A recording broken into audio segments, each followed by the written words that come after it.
All right, here I am once again. Third day in a row. Doing a less chat. See who joins us today. Yesterday ended up going really well. I was on for about 2.5 hours, and then it was continued by Nechama, who kept it going. I think it was ended up being about 5 hours straight of people chatting. That's pretty cool.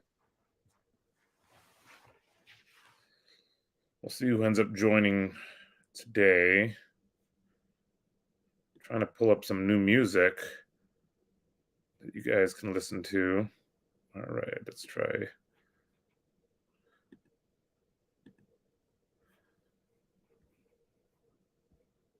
Add music. Let's come from here.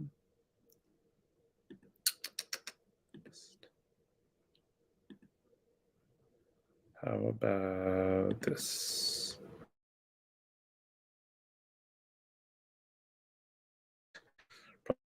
Seconds or so to upload.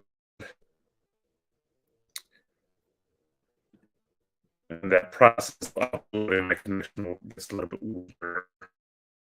Doing things at once, I'll probably jump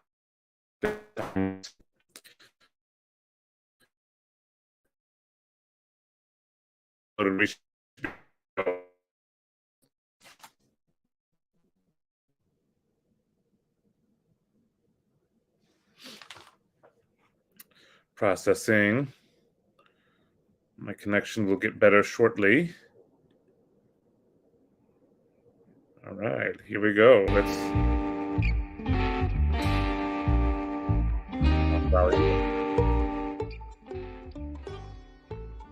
Yo, I'm not conforming, no contortionist. I'm aborting this mission. Play me like a man. I'm not sure if that's too loud or too quiet. If you have a ton of opinions, let me know what you think.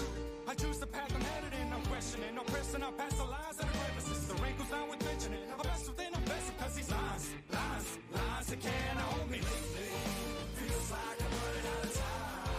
Every time I see these lies, oh, I fight to the bottom lies. I fight to the bottom. Happy Friday, those two people that are watching.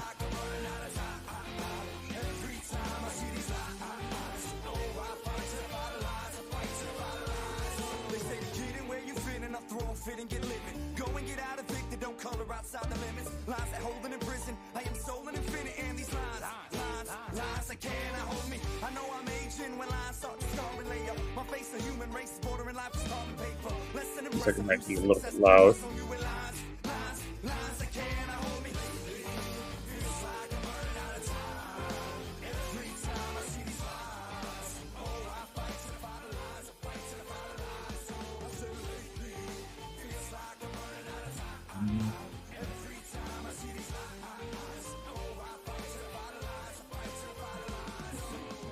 What defines me? Well, alive, be the days I'm walking blindly at the timely age of 95. We need to take a fight, realize we might be fighting with ourselves within the lines that we've drawn inside these lives. We're living in a pipe dream. We need to get outside the boundaries and realize we got freedom at our fingertips. Get a grip into sight, see ourselves beyond the lines, more than fine, certified free. Feels like I'm running out of time. Every time I see these lies, oh, I fight to the bottom lies. I fight to the bottom lies. I say lately, feels like I'm running out of time. Every time I see these lies, oh, I fight to the bottom lies. I fight to the bottom lies.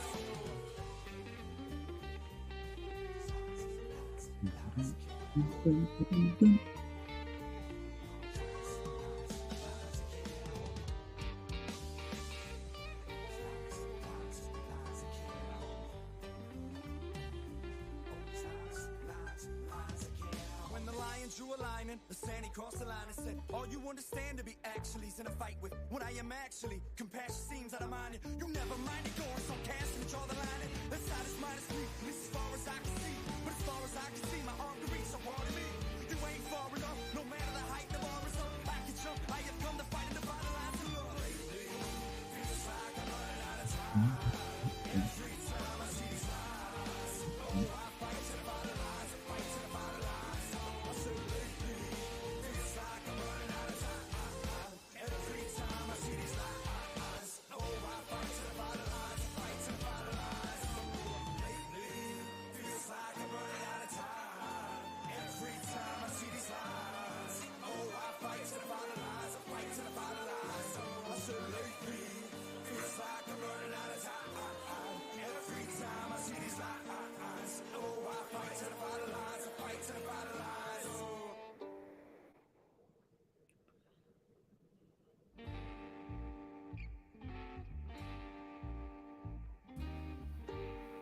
Hello.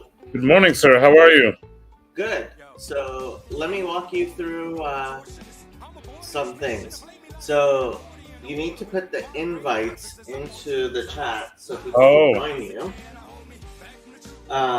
So the invite is on the bottom thing. You hit invite, you get the link, and then you can send it wherever you want. Okay, I put the link on the Discord. Which Discord? Oh, Bridges of Meaning Discord. For the StreamYard? Yes. Okay. That's not where most people would expect it. Okay, where would people expect it? Because that's where CW told me I should put it. So I'll yell at him.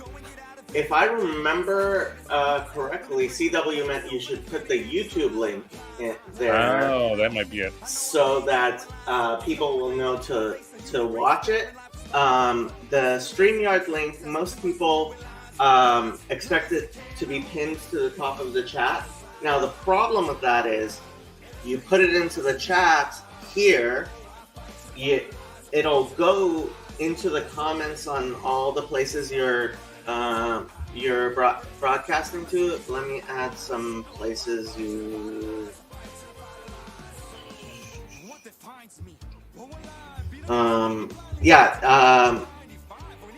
I recommend my Twitch as well, just because people do watch on there every once in a while. What was I gonna say? My brain will start working. Why do you have these this early in the morning? My brain doesn't work this early in the morning. Well, one, I'm in a different time zone than you are. Okay. But also, it starts to get, it's like the afternoon, and I'm starting to run around picking up my kids from school. And so you actually have a real life, and you don't get to sleep in like I do. I see. And pretty much by real life, I mean kids. Well, God didn't bless me with those, so not yet. So you have to go. I can give you access to my channel, but that was actually one of the things we kind of need to talk about is moving things over to. Wow, we have Brent. I'm sorry. Good morning. Morning.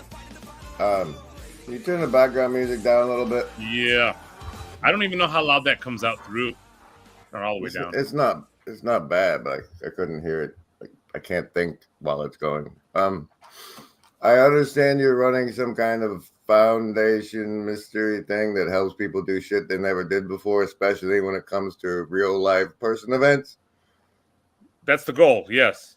All right, I'm in charge of setting up camping for the Chino event, and I have no idea what I'm going to do with that.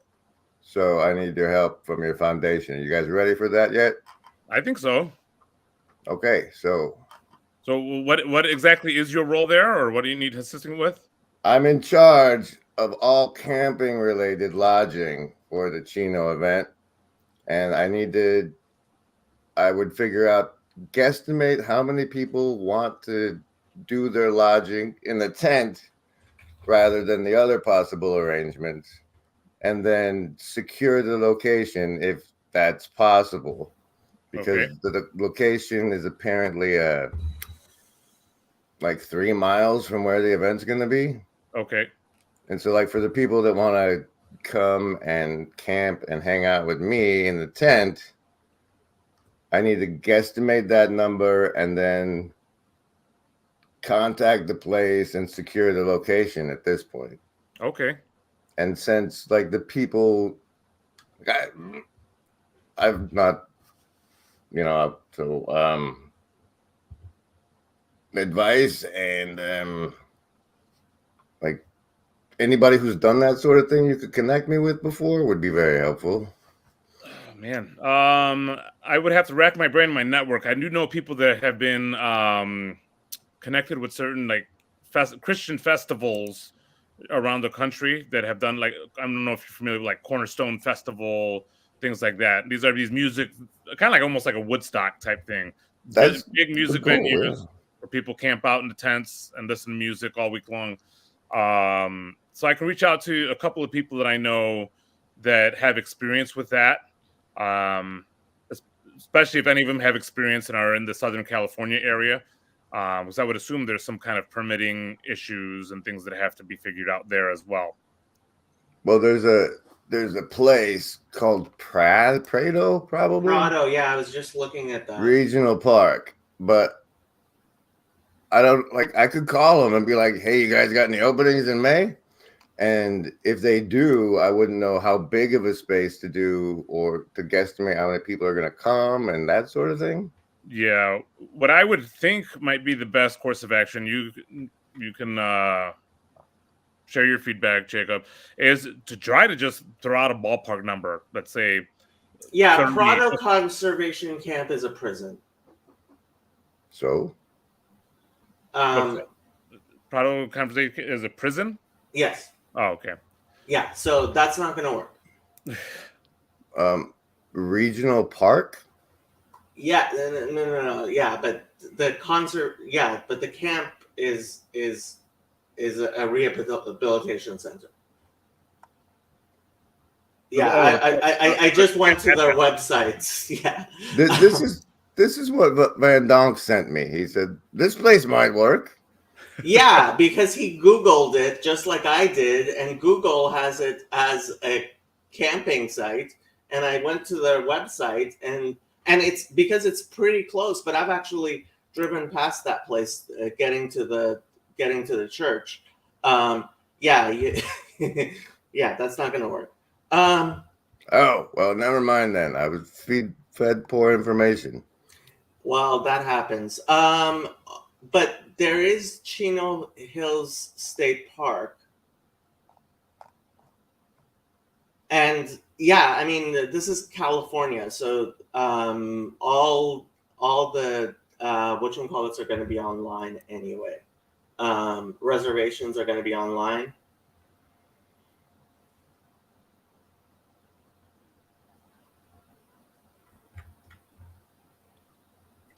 I'll try to look into it. Yeah, well, I'm trying to work with the new foundation, not ask people I already know. Well, you don't know me. That's what I'm saying. I'm asking the foundation or whatever, not Jacob. I know Jacob. You're asking me. I'm just having my secretary handle it for me. Okay, well that's fine. So what do you think though? Like I think like what they're capping the event at 300. I think maybe 40 people will probably opt for the next thing if we get it set up, right? That's what I would be thinking. It's going to be a ton cheaper than any other place staying. So yeah, it'll be quite a bit cheaper. The weather, I mean, obviously in May is going to be decent weather, more likely. It's Chino. I mean, it might be a little warm, but that's... Anybody cares about the weather, they can do the hotel option. Like this, camping is for the hardcore and homeless. If you're in a more unfriendly environment, it might have some issues there. But I feel like in Southern California, you're probably not going to get a blizzard or something like that. Well, maybe it'll rain frogs. You never know. It's that time of the species. Chino, you might get Santa Ana's, but that's it says this park is loaded with outdoor recreation and adventure offering fishing, camping, hiking, biking, and nature trails. So I don't see why you think it's not. Which one? Prado Conservation Camp? Or? Not why are you saying conservation? Here's the link I was sent, sir. Send me the link you were Maybe you'll find that more beneficial. It's in the private chat of the StreamYards, in case anybody wondered where I pasted it. I am not a hypothetical Satanist.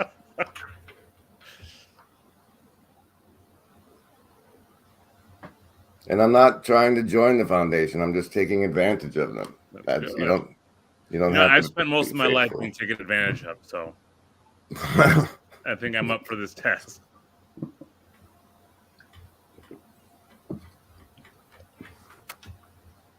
But yeah, I have no idea how to guesstimate attendance, or I'm sure it's like May. it's probably already booked, and that's going to be the first problem. That's why I'm trying to get onto it right away. No, Chino's not going to be booked. No, I meant the camp. Like, people might reserve, like smart people are reserving camping spaces now. So I'm trying to be active about it. Yes, Luke, are you going to be in the tents? That's going to be our special campsite party time. 10 minutes in the tent with Luke. Well, can somebody remind me of the date of the Chino event? I have to secure the lodgings from at least Thursday through Saturday, I think. I think they might be on their own Sunday morning or whatever. And that's May 18th, 19th, and 20th. Yeah.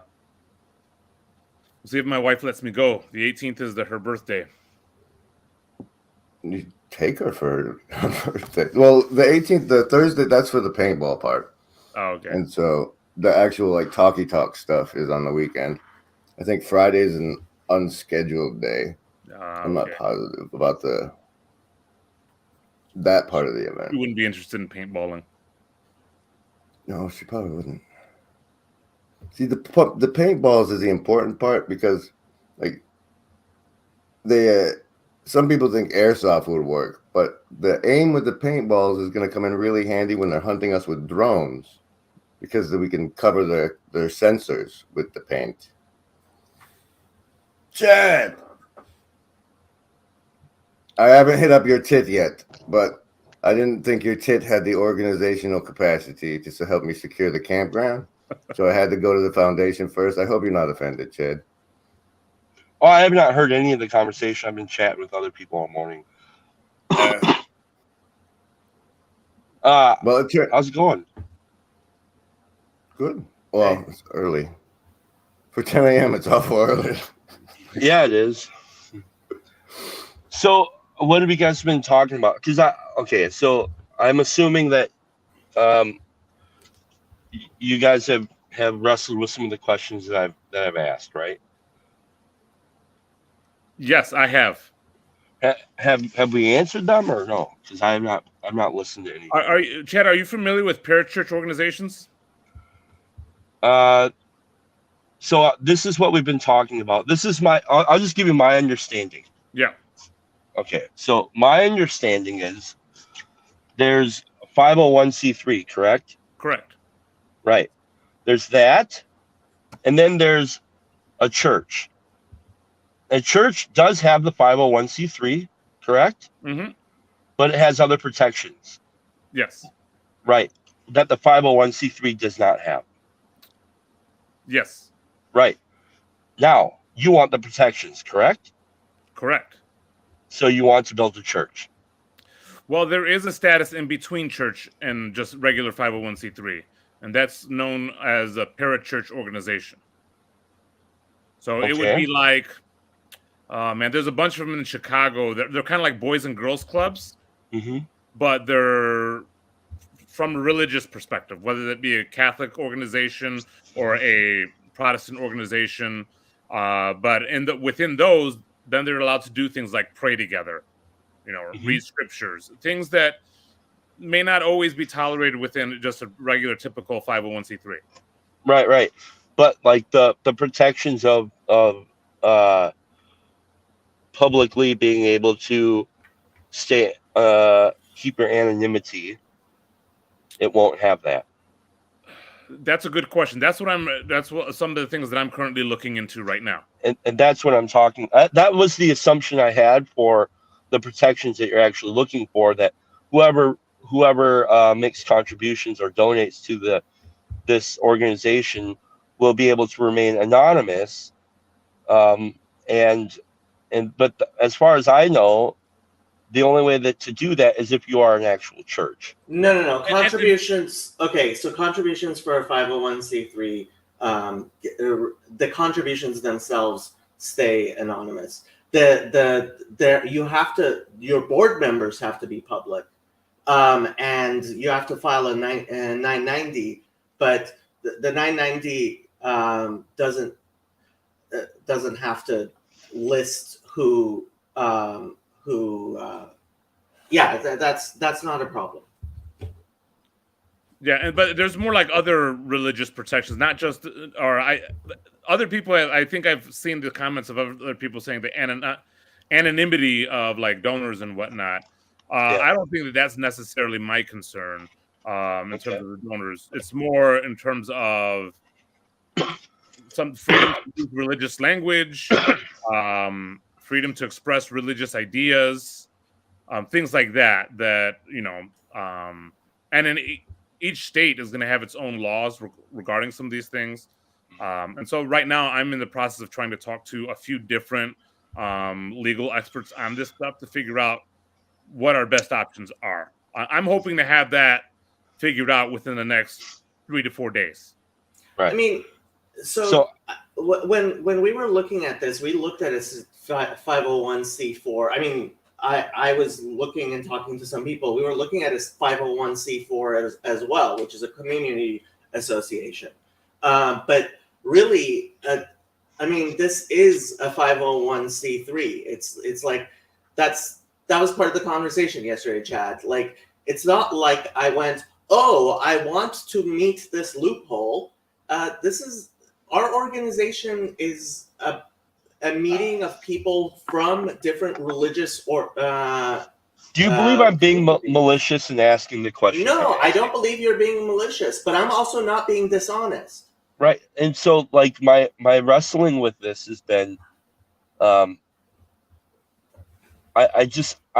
would like clarity, because like the thing that was really kind of bothering me was the statement of faith thing, and then like not being sure about what you guys mean about a religious entity, and then thinking like, well, just on a technical basis, I've already signed a membership at the church that I'm at. Mm-hmm. Now, like, let's say I want to be a member of this organization. Now I have to sign another statement of faith. Faith? No, just hang on. Yeah. Faith in what? And like, it's just like, it's confusing to me. So I was thinking, is it actually ethical to be a member of two different churches? So the CRC does not allow members of the CRC to be members of, for example, the Freemasons. It's right. So if this is something that would conflict with Mo being a CRC pastor, he could get defrocked. Right. So we're not going to do that. That's not what this is going to be like.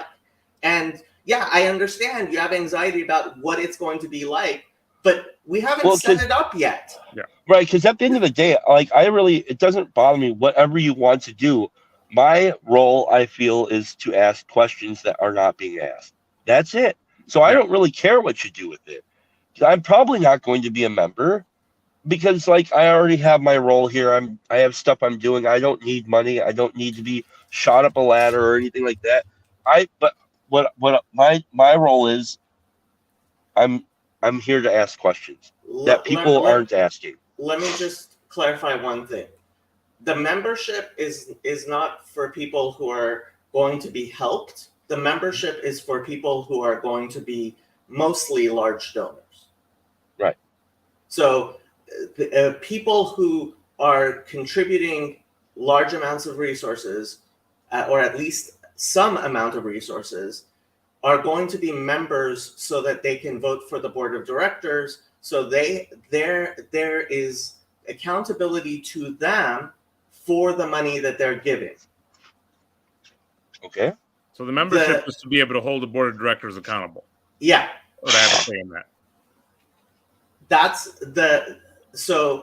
And part of the thing of not being captured by somebody who comes in with money and was like, here, I'll give you whatever, is being like, this is why we exist. This is what we want to do.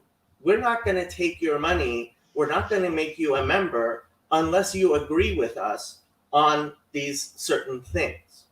Right. So why does it have to be a statement of faith? Well, first of all, if you want to be a 501c3, you have to have something like a statement of faith, and that term, statement of faith, is just the jargon that's used in the nonprofit sector. So when you're going to other places asking them to contribute resources or whatever, they're going to ask you for your articles of incorporation. They're going to ask you for your bylaws. They're going to ask you for your statement of faith. They're going to Mission ask you for, statement. depends what kind of organization you are, what kind of stuff you're doing. And so it's a matter of being clear in having, okay, we're setting up all of those things that everybody else is going to expect from us to, for example, be listed or to be allowed to use their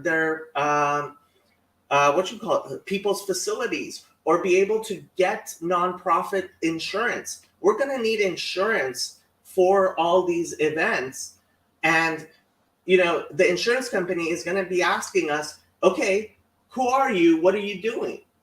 So, I mean, there's a lot going into this, Chad, and part of my frustration is we haven't done anything yet, and people are losing their minds.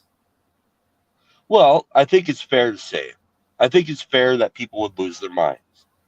I don't think so. Well, here's the deal. Part of this the onus is on you guys, partly because I understand you want to be transparent. However, in doing so and being as kind of floppy as you are, you've opened the arena for me to be the annoying gnat who's going to ask the annoying questions, and thus it might raise the awareness or the neurotic senses of people like myself who are interested in something like you be precise in your speech. Well, I can speak to that a bit more, because to a certain degree, I'm the one that's kind of opened this up for that as potential opportunity, and I'm actually really okay with it. For me, I like having other sets of eyes grilling me, so to speak. It's one of those things where I have this relationship with my wife, where my wife consistently points out all my flaws. It annoys me to no end sometimes, but it's one of the things I value most about her, is because I am a better person because of it. And so I actually really appreciate the angles that coming at me from you, Chad. I appreciate that. It allows me to think in a different way. I don't think necessarily that it's changed the direction of where I'm going, but it has helped me in how I articulate the direction that I'm going. Right. Might so some people. So like let's talk about some more language games. So you brought up a marriage. Let's say if you wanted to have a couples organization, okay, a couples marriage organization. Now, in order to be a part of this organization, each of you have to sign marriage vows. So you see now I have marriage vows with my wife, but now I have to have marriage vows with this organization. You see how that's a problem, like in the cognitive dissonance of my neurotic mind when you bring up statements of faith, and when it's not clear, of course it's going to raise people's. I think it especially given I just think I have answers to those questions. Right, especially given the track record of people's concern with, and Jacob, I love you, man, but like that you in itself has brought people going crazy. So that in itself has happened. So it can't all just be like on me that people are going nuts, whether they are or aren't. There might just be hyper on that, but the fact is, like, so you plus my questions plus the uncertainty of the language is, of course, going to cause probably more drama than answers. And so, I don't know. Here's a question from Phlebas, Chad, that I'm actually curious as to what you think of this. You're already part of AA and a church and a construction union. Did you have, and a marriage? How does that work out in your brain in terms of having commitments, vows, so to speak, statements of Yeah. faith. One. Well, so in my union, and actually in saying this, I would actually be kind of going against this. But one of the things would be I'm not allowed to talk about the things that happen in the business portion of the trade in my union. So that's one thing. So I've already broken that by saying that. And as far as AA goes, AA says you're a member if you say you are. Period.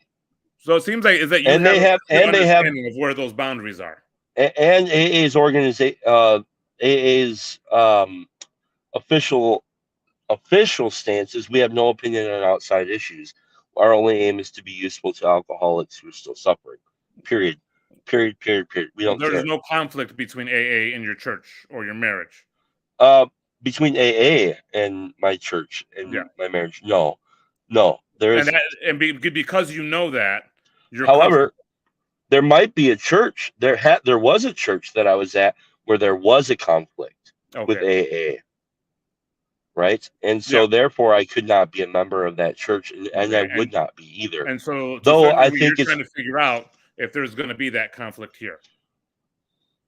Right, and I'm wondering where does the line of honesty? Would it be honest? Which organization would I potentially be lying to? Would it be my church or this TLC church? Well, hopefully you don't have to lie to anybody. Yeah, I mean, well, that is the hope. Yeah, and we'll find out. I mean, like I said, in a couple of days, my hope is to have a lot of these aspects ironed out within the next few days. There's like I said, a few of my legal friends that I'm touching base with actually this weekend to iron out some details. I think, and then we're hoping to have the organization officially launched in a couple of weeks. And then at that time, we can be a lot more clear about where the lines are. And then you can decide, hey, this is all bullshit, or hey, this is actually something that I think I can be a part of. Mm-hmm. Yeah. Great. I'm glad we cleared it up, I guess. I'm still unclear as to the difference between a parachurch and a church and a 50 whatever.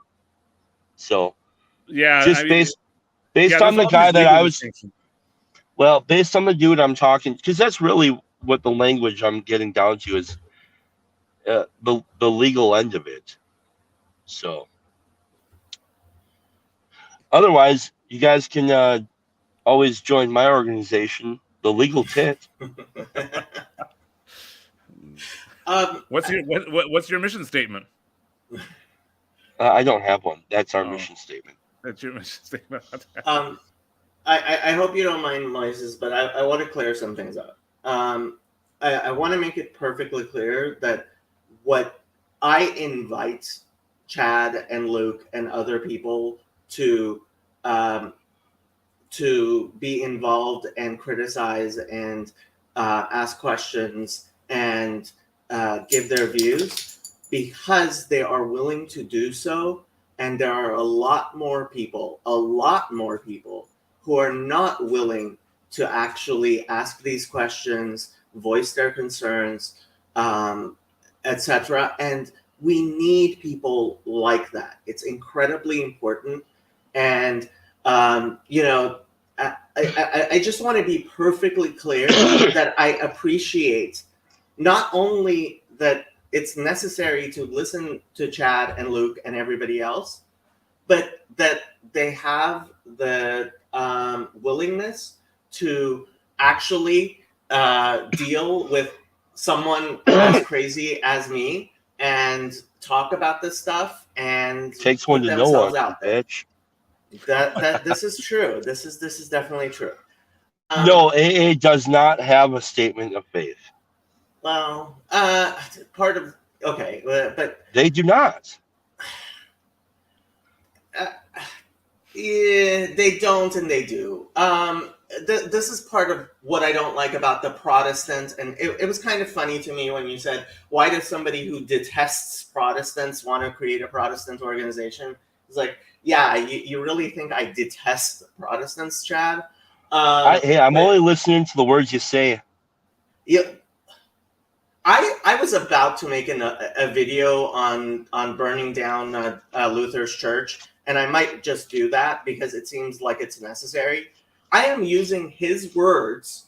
If it bothers you that I am using his exact words, then maybe Lutherans need to think about what it means for them to have Luther as this saint of theirs when he wrote a whole book talking about how synagogues need to be burnt down. But hey, I'm not really excited. I'm not really excited about Luther, to be honest. Yeah, I've just listened to a whole history on him.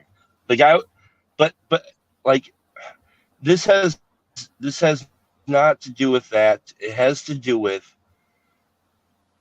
my I don't intuition even dislike that Jacob Protestantism. I have to say that. Yeah. Just it has to do with my intuition that Jacob is a very intelligent person who has the capacity to be better than he is acting. That's my whole point. Like, and I get so this all the you time. I'm sorry, I'm not better than I am. I'm sorry, I'm just not. You are not, but could you be? What does that even mean? I am what I am. I'm sorry. It's Popeye. Like I do think this is a good question, mainly because it kind of goes to one of the misunderstandings here that Lost Cause puts. Wouldn't the TLC organization be more effective without legal organization? Well, the TLC is going to be an organization that is not legally organized. That's just the nature of it. This will be one legal organization. It'll be a legal tit. Like a legal tit, I guess, or another appendage, maybe a thumb.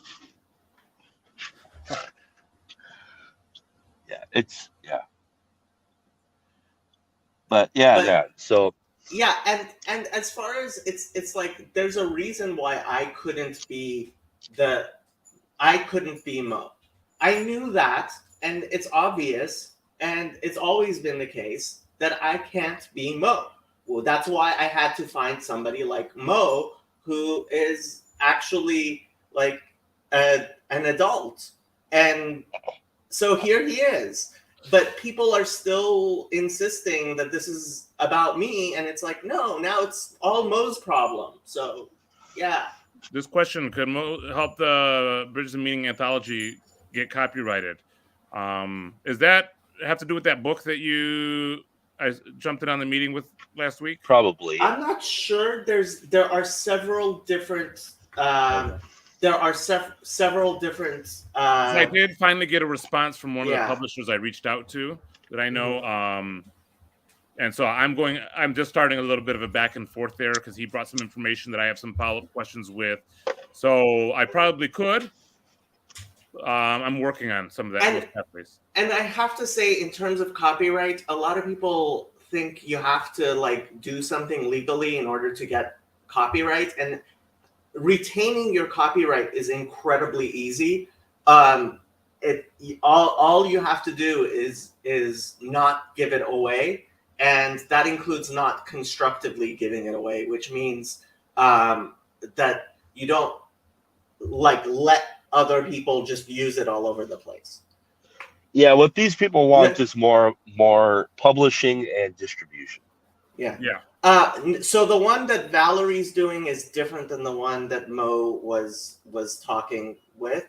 There are many projects in this little corner that need some of us pooling our resources together. Like this is what's obvious to me. There's a lot of us that are doing a lot of different things, and we need to start pooling our resources and controlling traffic a little bit. And like, not even I hate using the word control because my dog is hungry, and I will be back later. All right, go feed the dog. So Lance saying, so you're expecting to be a 990 filing organization and not seeking to be categorized like Church for Filing Numbers. As of right now, yes. That is what I'm pretty confident I'm going with. I'll know more after this weekend Although I hear Lance might be a good resource to talk to as well if Lance is ever up for it. Yeah. Yeah. So I saw your video, the one that you came out with, either last night or this morning. How quickly are you able to edit stuff like that? As quick as I can screen capture it, and then basically just go through and just edit as I go. It's a pretty easy program to use. It's all on my phone. It's just What program do you use? every video. I use an iPhone, and I use a program or an app called InShot, and every video I've ever made has been on there, and it's just okay. It's real simple. If you've ever worked with maybe Pro Tools or anything like that, it's similar but a lot simpler. Okay. It's not. There's no grid. You only have basically. You have like a primary feed. So like I take a video that I screen captured, and I drop it in the program, and then I can put up to 4 layers of more videos on top, up to that many. Okay. And then, yep. So that's basically the parameters that I do everything in. And then there's also like you can put GIFs in there and maybe stickers. You can make stickers on there, so you can import different stuff and speed things up, slow them down. You could put you could put different kinds of available filters. I've never paid for the app. If I paid for the app, I might get more actually. Yeah. Well, look at Lance. This is the guy. Hey guys. No, I just want to pop in, and I think that I've had conversations, but what you just shared right now, Mo, right? Yeah. And so Chad, if you can hear this.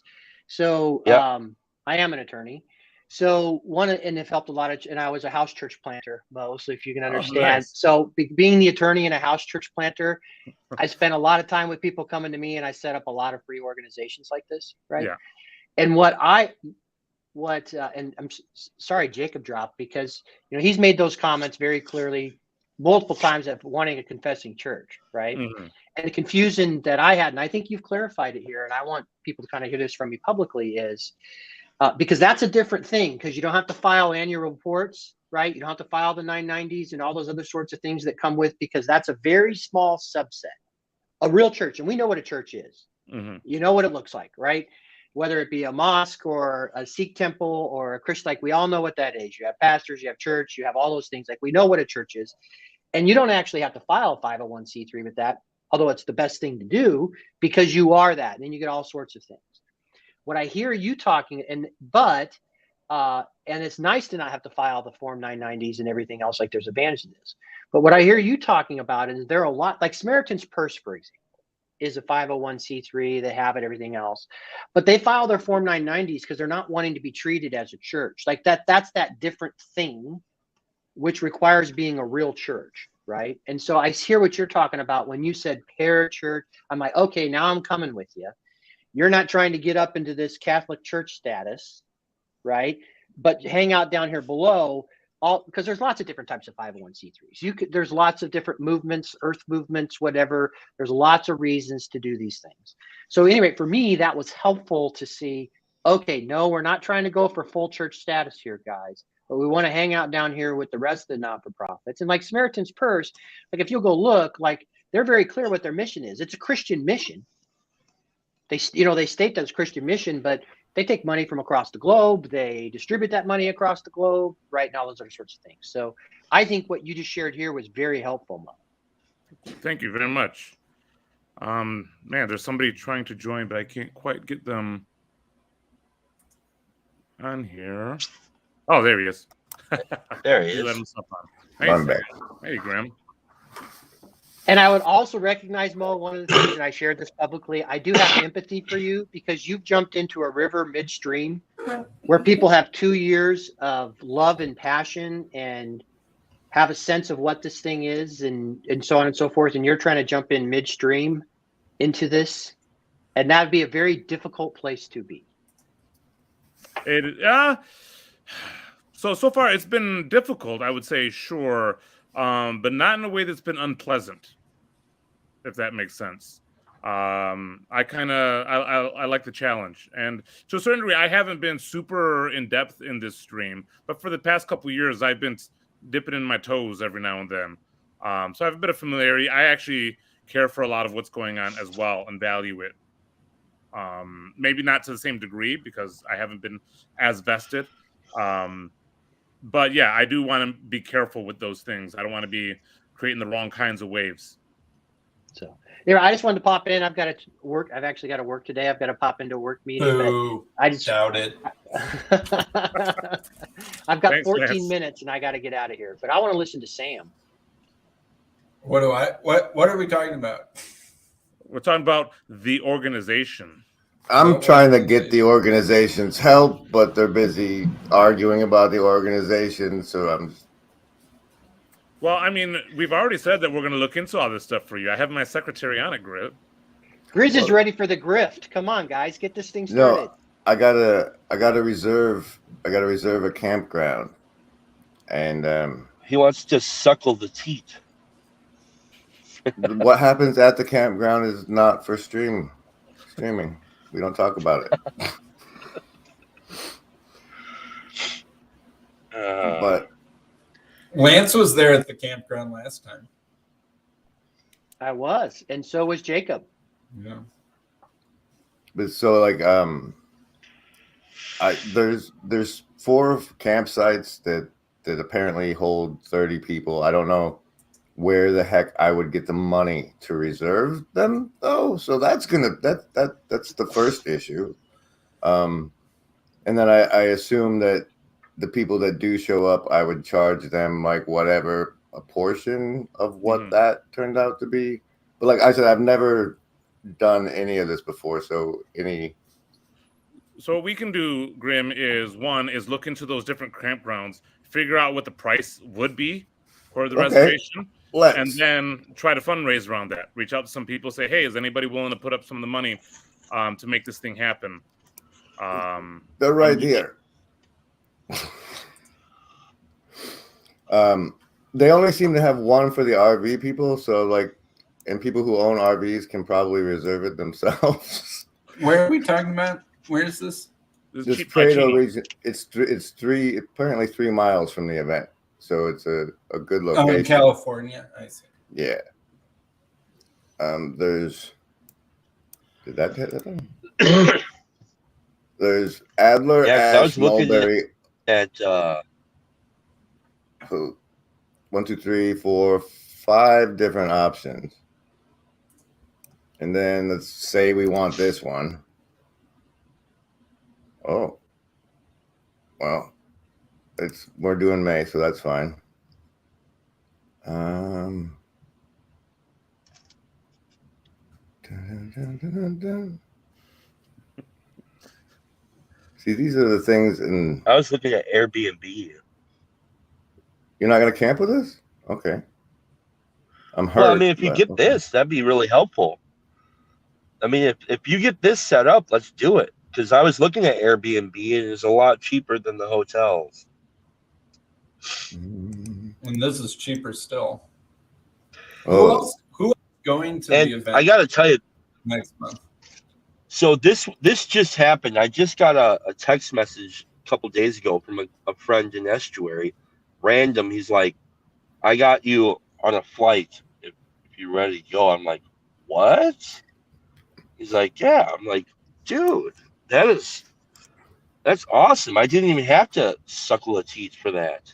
It just fell from the sky. So you're going to be there. That's good. I just found out my in-laws live not far from Chino. So you should, yeah. I got free housing.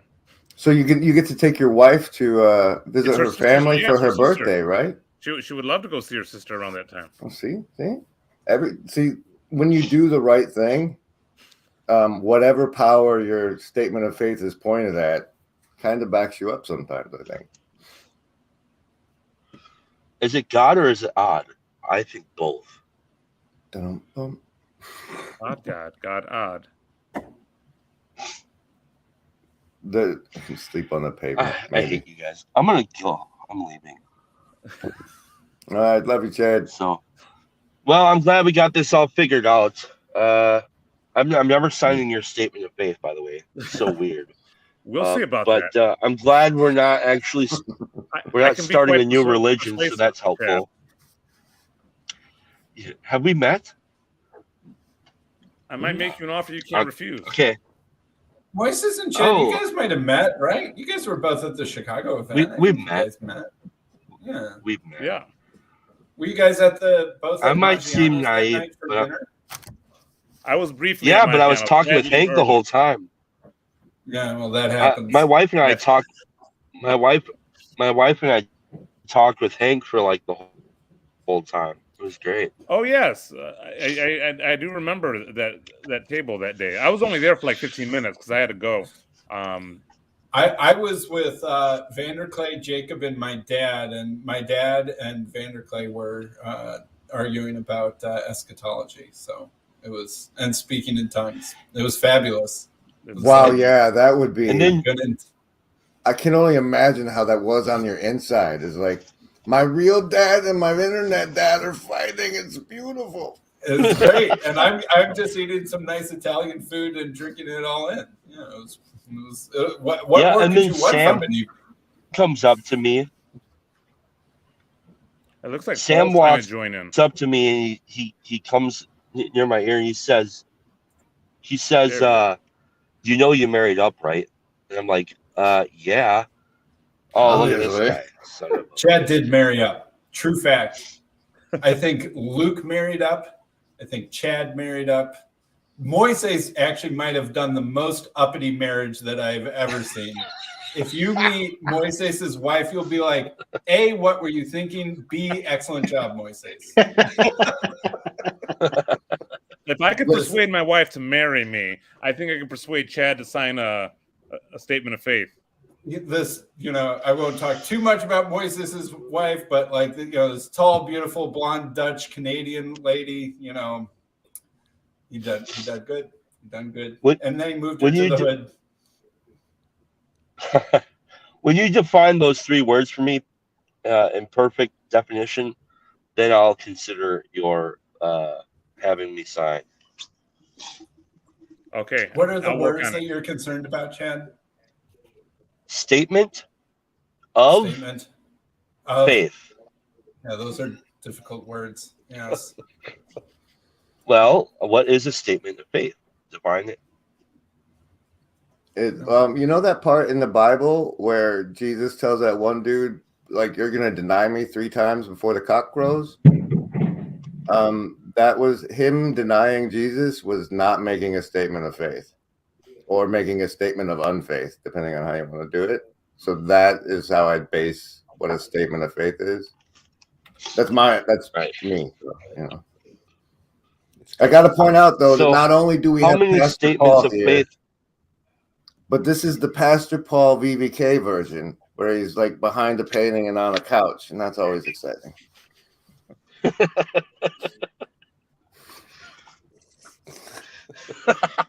I just got some Rasputin vibes there. The JVV COVID couch.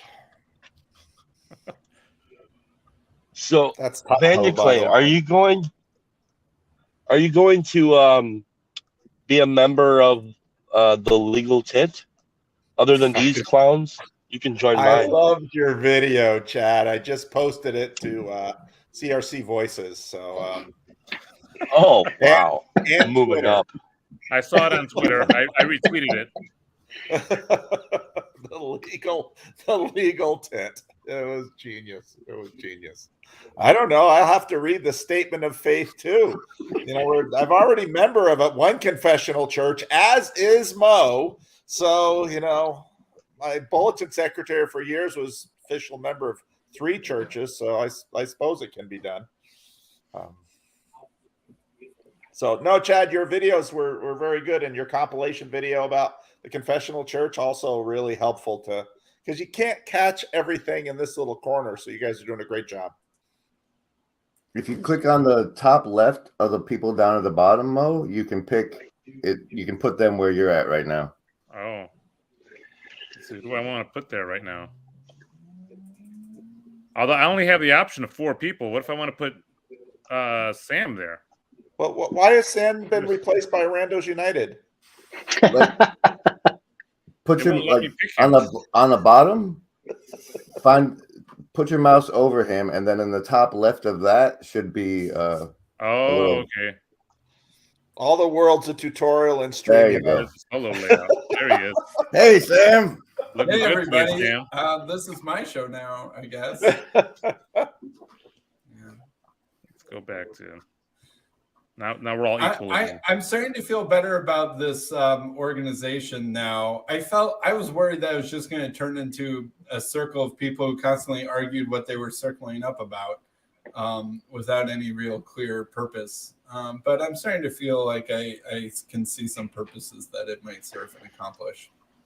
Well, that's why I thought go ahead, Lance. No, and that's why I popped in, because Chad's video was kind of that. And I know Jacob's pounding the table for a confessional church, but when you clarified this morning that you're not going for that church status, because I know what that difference is, because there's concerns. You got to be a real church if you're going to try and go for that status.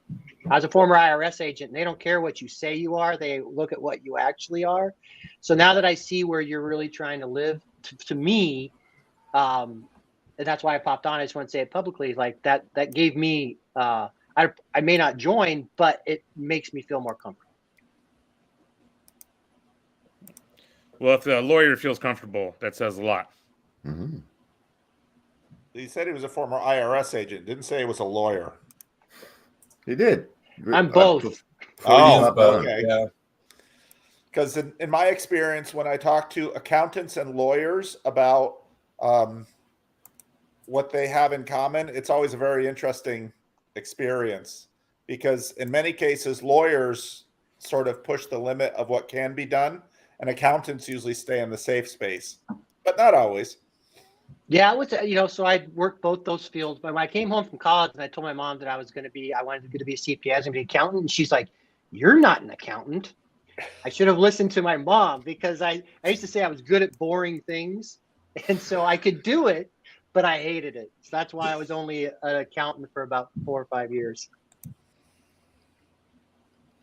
Yeah, we have a few lawyers. We had a few people with, well, I guess Jacob was just shy of his law degree of graduating. So I learned that at the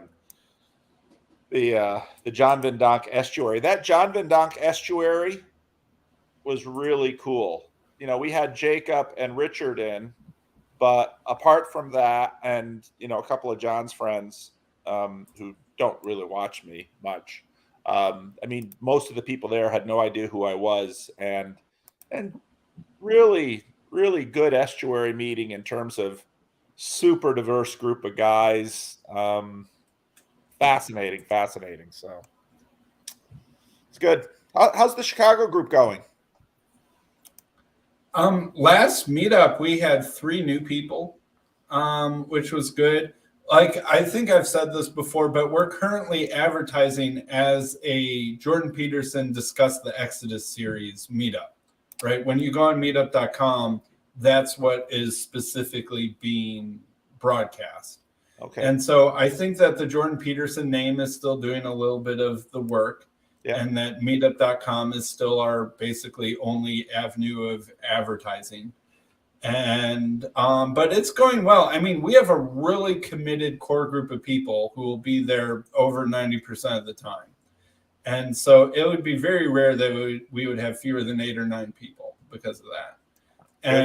But it was starting to get a little bit like insidery. We hadn't had a new person for like 5-6 meetings or something like that. But we had some good new people last time. We almost even did the full estuary protocol, except we kind of already knew that we were going to be talking about the Exodus series. So we didn't have to really go around and decide on a topic that way. But we did intros and stuff like that. So I feel like Chicago's going really well. And we also have a kind of a newish tradition of going to the bar across the street afterwards. After parties. The after party is at least as fun. Yeah. So, yeah. And my wife sometimes even lets me do that. So that's been nice. Good. I'm still planning the Chicago summer event. I just need some dates from Paul. Yeah, so my son is my youngest son is now graduating college this summer, so I should get back to you with possible dates. Because my son is graduating, I don't think I'm doing Synod. But Chicago's an easy trip because I can easy get direct flight to Chicago. So that's what's beautiful about Chicago. That's what's beautiful about Chicago. The most well-connected city on planet Earth, perhaps. It could be. In more ways than one. How are you doing, Grim? I'm stressed out. There's only 2 campsites available to reserve already. So this event in Chino. Yes. When's the final thing? So I know is it Sunday is the last day? So Paintball for Jesus is Thursday. Mm-hmm. The conference begins Friday morning, not Friday evening. Okay. So the conference itself will be 2 full days. Paintball for Jesus at the front end, and Sunday, like in Thunder Bay, is sort of a flex day. Good chance that I'll be preaching at John's church that morning. We are trying to work on a field trip show and tell thing for Peugeot, but contrary to what I hear from Ortho Bros, this Orthodox clan, not terribly well coordinated, don't always get along, lots of their own little petty feuds and fights. So there's kind of a war going on between 2 of their countries. Yeah. So we're having a little bit of difficulty in doing what we want, so we can't announce anything on that. And we haven't quite figured out what we're going to do with John Vervaeke that day. So at this point, the Sunday is probably a service at Cross Point where I'm preaching, and then we still have to figure out what to do with Jonathan and John that day. But that's like Thunder Bay. That's kind of a free after thing. You don't have to buy a conference ticket to go to church. All right, but as a person responsible for the camping portion, if I pull it off, I should probably include Sunday night so they can attend Sunday and then leave Monday. Yeah. Yeah, you could do that. I don't know how late it will go on Sunday. We suspect a lot of people on Sunday will at some point trying to get back home for work the next day. Peugeot left. Peugeot wasn't there Sunday and Thunder Bay. He did his thing in the morning and left right after because he had to go to Israel to meet up with Jordan. Go water skiing or ski doing? Yeah. They were walking on water in Israel. Oh, right. So Sunday's sort of a flex day. But one of the things that was true in Thunder Bay too is there's usually an after party. There are people who linger because of travel arrangements and such, and then you get these fringe encounters where you can have a lot of the main thing about these conferences, and we're trying to build this into the flow of the conference itself as John and I plan it, is that you get to hear the speaker, but you get to hear us on YouTube all the time. The main thing is meeting each other and building those relationships and having fringe encounters in that way, and maybe something beyond it. So, well, one of my earliest clip videos was that Tyler guy talking to John, and they're talking about the digital campfire. And so the notion of the campfire, after party of these events, us gathering around an actual fire, playing guitar and singing and stuff, is pretty great. Yeah. So I'm trying real hard to do this. When you talk about it, can you point people interested in a camping lodging option toward me? I think I got I think what's going to end up, if I manage it, there's only 2 sites left to rent or reserve. So it'll probably be up to 30 people. I'll probably only be able to do 1 and up to 30. And I got to see if Mo will help me fund it. But yeah, once you find a price on it, let me know. And I'll be right back. Are you going to California, Moises? I'm thinking initially I didn't think I could, but the proximity, my wife's sister lives about an hour away. And so that might be a fairly easy sell for my wife is, hey, let's go see your sister in California. It's her birthday on the 18th. So I actually, last year, I sent her to California that week anyway, just on her own for her birthday to spend time with her sister. So yeah, I'm thinking I will probably go. So you're going to give your wife a ticket for paintball for Jesus for her birthday? Here, honey, just what you wanted. Yeah, she'll probably do something with that ticket. She won't redeem it. But you know, the camping angle is a really good one at the German festival, a lot of the guys camped right there on the property, and the weather was really wet, so it had sort of a Woodstock vibe.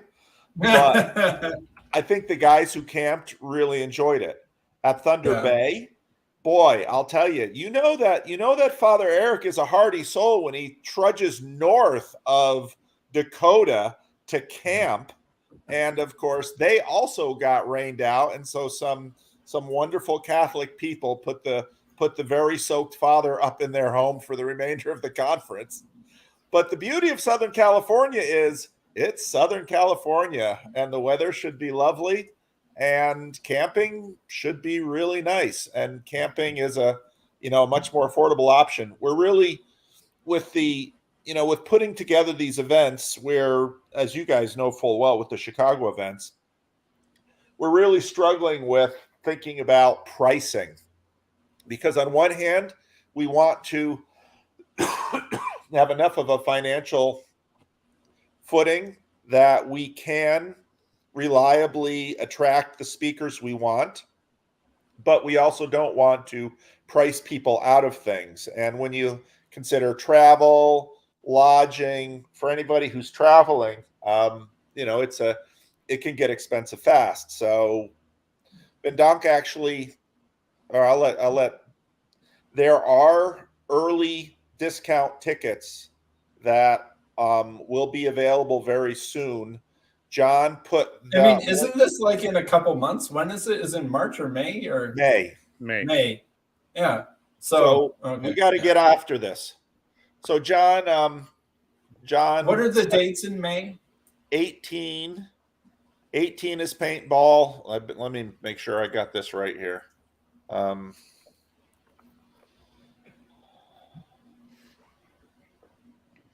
Yeah, I'll be on family vacation in Wisconsin, but okay, 18 is paintball. That's Ascension Day. 19 and 20 are the conference proper, and 21 will be the Sunday leftovers.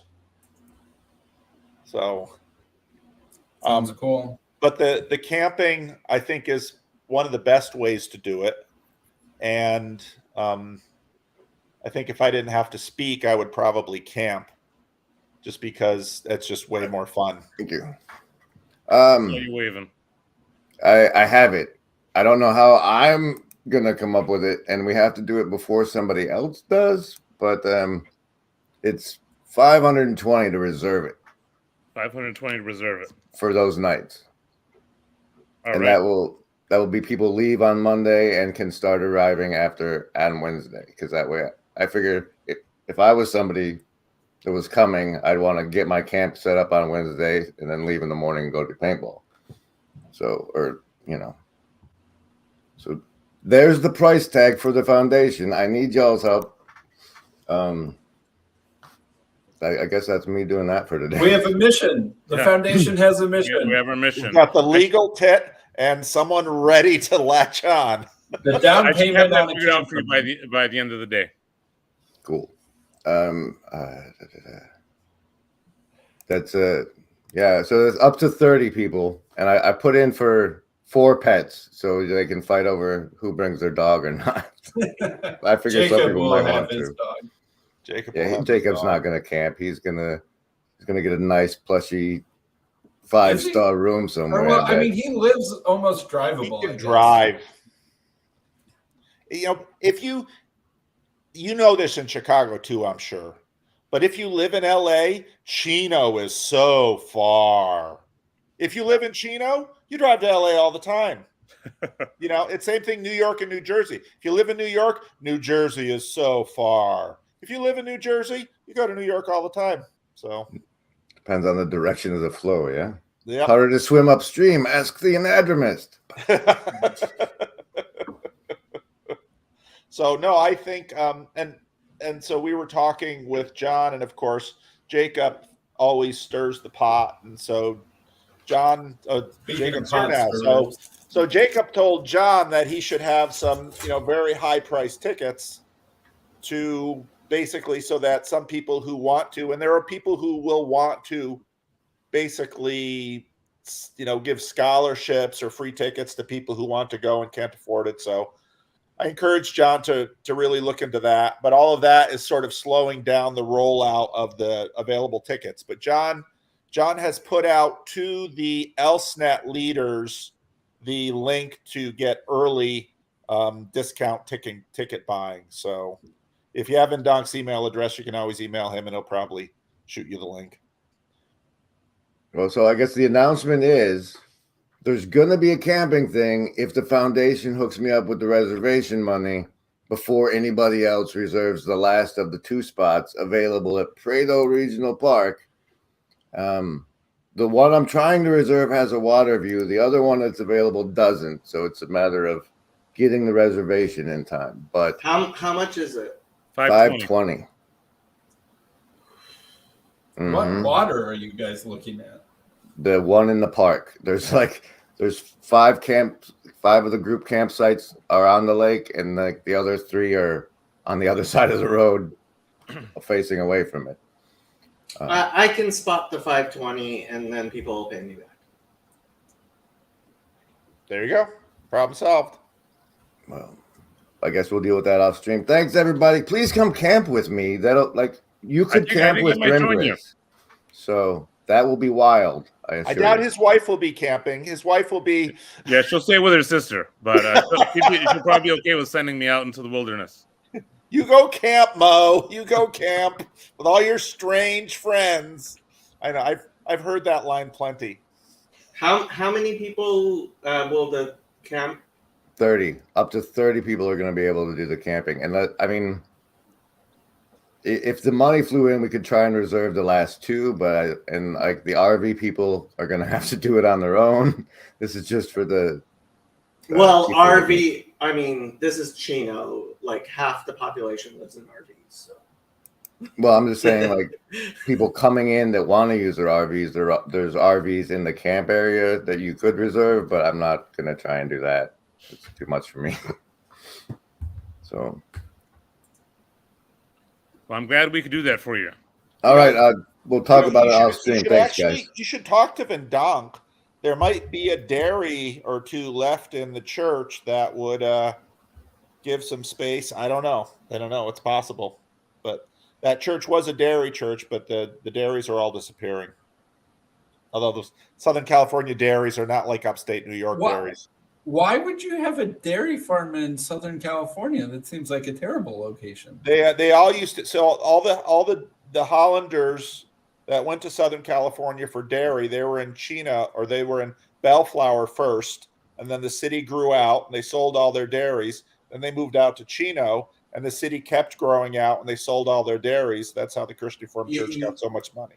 You would have dairies in Southern California so people in Los Angeles can drink milk. That's why. I suppose so. Before you could easily transport milk from Wisconsin to a Los Angeles grocery store without it going bad. So then the Southern California dairymen all moved to Visalia, who has all the money now. Happy the cow. CRC milk. The CRC has always had a deep relationship with udders. And teats. Yeah. And teats. Yeah. All right, thanks, guys. Hit me up private, Jacob Mo. Will do. All right. So I crossed a milestone today. I decided to monetize my video. I had previously been unmonetized, even though I've been eligible for a while. just out of principle or something.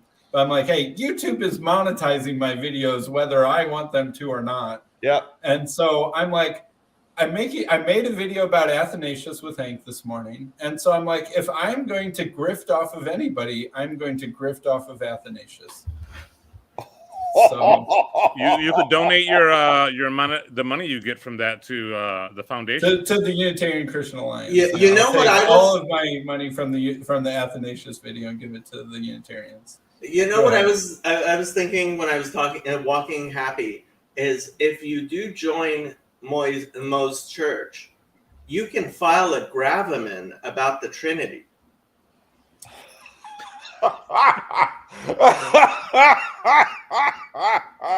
Apparently, we can do gravamen for just about anything. So that opens up all sorts of doors, right? Because the gravamen is, I have a personal objection to this thing, but I'm not going to teach on it or something, right? Or I'm not going to two kinds of gravamen. There's a confessional. There's basically a confessional revision gravamen, where you can basically go all the way up to synod and say we need to revise the confessions. That's the one Jacob's thinking about. Oh, you want me to bring the Trinity all the way to Grand Rapids? They have enough problems. Hold on, I have done research on gravamen, and the main criterion seems to be has this been an issue historically for the church in which there has been lots of controversy? There's never been any controversy over the Trinity. Never. Fake news. Actually, at the end of my video today, I think early Athanasius would qualify as a Unitarian, which is the hilarious, funny thing. I'm telling you, before I die, Calvin University is going to be called Servetus University. Only if it goes out of business and you decide to buy it just to change the name out of spite, Jacob. Which is a plausible course of history. I think it's more likely to become Breonna Taylor University before Servetus University. Or could we name it John Wayne University? I'd rather name it John Wayne University. Who's Breonna Taylor? It doesn't matter. But apparently Grand Rapids named a street Breonna Taylor Avenue, I think. Who is Breonna Taylor? She was an African-American woman that was killed by police years ago. In Kentucky? Has no real connection to Grand Rapids, but... Michael Servetus was killed by the police. But who's European? Who cares about the Europeans?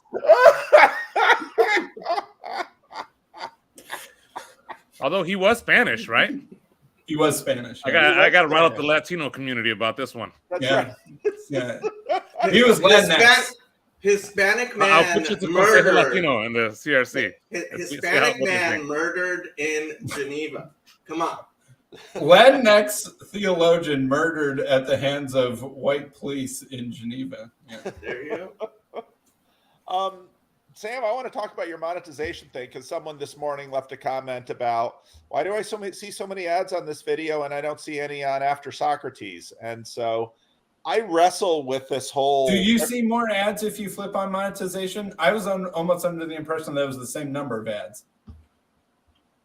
I don't... Well, now when you monetize, you get to take ads out. Oh. But they will put ads back in. You work at Google. Why are you asking us? That's a secret. So when, for example, Rebel Wisdom didn't have any interstitial ads in its videos, and a month or so before David, stopped making stuff, he discovered that Google had put ads inside all of his videos that he had taken them out again. So basically, there's no stopping Google from putting ads in your videos. And so the only question is, are you going to get paid for the ad, at least to get a little bit of something of the money that the ads in the videos? Because if it were the case that I could just say, hey, don't have any ads in this, I think, like, what in the world is YouTube actually going to pay me? Like $100 a year or something like that? Yeah. That won't even barely cover my book budget. So, I mean, I would feel like it was more worth it to give my viewers an ad-free listening experience personally.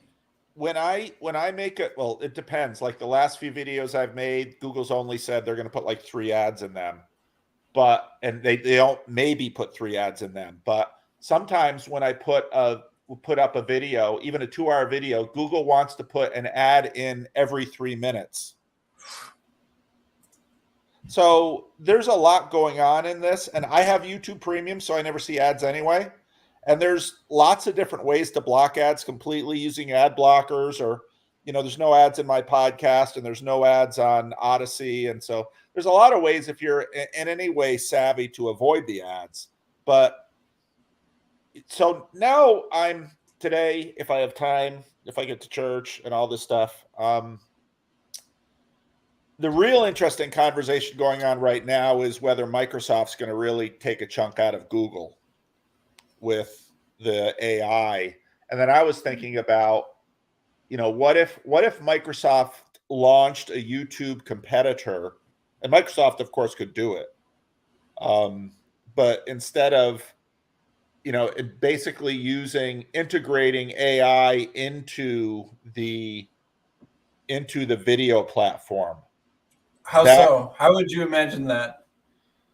Well, right now we have, because I have to tell you, YouTube barely makes any money, and sometimes it really comes close to losing Google money because the internet costs of it are so extensive. Yeah. And even the money that YouTube gets from its ads is not great, and advertising spending has been going down. So there's real questions about whether YouTube is like even a profitable business for Google. So it's not obvious why someone would want to get into the paying a whole huge internet bill to put other people's videos up for free business.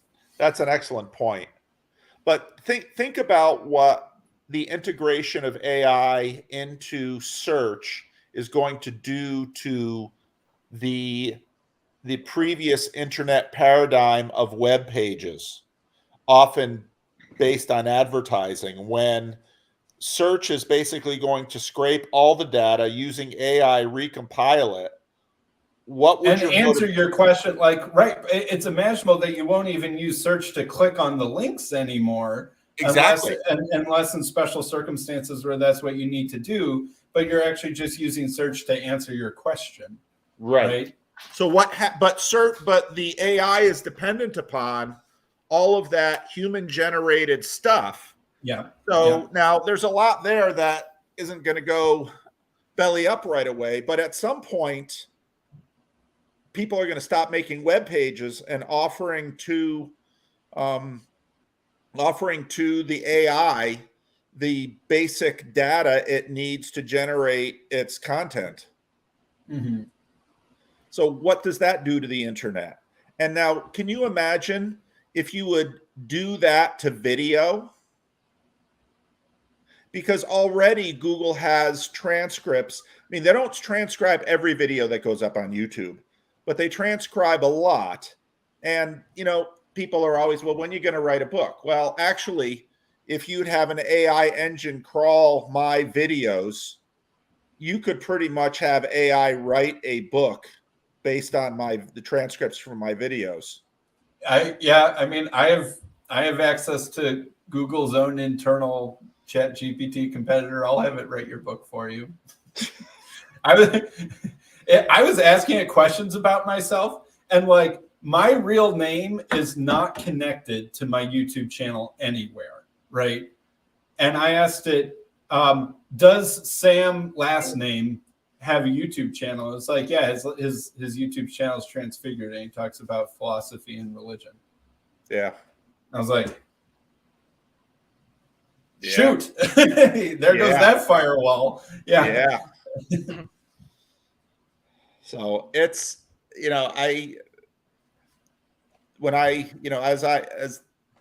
this AI is going to continue to really disrupt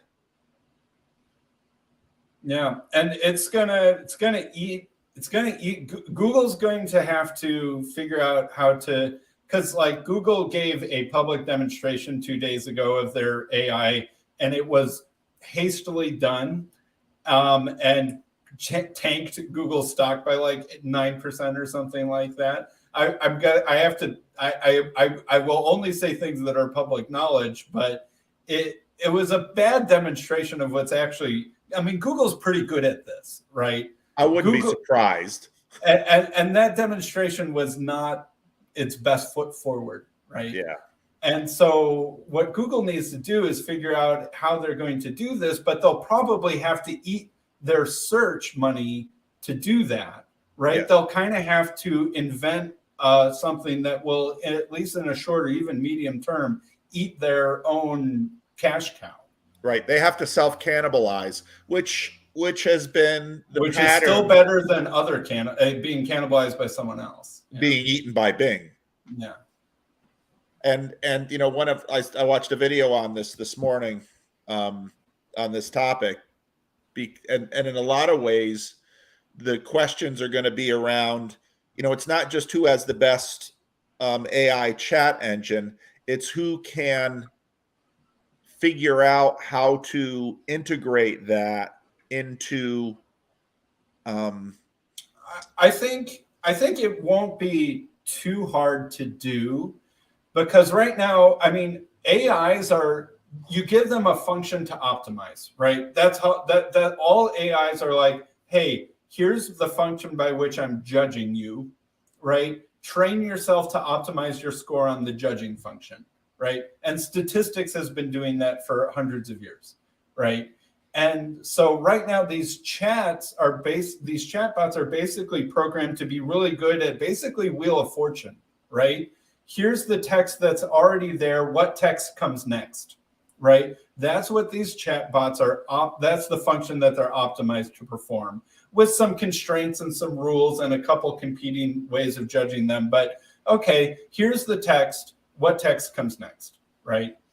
And that which is basically Wheel of Fortune or a crossword puzzle or something like that. That's right. It's the next iteration of this little corner is the legal tit. What comes next? Yes. What could go wrong? What could go wrong? And I don't think it would be that hard to integrate a function that is also taking into account money, right? Where, okay, answer your question in such a way that it has an ad or a link to one of our paying ad, businesses, right? But it would need to do it in a way that is sustainable and compelling over the long run, where it doesn't feel like you're just asking a sleazy salesman a question who's giving you a dishonest answer. But it seems doable to me that it's pretty easy to integrate ads and links to paying, people, because really Google's main business is that it's the phone book, right? Remember back in the days of phone books, if you looked up a plumber, you could be a plumber who would pay the phone book company extra money to have a full page ad on the first page of plumbers, right? Whereas if you were a plumber who didn't pay that, you might be on the second or third page listed alphabetically. Right. Or you could pay a smaller amount to be in bold font, right? You know, that was the phone book's business model, was yes, we have the information you're looking for, but it's sorted based off of how people are paying us to be sorted. And why you rename your plumbing company AAA Plumbing. Right. And that's a way of gaming the algorithm without paying the phone book. Right. But there were ways to pay the phone book to be prioritized. And that's basically all Google. That's Google's main teat, right? Is being the phone book. When I search Chinese food restaurant, that they are paid to be sorted in a certain order so that I, find the Chinese food restaurant that paid the most money first. Yeah. I'm just wondering and how so I think this tit metaphor is going to go in this little corner. How what? How common the tit metaphor is going to be in this little corner from now on. No. We got Sam using it already. The memes be memeing. So it does not seem that hard for me for you to be able to train an AI chatbot that has some money consciousness in its training algorithm, such that it's doing that same phone book gaming and being paid to do so, and it figuring out how to optimize its revenue value over the long run. Yeah. So that's what I think it'll look like. Google has a reputation of dropping products quickly. I remember I used Google Notebook back in the day. It was a good it was a good thing, and Google just like, boop, done. It's like, okay, and that taught me a lesson about how much to depend on Google. And what you say about YouTube it makes perfect sense. It would be, at what point does Google lose interest in YouTube because it's got all the data it needs? Well, yeah, and I think that YouTube is valuable not so much from its sheer profitability, but from its data source and preventing any other competitor from coming in. Because a lot of what the big tech companies do is they're willing to support something that fends off competition, even if it doesn't make a lot of money. That makes sense. Because, when I got my copyright strike from Daily Wire, it sobered me a little bit in realizing, this could all go away. And if YouTube did I always looked at these deplatforming things like, but I thought, I get deplatformed from YouTube. What does this do to, and my project isn't even fundamentally financial, but the degree to which I am dependent on YouTube for my interests in this project, it's like, that's serious. I took that copyright strike very seriously. Mm-hmm. Yeah. So, I don't know. ChatGPT is great for doing research, though, for theology podcasts. You can say, hey, give me 5 Athanasius quotes on his views of the afterlife with references, please. Right? Boom. That's so awesome. Or who are the most cited scholars that wrote books about Athanasius? Boom. Really, really helpful for that sort of thing. Yeah. So, and you can immediately see how, let's say, Amazon with its with the search, because I regularly, I wanted to do more on Constantine. Okay, so how can I sort through the Constantine biographies? Yeah. Even Amazon, ratings, number of ratings. I've got a Constantine book for you. This one is particularly good. And partially because it's by a Unitarian friend. Yeah, it's the guy that was on your channel, right? It was the guy that was on my channel. Yeah, but he's gotten a fair amount of coverage on that book. If you watch that video on my channel about interviewing him, you kind of get the idea. But it's a good book, because I do think that Constantine's theology is complex, and that it's easy to get a party line answer on Constantine's theology or a polemically anti-Christian line on it. And Unitarians are great because we're neither of those things. So we'll. But there's so few of you. You don't have all the market share. Right. So, actually, when I talked to John Vendonk's pastor in Southern California, he was talking about the fact that the church posts his sermons on the internet, and the only sermon he got sort of a bump in views and a huge uptake in comments was David on the Trinity. Oh, on the Trinity. Interesting. So Jacob's like, my plan's coming together. We do need to have a mini me for Jacob. I'm telling you, that gravamen is going to absolutely make. I mean, when Atlanta Bible College decides to merge with Calvin, it's going to be beautiful. It's going to be beautiful. Atlanta Bible College? It's the Unitarian Seminary. There is a single biblical Unitarian seminary. Wow. Wow. Do they have standards? Yeah. I mean, there's a denomination, the Church of God General Conference is kind of they're a restorationist church that dates from the 1820s or something like that. They probably have 500,000 members or something like that, but they're sort of the oldest, most established biblical Unitarian denomination, and that it's their seminary. All right. Well, I should get out of here and do some things, and no Sunday school this week, I don't think, because I still don't have a window in that room. Still waiting on glass. Had a fun visit from a rando yesterday. He was up in Sacramento, and so we did lunch and got to give him the Livingstone's church tour, which is always fun. People don't quite know what the thing looks like until you get there, and you realize just how low resolution all of our images of. Well, you said someone broke your windows, and then didn't seemingly take anything and left. So there's nothing to take. I mean, unless he wants to. How often does that sort of thing happen to you? Because if like that happened to my church, we would be like freaking out.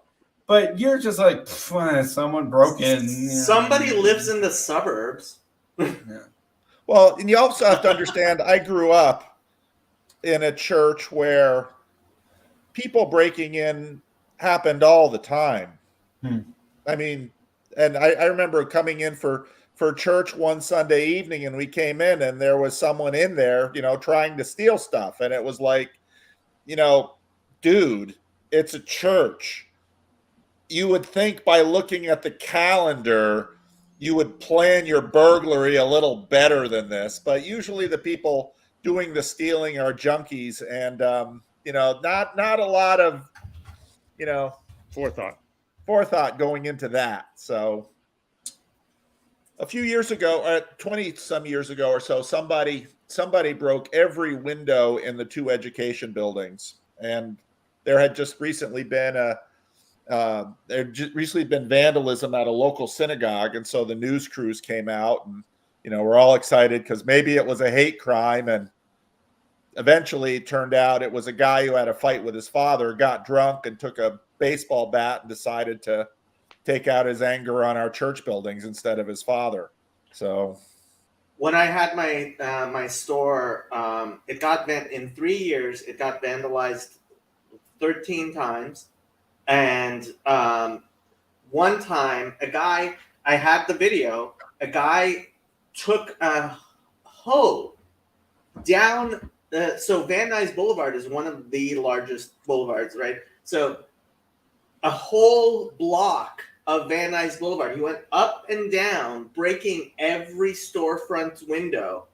And he must have done, I mean, I had to pay like $500 to get the windows replaced.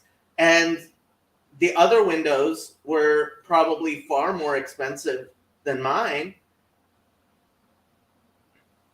Yeah. So, you work and live in certain neighborhoods, and you just kind of like.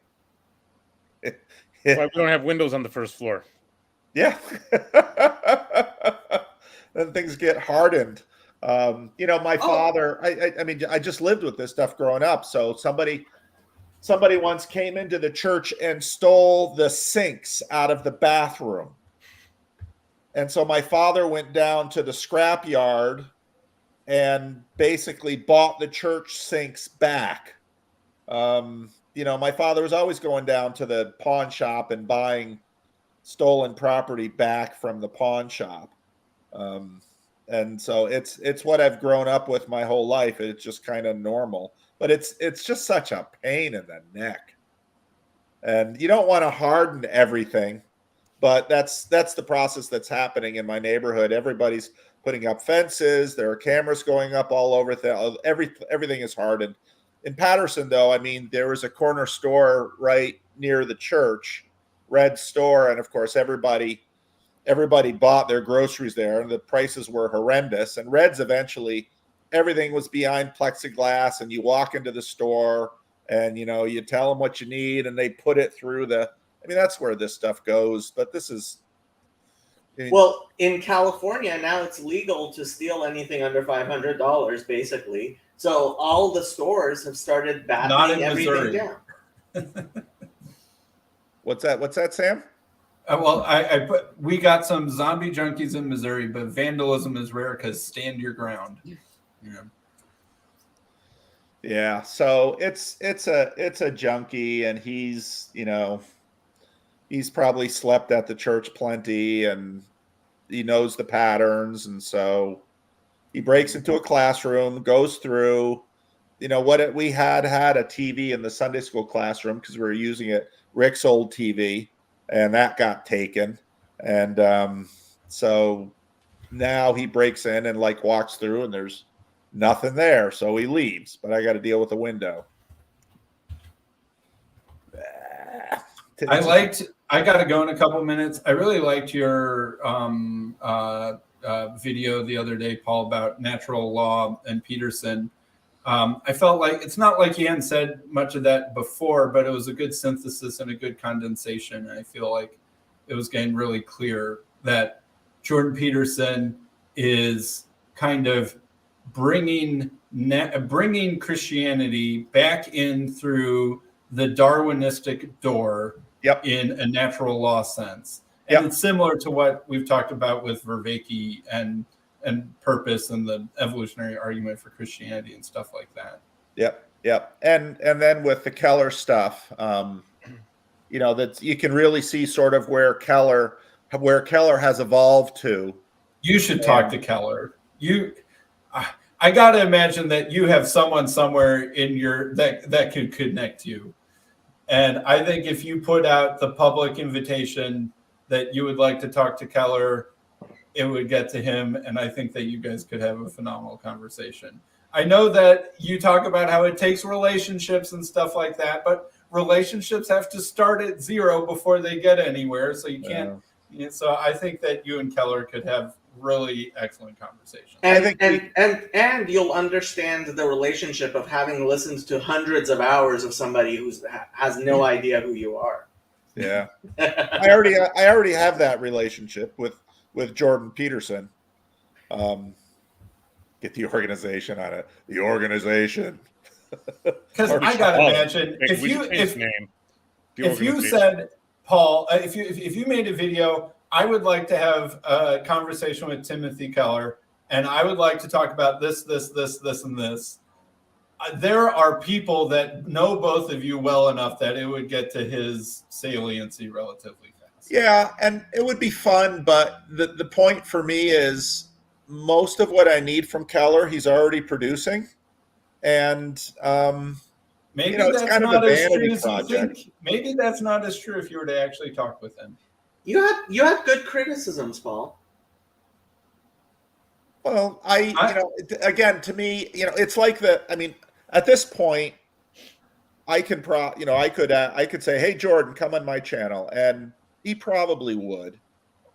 But I don't know. It's kind of a vanity project. I'm not saying it for vanity reasons or just for the clicks and the ad revenue. I really think that you and Keller would have a lot of interesting stuff to talk about in terms of you guys have such an overlapping theological background, but pretty different, views on evangelism and stuff like that, that I actually think it would be really constructive and interesting, not just like, oh, that would up your status. That's not why I'm saying it. Anyway. No, we actually have a tremendous amount of, we are very much from a very similar place.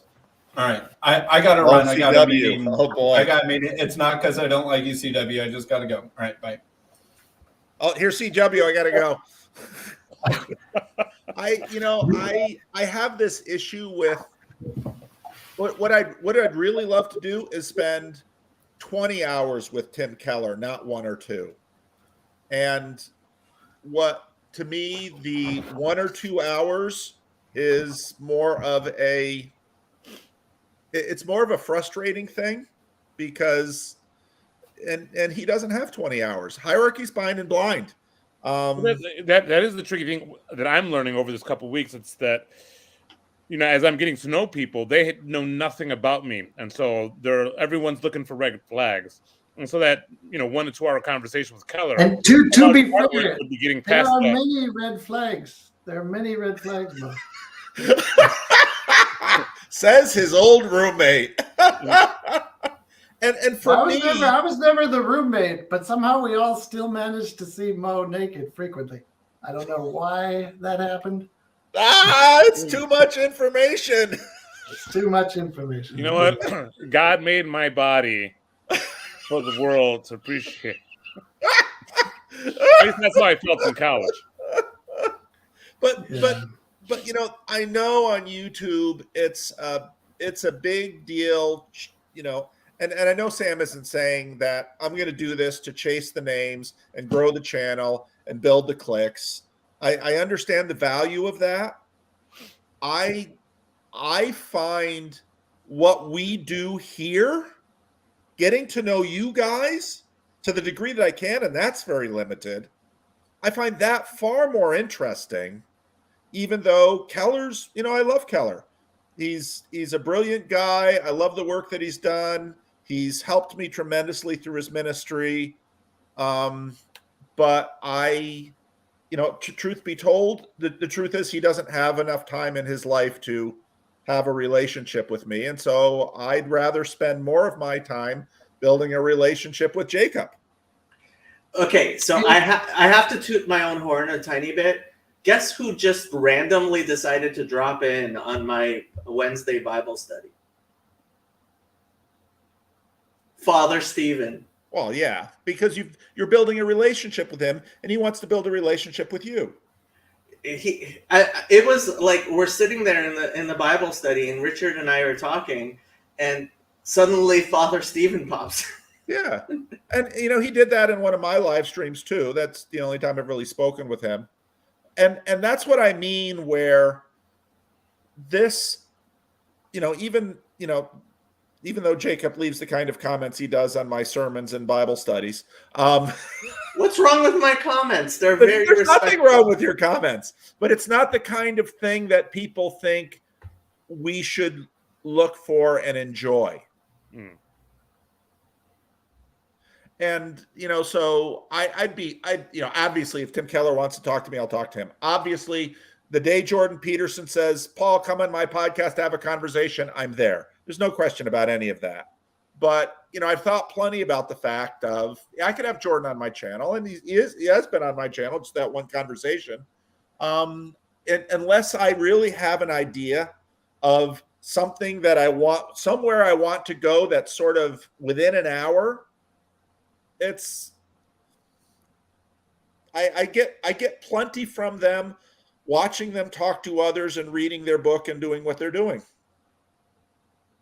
That's how I feel about it, basically. Paul, do you think there's also an element of, because I remember Francis Schaeffer saying that his approach to leadership, prominence, and influence was to wait to be extruded into those positions, which I just remember that phraseology. Oh, that's a good way to say it. Yes.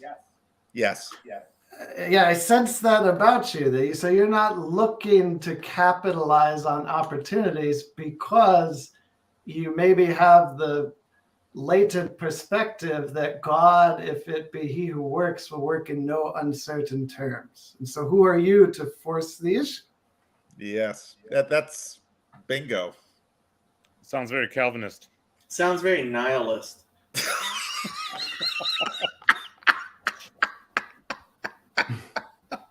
Well, I put it in a different context. Like, I remember one of the bigger shows that I had with my second band was we opened up for the Roots at the House of Blues. And really excited, telling everybody, hey, I'm going to be sharing a stage with the Roots and Questlove and Black Thought and all this stuff is super exciting. And then the next day, it was over. And nothing really came of it. You know, you kind of are expecting this to lead somewhere. You have no idea where, and it led nowhere. And so it's like, yeah, it's cool that I did that. That was like the time I met with Bart Ehrman to try and get him to somehow help publish a Christian apologetic book. I'm not sure why I thought that would end well, but I was very enthusiastic about it leading into the meeting. And I think Mo and CW, that's exactly right. And you know, there's why can't I think of the dumb man's name? there's a number of people who said it. Jim Carrey, when he talked about the Golden Globe winner. Robin Williams, when he won an Oscar. You think you move towards this and you think, oh, if I would ever get a chance to talk to fill in the blank, then it's like, no, it's not really how we work. And you're better off. You're better off. I mean, it's what about Jordan Peterson or Tim Keller is not nearly ubiquitously available on the internet.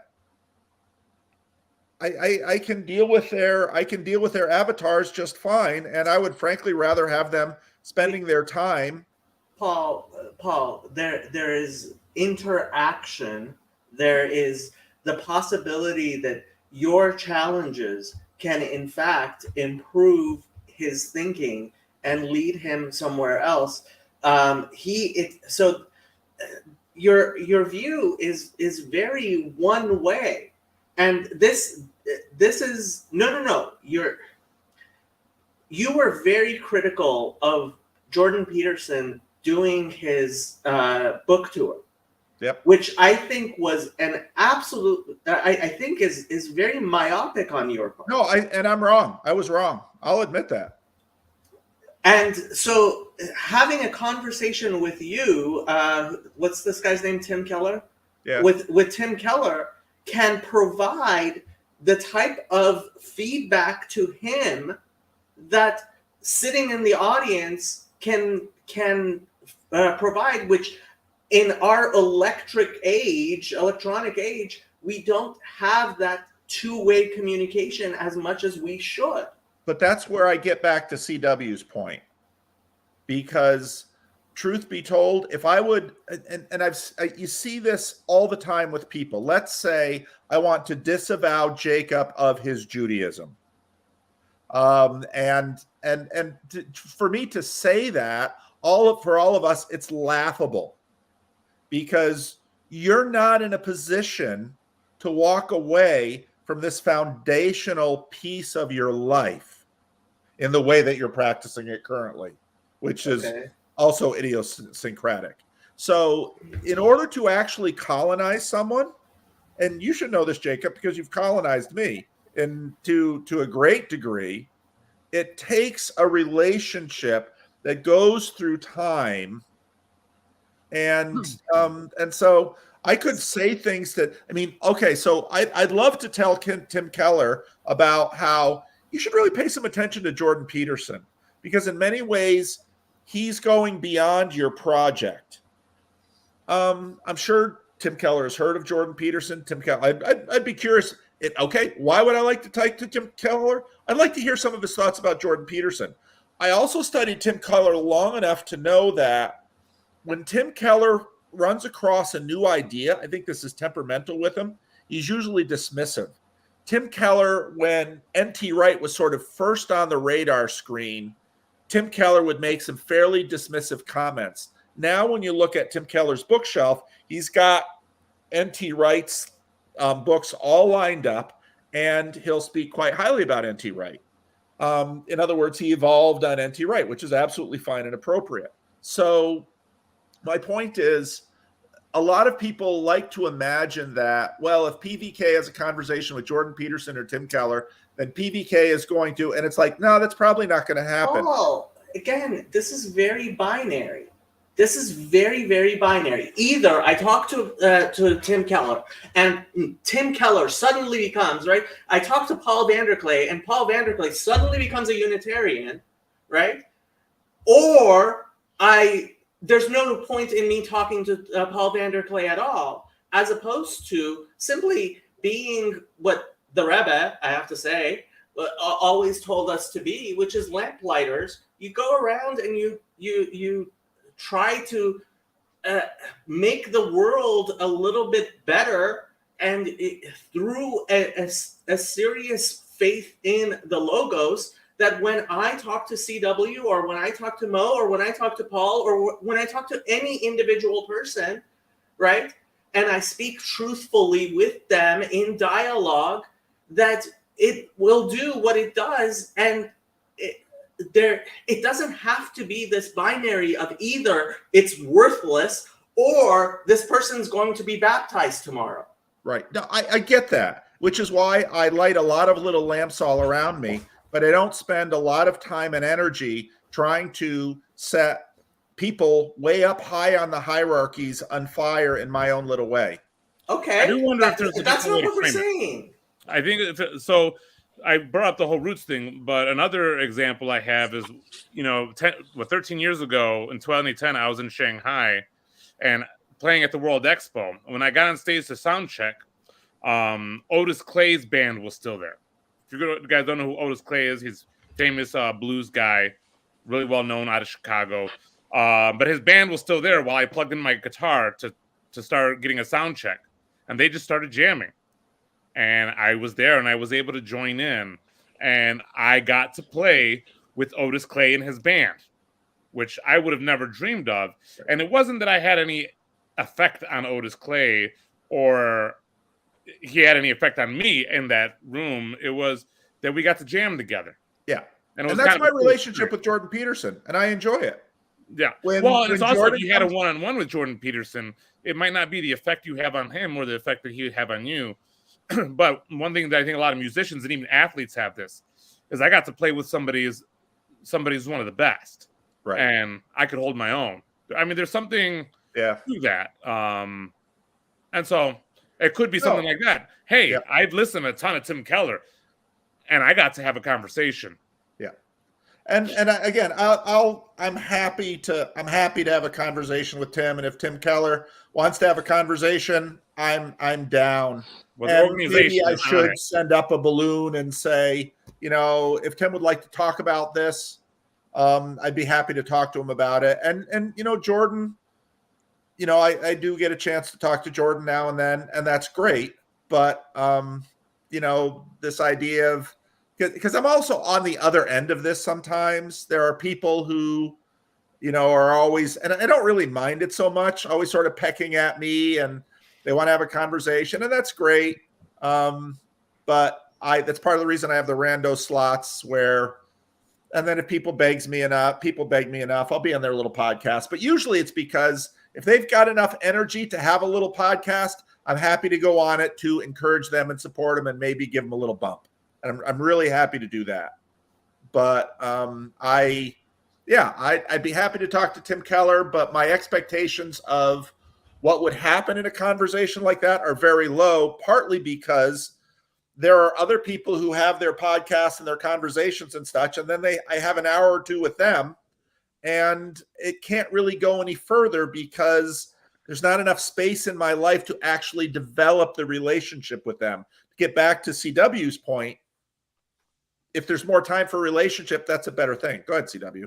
So I have a thesis about Paul, and this is beautiful because you are here. So I can air my thesis and see what you think and maybe what these other people think. My thesis on Paul is that he is a pastor first and a reluctant public intellectual second. So Paul has a kind of celebrity, but he's not a celebrity pastor. And I think that's what people miss. I think it's true. I don't want to be a celebrity pastor. Hey, don't crap on my dreams right now. Oh, you can have the lane, Mo. You can have the lane. I want to be a pastor that acts, that does music. I'm doing all right. Yeah, just listening to these just chattings as I paint and put up trim and work. They're addictive, aren't they? They're interesting. I mean, Jacob has definitely created a space that produces a lot of interesting conversations, and it's amazing that they can go sometimes as long as they can and produce as much quality content, for sure. I agree. And this is because there's Tim Keller videos out there. There's Jordan Peterson videos out there. I have a list of things to listen to, audiobooks. I have all those things. But you know what? If I see especially if certain people are on Just Chatting, I'm in, because it's the relationship. Luke wouldn't be at all. Luke doesn't like those ideas about personals and relationships. I know Luke's very propositional, but I think he's an anti-personalist, isn't he?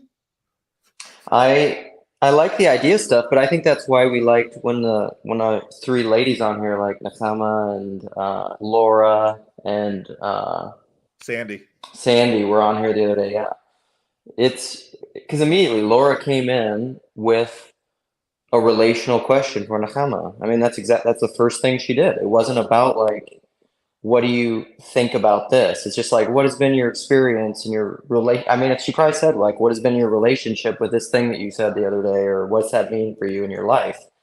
And that's something that's very attractive, because I like the idea stuff, but I get burned out on it. Like, I either want to come and I'll listen to this sometimes, or I listen to a comedy podcast or something, because the idea stuff gets to be boring. It's a good thing Luke isn't a 13-year-old boy, or, you know, they might be bringing him to some clinic somewhere to rearrange his anatomy. So glad you were born when you were, Luke. Oh, because I'm feminine in that regard. Well, yeah, maybe. I don't think that would have. You've never met my parents, but probably wouldn't have happened with my dad. I think Luke may very well be a saint, because in a moment of deep existential despair, I asked him to pray for me, and now I feel much better. Oh, wow. Prayers of the righteous. I doubt very much it had anything to do with Luke. But here you are, Jacob, talking to three Calvinists, and however we define Luke. Hold on. CW is a Calvinist? I'm a cosmonomic existentialist, but I have no idea what those words mean, but at least it's not Calvinist. Just talk to CW about his relationship with Calvinist churches. The Orthodox Presbyterian Church is Calvinist. Well, one of the philosophical associations I'm not a member of many things. Like, you know, I got kicked out of the church I was in for a while, but I am a member of an association for reformational philosophy. Historically, it used to be called the Association for Calvinist Philosophy. So that might give you a clue. Well, it's interesting. CW, we should have you. Jed and I, so Jedediah, a guy who's kind of this corner adjacent, had a conversation called the Calvinism to Deconstruction Pipeline, where we talked about our background with Calvinism, because we both have mainly been Calvinists our whole life. But you'd be an interesting person to talk to, because we've thought about bringing that back in, because that's kind of my issue with a lot of Calvinism, is it's become like, there's really interesting Calvinists like T.F. Torrance, Bart, George MacDonald, but Calvinists never talk about those guys. Like, those guys are interesting. Well, I mean, if you go to the main line, they'll still talk about those guys. Yeah. There's the endless sectarianism definitely obfuscates everything. So to me, my Calvinism is real, but it's incidental to my Christian identification. As it should be. That makes sense. So I strive to affiliate with something approximating the totality of the Christian intellectual tradition. But then, you know, if you put a gun to my head, well, first of all, you know, Calvinism is not one of the things I'd be willing to die for if you did put a gun to my head. But if you forced me to commit to a theological disposition, I'd be happy to identify as a Calvinist. I don't know if that's sufficient qualification. We're coming for you, Jacob. We're coming. All I hear is future servitans.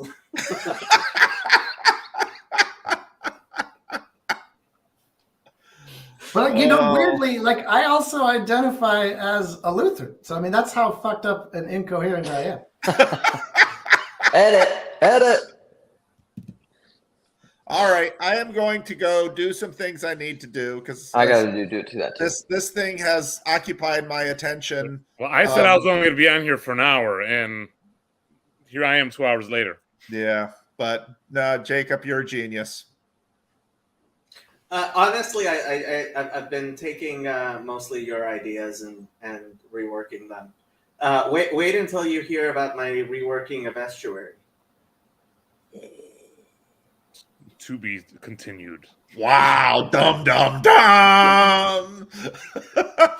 I'm thinking of calling it "Meaning the Gathering."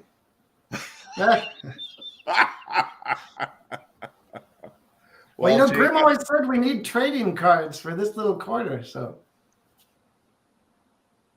if it can be improved, Jacob can probably do it and have us all hate him along the way. I think Van Donk might be throwing a brick through your window, though. John loves me, kind of. Anyway, I must go. So good knowing you all, and I'm out as well.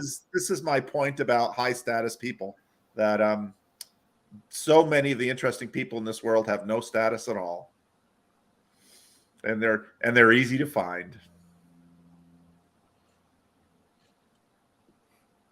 I'll see you, Moses. So CW, while I still have you, when are you making a channel? It suddenly got much more intense. I'm alone with the fire breather now. So the Rebbe said to be a lamplighter. I don't think he said to be a twisted fire starter. This is very true. Yes, yeah. How many fires have I started? Like, are they out of control? Some are still burning, I think. Really? I think so. I don't know. I mean, I don't see anything that's like truly been out of control. Yeah, no one has died yet.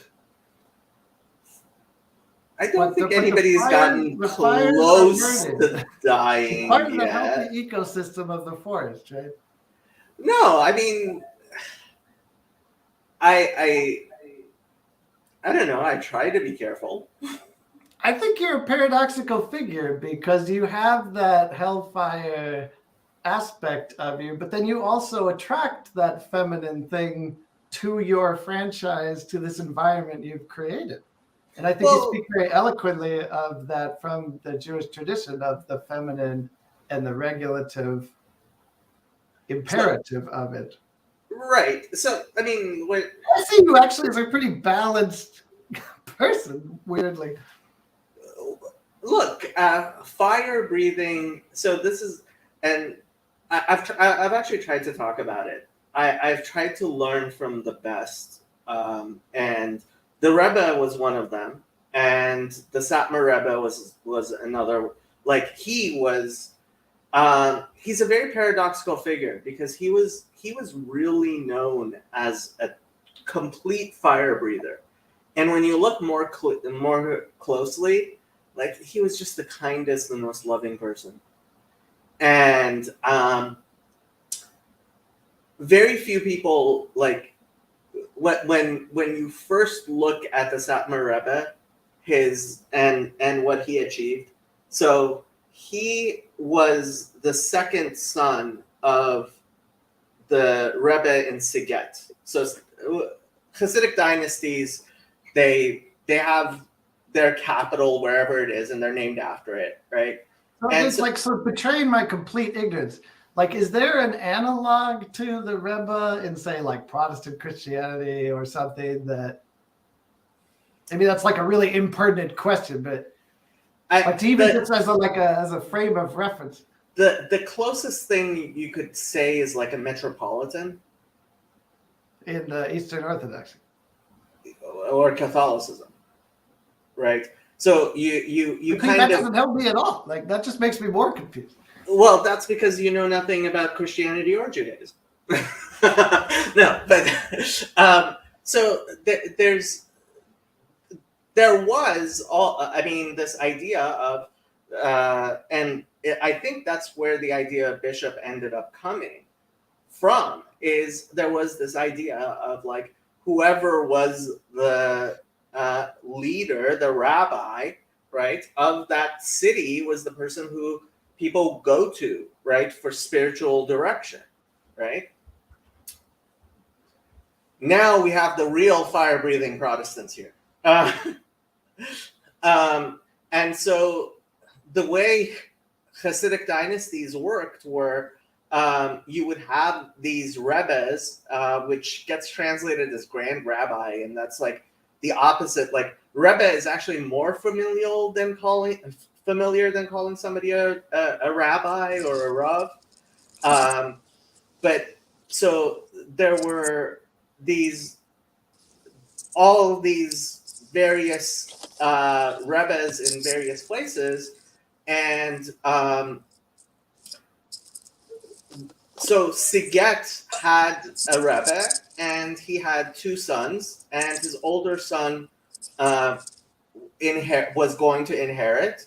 So the Satmar Rebbe moved to this other city called Satmar, Satumar in Hungary, and he established his own Hasidic court, and Hasidim, they basically vote with their feet. They choose which court, like people switching from one court to another is actually somewhat common. I mean, it's not that common, but it is common.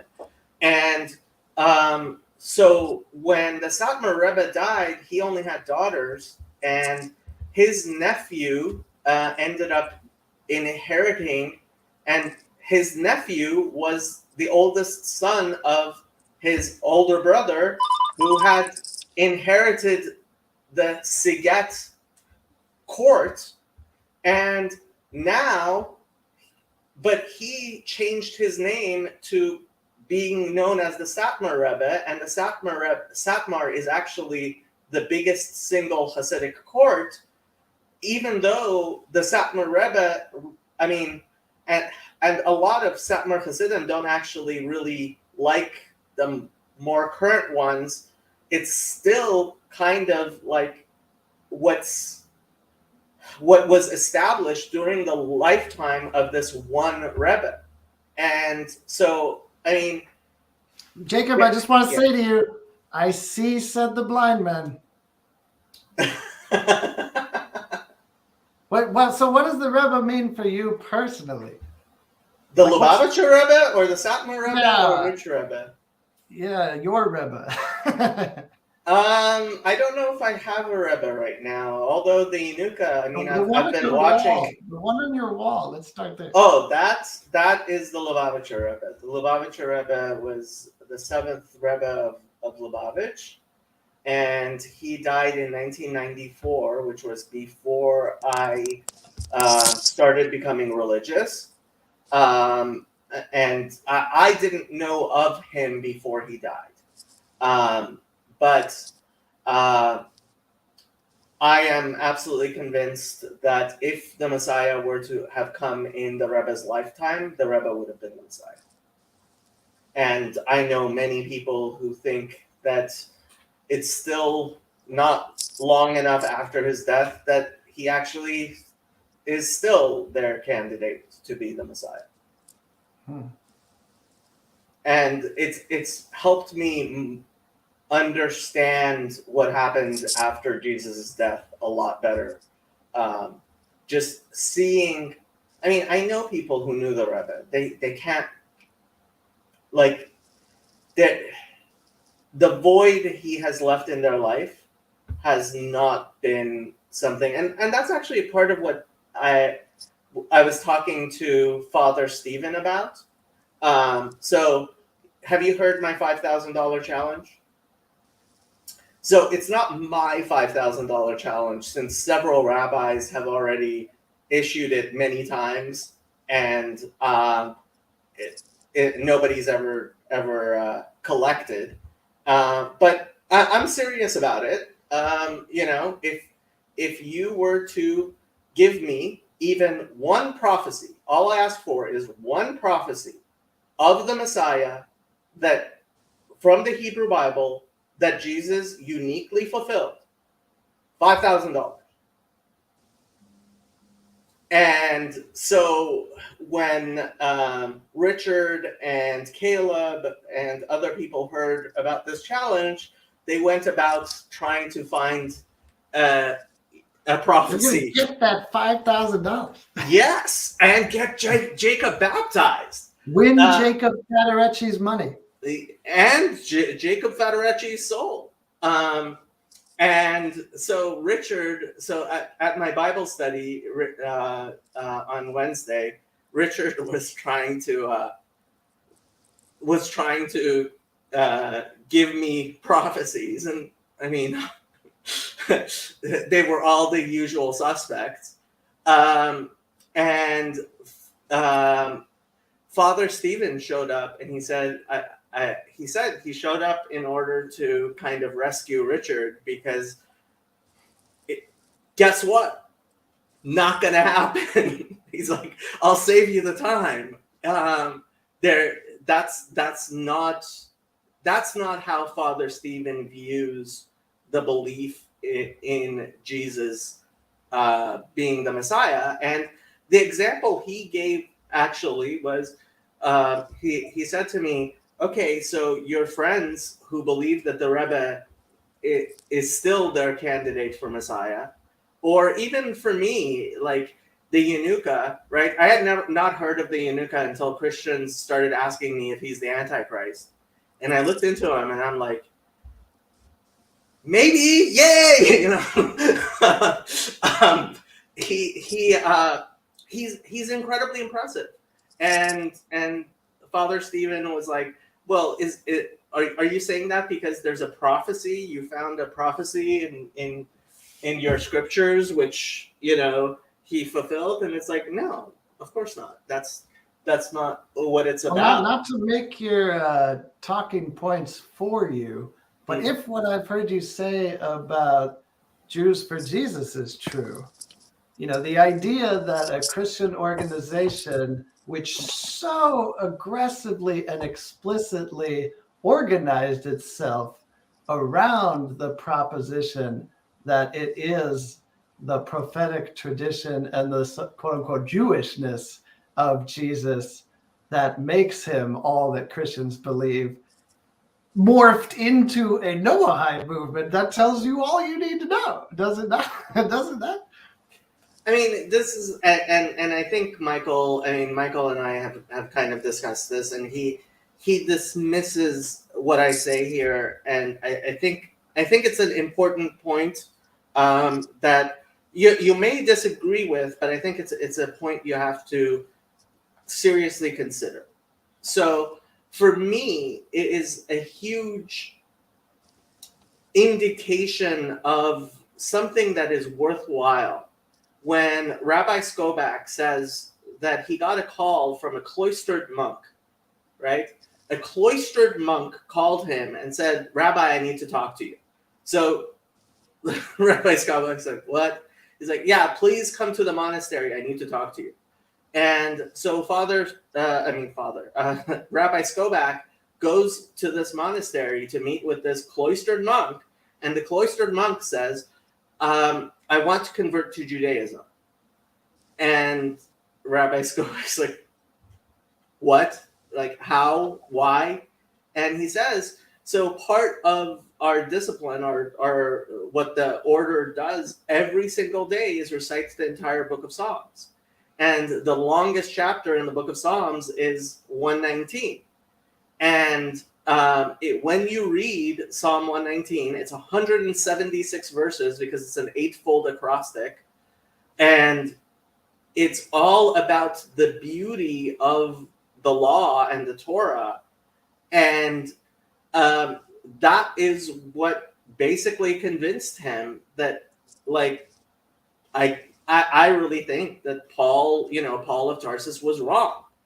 And why that is a powerful testament to me is, and the fact that I went searching. I seriously went searching. I contacted missionary groups to get lists of people who were serious religious Jews who were led to convert to Christianity.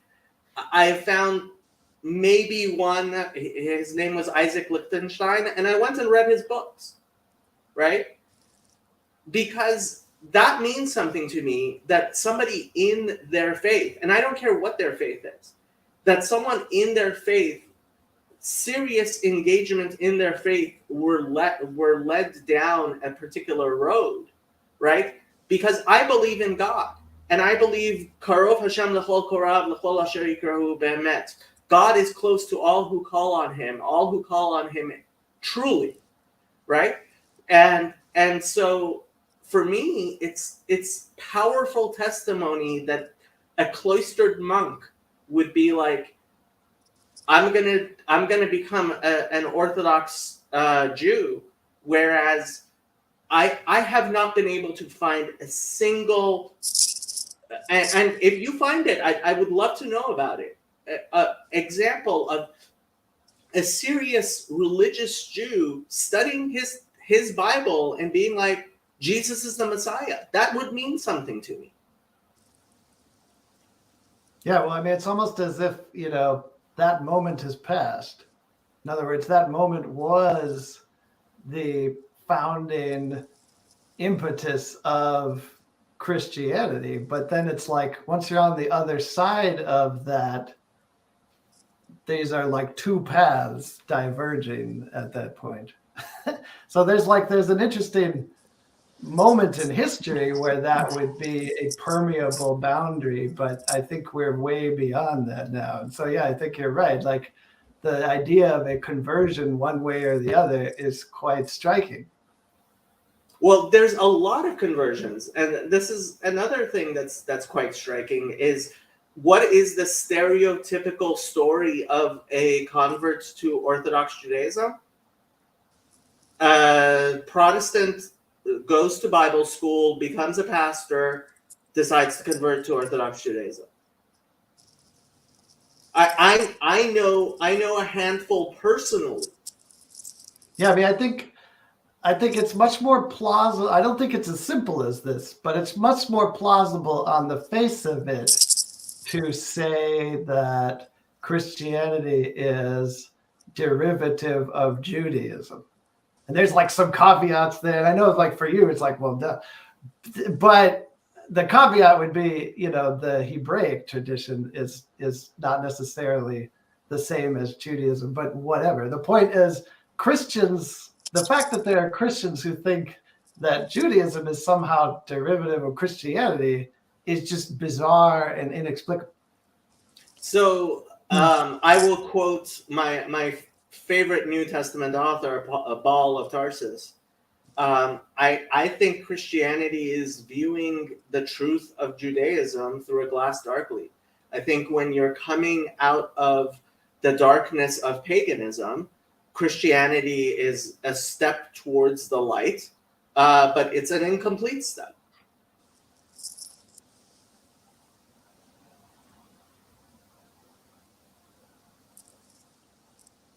Michael's winding up. But I mean, okay, so I mean, all things being equal, it seems like Jews do convert not to Christianity, but most commonly to secularism.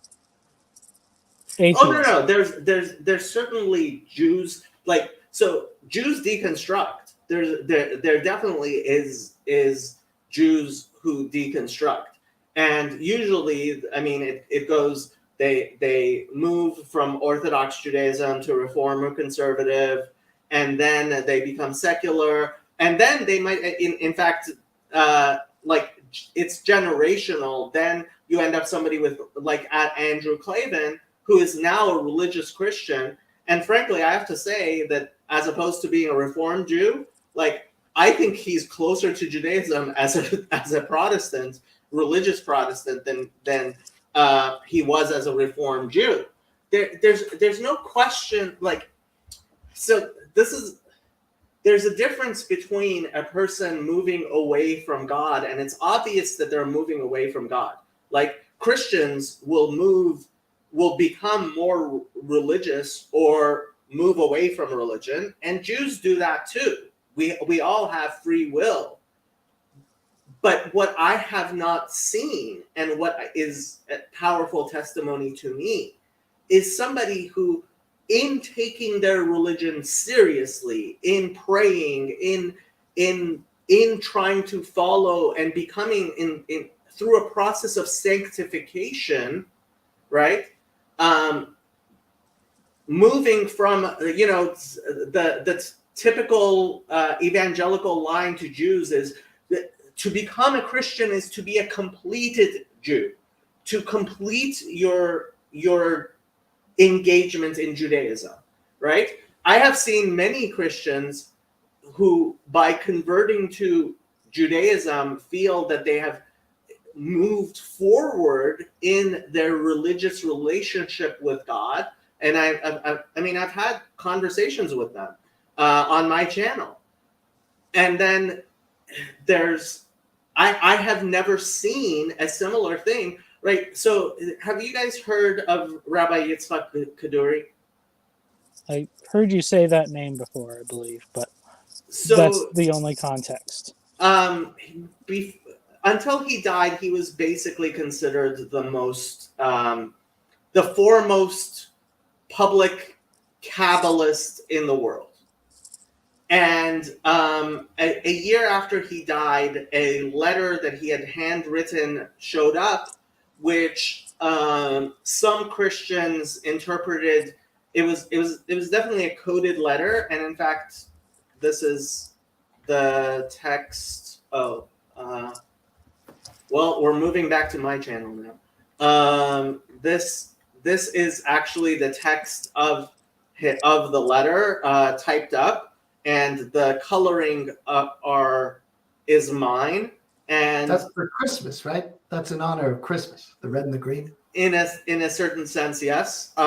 So the red spells out Jesus, and that's why Christians, like a lot of Christians, were talking about Rabbi Kaduri supposedly becoming a Christian, right? And it became a kind of talking point among evangelists, because here was this great Kabbalist, right? And supposedly he had become a Christian, right? Well, if that had actually happened, frankly, if Rabbi Kaduri had decided to convert to Christianity, tens of thousands, if not hundreds of thousands of people would have followed him. No question in my mind. And he would have instantly become the most famous and richest rabbi in the world, because like the evangelicals would absolutely lose their mind, right? But I don't think that's what happened. And I spent a long time. There's a reason why I typed up that his letter, and I spent a long time looking at it. I think I have some clue what he was trying to say, but if that were to happen, yeah, if Rabbi Kaduri or Chacham Hillel, or there are many rabbis who, if they were to convert to Christianity, thousands, if not hundreds of thousands of Jews would convert along with them. But it doesn't happen. Whereas entire churches have converted to because they Judaism. have genuine religious conviction. I mean, I think that's the farcical assumption behind a certain mode of Christian apologetics applied to Jewish people, is the idea that somehow the internal logic of their faith necessitates a Christian conviction. Like, that is so offensive and just profoundly misunderstands the nature of the distinction, never mind the disagreement in the first place, it seems to me. Well, go ahead, Michael. Okay, well, I mean, I think this is a difficult conversation to have, as far as like to say, like, there's anecdotal evidence on all sides. I mean, and it's all anecdotal in comparison to what is the global percentage of Christianity converting to Judaism versus like, compared to like the growth of Christianity in Africa and Asia and in Islamic countries where it's spreading underground and things like none that. of which has any bearing on truth, by the way. Just Well, to be no, clear. yeah, well, Just to be clear. but just for the sake of saying, like, I haven't heard this and whatever.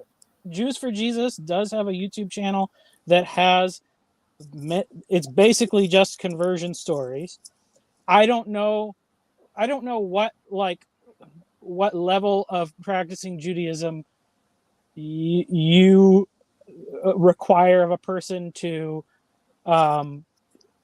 be like legit enough for their conversion to Christianity to really mean something. They should at least know more Talmud than I do. Okay, all right. Well, but then there is some of the stuff of that is like, and there's a lot. There's like, there's maybe not even like how much of this is even possible in some sense of like, okay, I know a guy who is a pastor in New York, Nyack, New York, and he was a pastor of the Baptist church there, and he had to work really hard to tamp down the anti-Semitism in his congregation because of the stuff that the ultra-Orthodox were doing with the school board there and like diverting all the funds.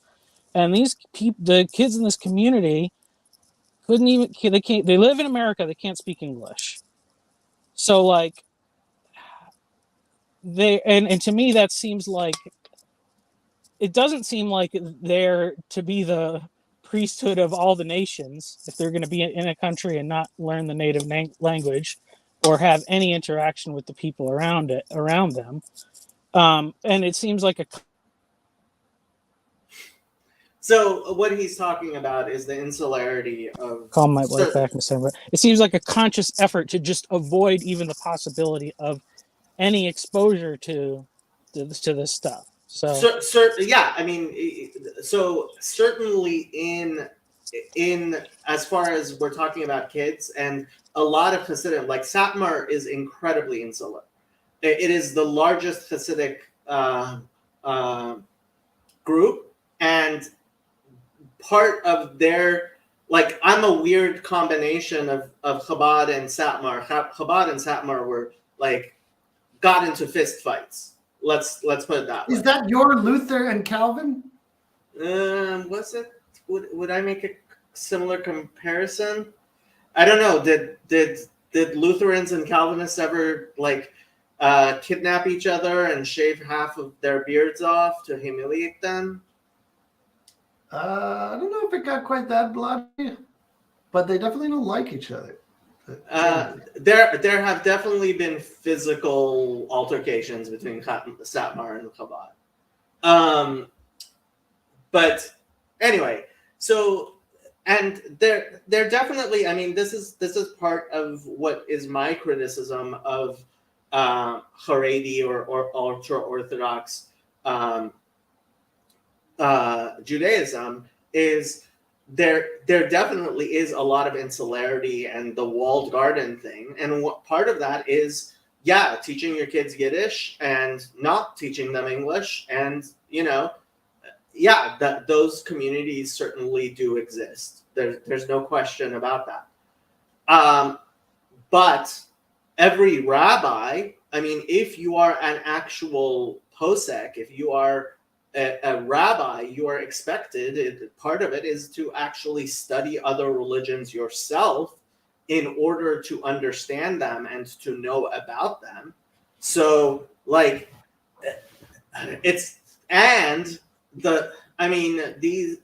there are definitely translation. I know of an attempt right now to translate the New Testament into Yiddish currently, because the old translations they feel are out of date. But I was going to say, how has this not happened already?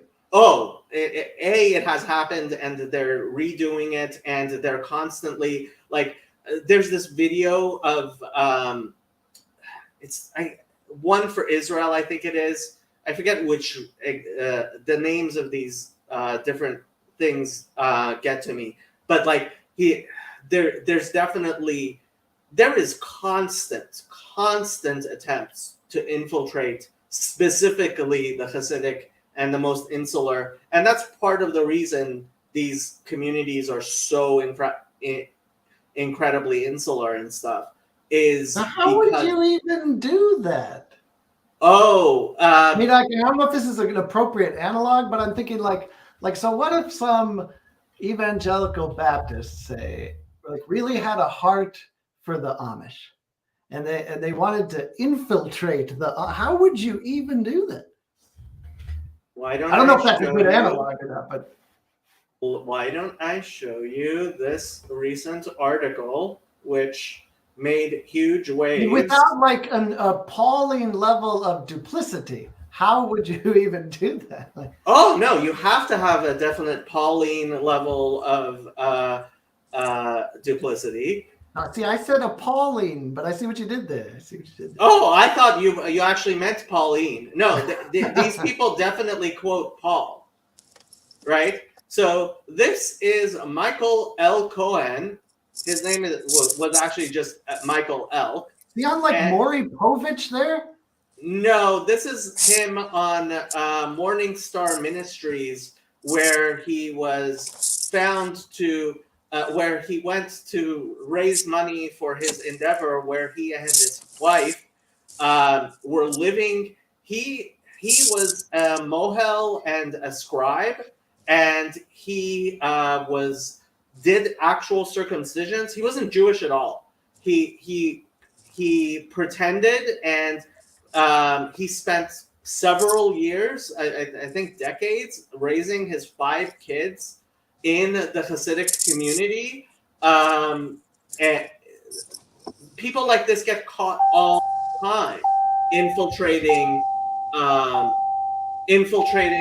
Hasidic communities constantly. And because there are definitely people who see their job as first to the Jew and then to the Gentile, and I came to those under the law as one under the law, and this is part of. So Jacob, not to be in any way offensive, because just to be clear, I do not feel this is the case. But to anyone who might think that you are somehow trying to infiltrate a good faith Christian cosmopolitanism for some nefarious purpose, what would you say? Oh, there are definitely people who accuse me of that, and I know, that's why. who think that's what I am doing. The fact is that evangelizing, trespassing on other people's faiths is completely against my religion. Like, it's curious that people would bring that charge to you, since you make no, compromise in your Jewish identification. So I'm not sure what the analog there is, but there are plenty of people who think that I am duplicitous and lying and all kinds of stuff. I've definitely gotten that charge many times. But nobody could accuse you of not being a Jew, though. So. Well, depends how closely you read the Revelation. Hey, when did observance of the law become optional? What do you mean? Well, like you don't observe, so how's that? It's not optional. It's never been optional. It's still not optional. Observance of the law is not optional. So why don't you observe it? I observe it to the degree that where I am in my life, am able and capable, and God will judge me for my sins. So you may admit to being a bad Jew, but you've never denied being a Jew. So the idea that it is designed to be impossible to keep fully, to instruct us of our inabilities. No. Like it says, the Mishnah we say in synagogue, so like this may be the most commonly cited Mishnah. in רצה הקדוש ברוך הוא לזכות את ישראל, לפיכך הרבה להם Torah u'mitzvot. The God wanted to sanctify Israel, therefore he gave them much Torah and many commandments. So we, all of us, and this has always been the case, are incapable of meeting all the demands that God would have of us. That's obvious and has always been obvious, and it's clearly obvious that no human being, ein tzadik ba'aretz asher yaseh tov v'lo chata. There is no righteous man on earth who does good and does not sin. So the fact that human beings sin is just a given, and if you read the Hebrew Bible, that's obvious that human beings will always miss the mark. All human beings miss the mark. But we believe that God has given us many, many opportunities, and in order to sanctify ourselves and make ourselves better. And the purpose of the law is not chas v'shalom, to make you depressed and make you feel like you're a wicked and horrible person, but to give you opportunity upon opportunity to, in fact, improve yourself and sanctify yourself and be what the infinite God wants. And yes, the Torah is infinite, but and I give this example all the time, and a lot of Christians, like, it's something that's resonated for a lot of Christians. So when I was observant, right, I could not do the entirety of my daily prayers every day. I spent 2 hours a day praying, and I did not spend 4 hours a day praying. Now, somebody like Chezi, who's been saying all of his prayers all of his life, he can knock off the entirety of the prayers much more quickly than I ever could. But I started learning Hebrew at age 19, and I still don't read very fast. So I was, even when I had my job as an assistant rabbi, I could never finish the daily prayers.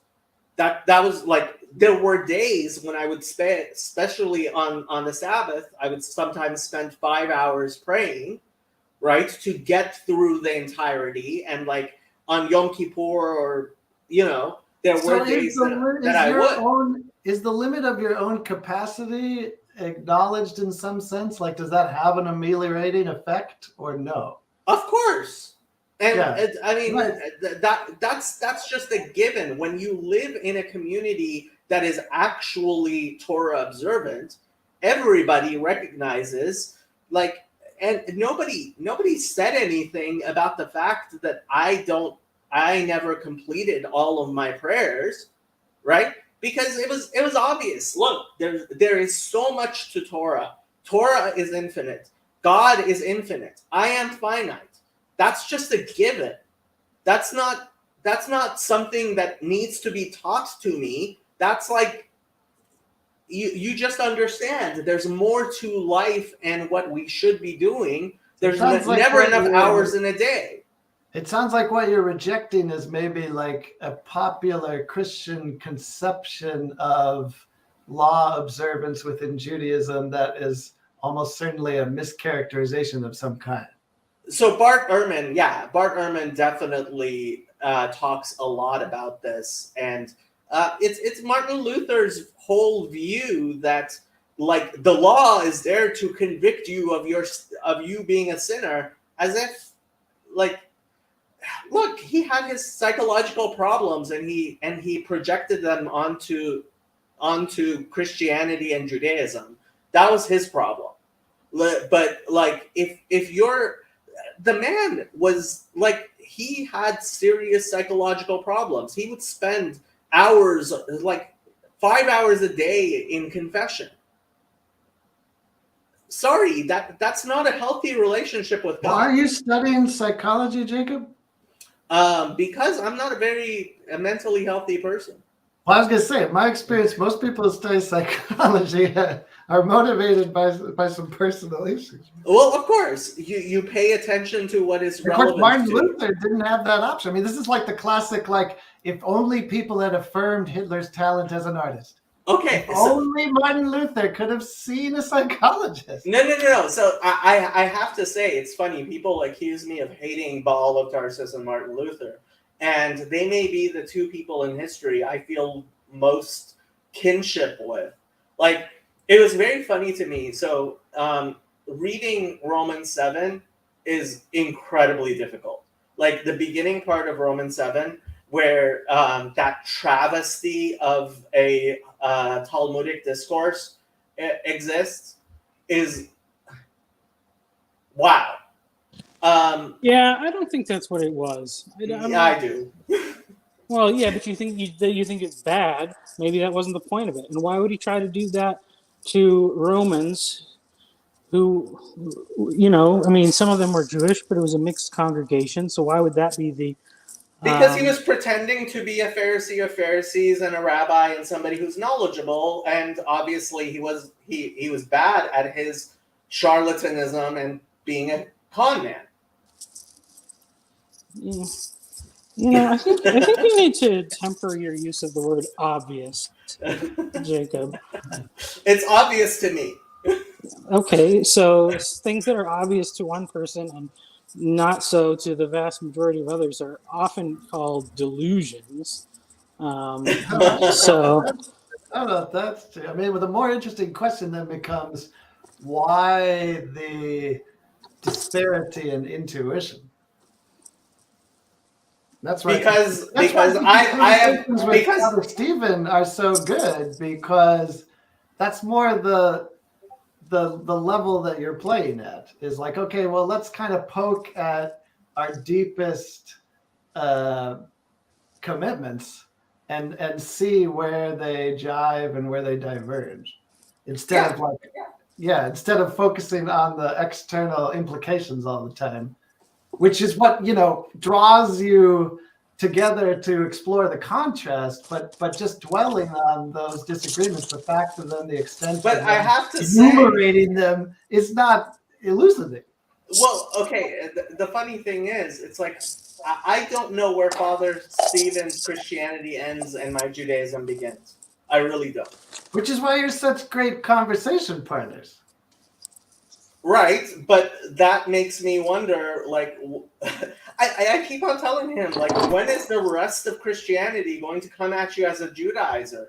Because the Christianity that he presents is nothing like the Christianity that certainly Protestants present. Well, and I see this as a recurring theme in some conversations in the corner, because like the person on the outside looks at you talking to Father Stephen and think it's crazy that you think he's potentially going to become a Noahide or something like that, or it's crazy. Hold on. As far as you're not saying that, you're not saying no. As far as I understand, he is a Noahide. He is a Noahide, and as far as he understands, he is a Noahide. Okay, well, that's a bad example, but a different example. So I look at Paul's discussions with John Vervaeke, and I hear Paul, or even Paul and Leitner, after talking with Vervaeke, say things like, it's only a matter of time, or always come so close. And I don't mean to speak for those people or cast aspersions on them, but I look at this and I'm like, what are you talking about? John Vervaeke is in no danger of becoming a Christian, but it's because they have the relationship, they have the conversation. There's so much agreement in the midst of the. It depends on your definition of a Christian. John Vervaeke is not in any danger of going and being baptized and going to a Protestant church every Sunday like he did before. Been there, done that. Right. But is that how you define a Christian? That would be a definition, sure. But that obviously is a way more interesting question too. and that's the real question. This is why another one of my zingers, right? If you define Christianity as somebody who follows the teachings of Jesus, then the only Christians I know are Orthodox Jews. But yeah. Michael's on the move. How so? And How he's so? wearing his shades. Oh. Well, how so? I mean, ultimately, I think teachings Jesus was. Oh, so here, let me. This is going to be Jacob's greatest hits, but let me pull up. There's Sherry. Sherry should come join us, but she's probably otherwise engaged. I wanted to talk about Doyword because CW is on here, but okay, talk about that instead. Well, I mean, I think it's very interesting because it seems like not many of his ideas have actually been tried because they're relatively new in terms of philosophical things, but I feel like they have a lot of process. I mean, a lot of promise. It's obviously he was kind of the philosophical brain behind Francis Schaeffer's L'Abri concepts, and that's deeply shaping the organization that I'm working on building. And I think, because in regards to Calvinism and such, I think that you get a very different brand from Doyward than like from Calvinism, and I think from Calvin himself. And I think that, I see very much as with all these things, including these interactions between Jews and Christians, that I think we are still maybe at the early stages of things. And who's Doiver, and what are you guys talking about? He was a Dutch philosopher from the 20th century, and he arguably could say he crafted the only philosophical system that's based entirely on the Bible as the foundational text. Very much based out of it's Christian, so you'd say that his interpretation of the Bible is not correct, but that everything is following this pattern of creation, fall, redemption, and he developed this sphere sovereignty concept, which people. Well, yes, but Doyward. He applied it to philosophy. Yeah, and then he I guess we could say, so yes, the distinctions that he made, he took the idea from Kuyper and then fixed it. Yeah, I know. I'm not going to try to Doyward. Oh, yes. You did. Yeah. But so but basically he sola scriptura to its most extreme end. Yeah, but I would say it's in the context of so let's say Calvin was invented the Calvinism concept, not necessarily, because a lot of it came from Luther and the church fathers and various things you could say. But the problem with Calvin was maybe Calvin was a Calvinist who believed that very few people were of the elect. And I feel like maybe by the time you get to Doyward, it's a Calvinism that thinks very few people are not elect, which is, means that you're going to be far more charitable in your interactions with other people. And can we talk about common grace after this? Because I really want to talk about common grace after this. Go ahead. Well, I'm very interested to hear your impressions of Doyward and the import of his thought. But from where I'm coming from, I kind of see his significance a little bit differently. It is certainly true that he saw himself as articulating a biblically motivated and perhaps therefore explicitly Christian philosophical approach. But to me, the equally important aspect of Dooyeweerd and his project is that he recognized the need for an explicit and exclusive Christian philosophy, period. So at all. Mm-hmm. Yes.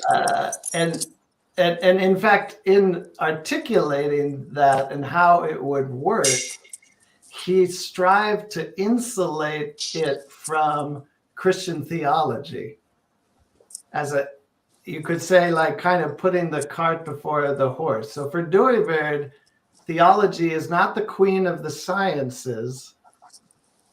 It's among the specialized disciplines, and philosophy is the discipline of the disciplines. Yeah. And well, so yes. philosophy doesn't dictate to theology, but it does elaborate on its relationship to the other specialized sciences in the more broader European sense of a science. So I actually think the cleanest way to think about Dooyeweerd as a very early, explicitly Christian attempt at philosophy of science. Yeah. Well, yeah. So that, I think the really interesting thing to me, and why and I haven't gotten to do a deep dive. I've watched all those Roy Clauser lectures that you shared, and I have a couple of his books, Dooyeweerd's books, that I've started to read, and they're very good so far.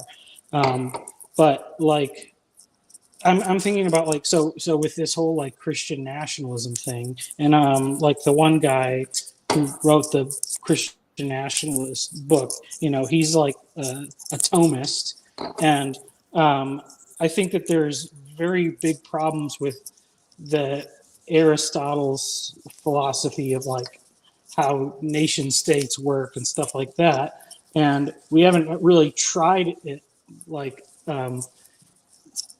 we haven't tried the Dooyeweerd way, and I feel like that would, to me, that would be a better way to try to move this thing forward. Yeah, well, I mean, even aside from the relative merits of Dooyeweerd's proposal, just the suggestion of an explicitly and exclusively Christian philosophy, I think, is very provocative. Yeah. Well, yeah, because everybody wants to, because I think that people do understand, like, philosophy kind of sits below religion in some ways, or if it's your unquestioned assumptions are based on your philosophical outlook, then your approach to scripture will be. Yeah, well, and even in Dooyeweerd, that's the case. But there's a critical distinction between the religious and theology, and those are often conflated. And so for Dooyeweerd, yes, all of life is religious, but not all of life is theological. And so that's very different from like postmodern movements in Christian theology, say, that develop a theology of everything. Yeah. So Dooyeweerd stands in stark contrast to that kind of approach. But I mean, I would say that not because he's subordinating philosophy to, or religion to philosophy, it's the exact opposite. Well, yeah, right. But I mean, I haven't done the deep dive on all of the concepts, but the fruit is that this is what shapes L'Abri, which is like in a very real sense, it's the ancestor of estuary and of this little corner, and it was very. It's kind of like a fruitful. Deep intellectual background to certain elements of Protestant thought that have been extremely influential. Like L'Abri is one of them. So if you if you set Schaeffer, if you separate Schaeffer from his activities on the Christian right, politically, and even honestly some of that, probably has Dooyeweerd influence. But if you separate that and look at him as a Christian public intellectual apologist and theologian, Dooyeweerd's influence is huge through Hans Ruckmacher, who was explicitly a reformational thinker. Which, of course, go check out Burn Power the Anadromist channel for that kind of thing. He's got that seminal lecture from Rookmacher, What is Reality? Yeah, and that was the other one too, because I did a little video recently about. So his little skinny book, Art Needs No Justification, and that's interesting because he talks, because I'm trying to build this trade school concept, and being like, why haven't people connected like the work of the hands with the spiritual aspects? And part of the reason is that, well, they have, but everything they said was applied only practically to the high arts, painting and sculpture and music. And really, prior to the Renaissance, the craftsman, the artisan, it was one person. The person that built your house is the same person that's going to paint the murals on the ceilings. And, but people who work with their hands to make more common items don't. I think they should start to think of themselves in those ways, that they are crafting something. And I think this is where the neo-Calvinist tradition starts to come back and be more consonant with something like Eastern Orthodoxy, because Calvinists have their justified reputation as the whitewashers and the iconoclasts. But neo-Calvinism comes, and with Kuyper's famous, there is not one square inch over which Jesus does not say mine. There's a kind of broad application of cultural mandate that brings back in the necessity of engaging with art and culture, which is what's so attractive to many people in Schaeffer's writings. So it's kind of like undoing some of the excesses, let's say, of early Calvinist thought and reaction against sacred art. Yeah. Like, and that's like the problem. Like I like Doug Wilson, but I feel like Doug Wilson as a person is probably actually very open-minded in how he would see the gospel working in different cultures and things like that. But the people that are listening to him all want to pattern everything after like Moscow, Idaho, which is like a super white northern community. And like I'm like that's honestly, because that's the thing, like I'm excited to see like when the African missionaries start coming to America and teaching us stuff about that they've learned through practicing Christianity in Africa, like that's exciting to me. I want to see what happens with that. And then I feel like the interaction between Christians and Jews should be mutually beneficial in a similar way. So how are you navigating those questions of the intersection between art, cultural engagement, religious faith, maintaining a distinct identity but engaging with a broader culture, in the way that you conceive of this vision for what would you call it? The trade school that is. Yes, the name is Tectonic School. If you want, I can send you an invite to the Discord server. So because I actually have written a fairly long philosophical concept, to kind of base it on. But I'm surprised I don't mean you to put you on the spot. What? I'm surprised you haven't seen it yet, CW. Well, I'm certainly aware of the project, but I have not had a chance to. I haven't shared the link publicly anywhere yet, so I've just been sharing it with a few people as I'm getting ready for the big reveal. I'm almost done. I have like one more video to edit and a couple more things to write. Don't be like Google, man. Make sure that the phone is there. If you're gonna give a demo on a phone, make sure the phone is on the stage, or else you could lose $100 billion in market value. Yes, I'm trying to avoid mistakes like that. Yeah. I'm not aware of what you're talking about, but I'm guessing it was in. Oh man, it's so epic! Yeah, like in the big AI wars that are happening now. Microsoft unveiled its plans with OpenAI to enfold this kind of chatbot technology into Bing.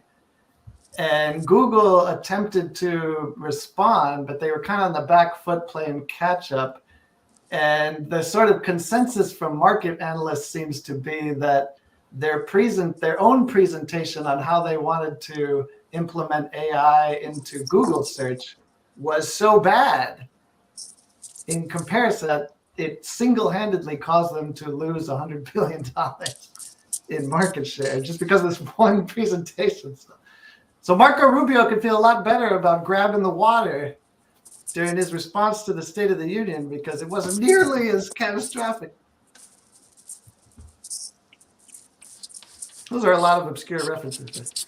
Yeah, you spend a lot more time on stuff. Jacob knows what I'm talking about. He's like, if you cut him, he bleeds Republican, I think. Kind of, yeah. You should know what I'm talking about. No, because actually, the Watergate, Marco Rubio and the Watergate. You don't remember that? No, and I started my channel in an attempt to not pay a lot of attention to. Speaking of Noahides, not pay a lot of attention to politics, and it's been a great diversion. I have. But Jacob, isn't that like you living in Israel? I mean, isn't it just a matter of time and you're just kidding yourself? I would be living in Israel today if my parents would be willing to move. See, I didn't know that. So it's just, yeah, go ahead. I came to say hi to CW because I think you mentioned vaporwave in a previous stream, and I just wanted to say I'm a big fan of the vaporwave myself. That's great. How did you get into vaporwave? I don't know. It's been a while. Yeah, because how long has it been now? I think it's been like at least a decade, right? Because everybody was like, "Oh, that's a flash in the pan. There's no way it'll last." It sort of has the reputation for being the first musical genre conceived entirely on the internet. So it's like the music of the internet. Yeah, the Macintosh video, the Macintosh album, right? But yeah, all it kind of disappeared, right? It's not really a thing anymore. Well, vaporwave is still very much a thing. In fact, many streaming services have vaporwave channels. Like I use, it used to be called Slacker, but now it's called like Live by Live or something. And they have like, a dedicated vaporwave playlist. According to Wikipedia, vaporwave is a microgenre of electronic music, visual art style, and internet meme that emerged in the early 2010s. It is defined partly by its slowed down, chopped, and screwed samples of smooth jazz, elevator, R&B, and lounge music from the 1980s and 1990s.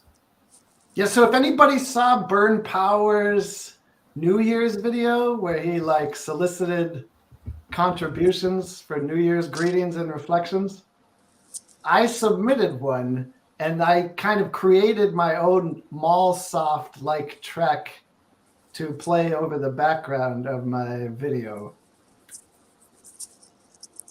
I didn't see it. I forgot right to watch after it. Grim Grid. So,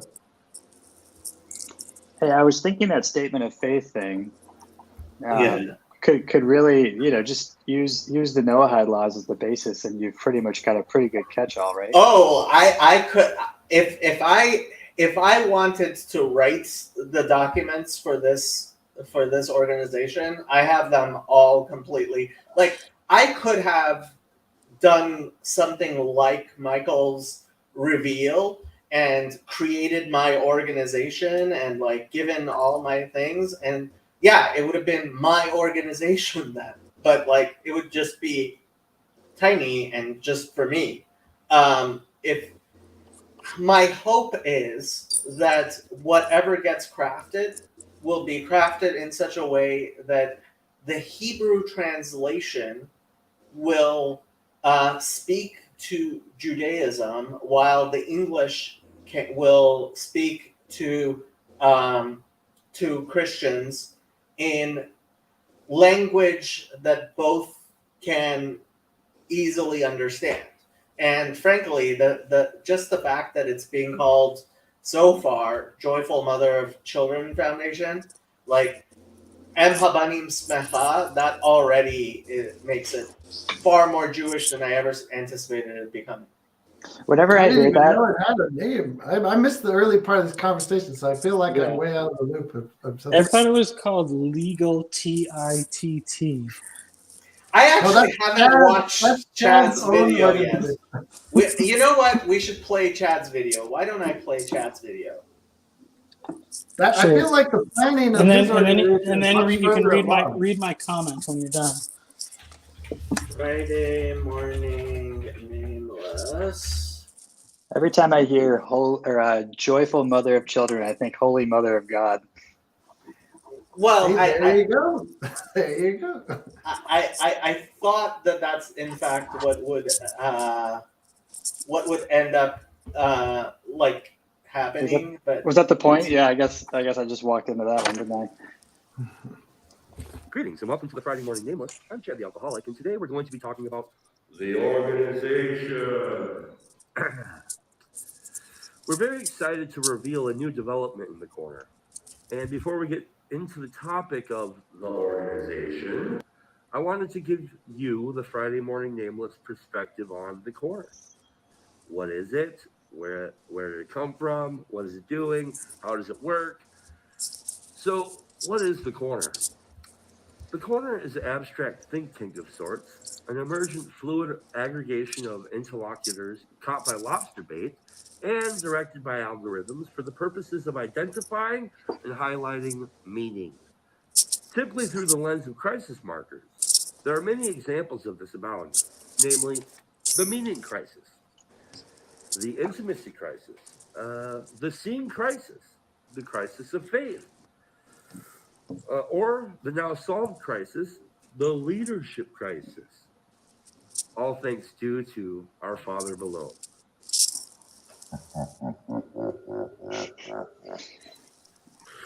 Well, how does it work? Well, historically, somebody becomes intrigued by something happening online. Then they commence to make video monologues commenting on said intriguing thing and uploaded to the mothership known as YouTube. Hi, this is Paul. So basically, somebody watches something, they're like, oh, that's cool. And then they're like, oh, I think I want to do a monologue and commentary on this. So then they do a commentary on it, and then they upload it into the mothership YouTube, only to have that process repeated and replicated. Hi, this is Paul. Hi, this is Paul. Hi, this is Paul. Hi, my name is Paul. There are variations of this, of course. Examples include Discord servers, Substack pages, podcasts, and in-person meetup groups. But the replication process is roughly the same, which brings me to the organization. My friends, I've commenced to start an organization. It's essentially a network hub that feeds the hungry and ambitious. I've affectionately named it the Legal TIT. The acronym TIT stands for Tender Institutional Treasure Trove. So, in full, the name of the organization will be the Legal Tender Institutional Treasure Trove. The legal tit will be unfurled so as to feed the needs of the poor and hungry of the corner. I hold this legal tit close to my to my chest, and I am the head boob of this legal tit and will keep a sharp eye out for anyone looking to get fed, whether it be networking or funding for events ensuring our march towards the land of milk and honey to be a sumptuous and complete endeavor. And don't worry, if I can't help you, there are sure to be other organizations marching abreast, ensuring at least a couple of legal tits to feed us all. Thanks again for watching, and have a great day. He's got a picture of the Rebbe parade on his. You got to read my comment. Read your comment. Hold on, he had a picture of the Rebbe. Are you joking? Well, no, go back. It's a famous like Protestant picture. Oh, the Rebbe I praying see. over. Yeah, but Yeah. And Jordan Peterson, I mean, you gotta love that picture. Your comment. So There's Yosef's comment. I see you're trying to nip the organization in the bud. The legal tits needs another organization to support it to give it structure and shape. I suggest we start an organization called Beneficial Religious Activities, or BRA for short. That's what I do it for. I do it for your laughter. Do it for the lulz. I love it. So did Chad jump on here earlier? I think Chad was on here earlier. Yeah, he was. Yeah. How did that go? It was You guys good. clear up everything and he's happy and content now? No. No. Look, the fact is, I thought, I hope I was clear about this. Chad and Luke are willing to be vocal in expressing what a lot of people are wondering about, and anxieties that they have, which is important, and I value them for that. Like yesterday, I made a joke about how if it was up to me, I would ban Luke from all these discussions. Well, it kind of is up to me. If I wanted to, I could ban Luke and Chad from all these discussions, and plenty of people would, right? But that's ridiculous, I think. This isn't about me. It's not about me. And like, a lot of people think it's about me. And it's like, if it was about me, guess what? I wouldn't have been looking for a Protestant pastor to be the executive director.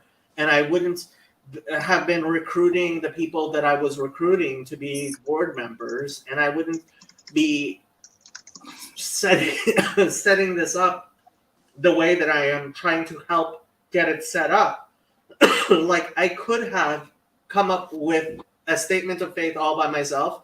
And like, it's kind of funny, when I first started talking about this, a lot of people were like, well, give a job description for the person you're looking for, or tell us what it's going to be like. And it's like, no, I can't do that, because it's not about, like, it's going to have to be negotiated. There's a process that our community is going to have to go through, in which we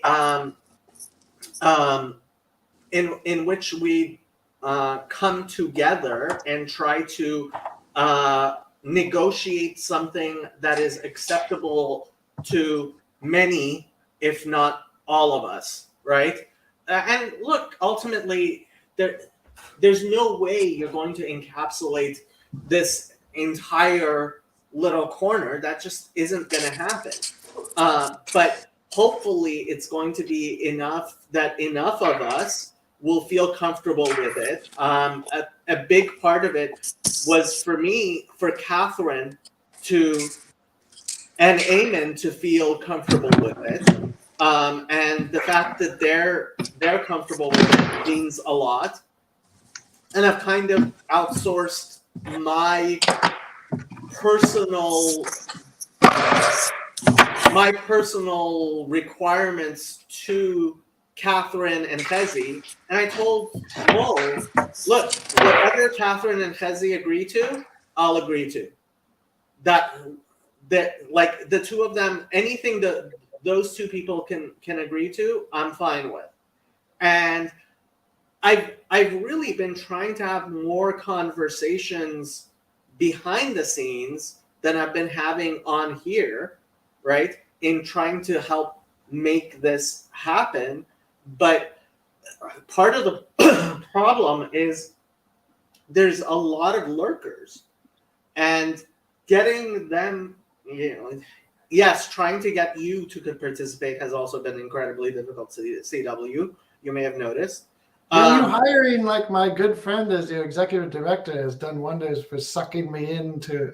I didn't even know that. Like, and frankly, look, ultimately, this is hopefully a work of the joyful mother of children.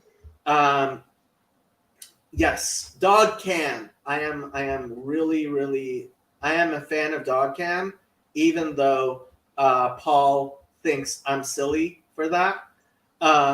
But there's like ultimately, I do think if this is going to go anywhere, God's going to carry it. And like, first, I tried to get Eamon to be the executive director, and he ultimately said no.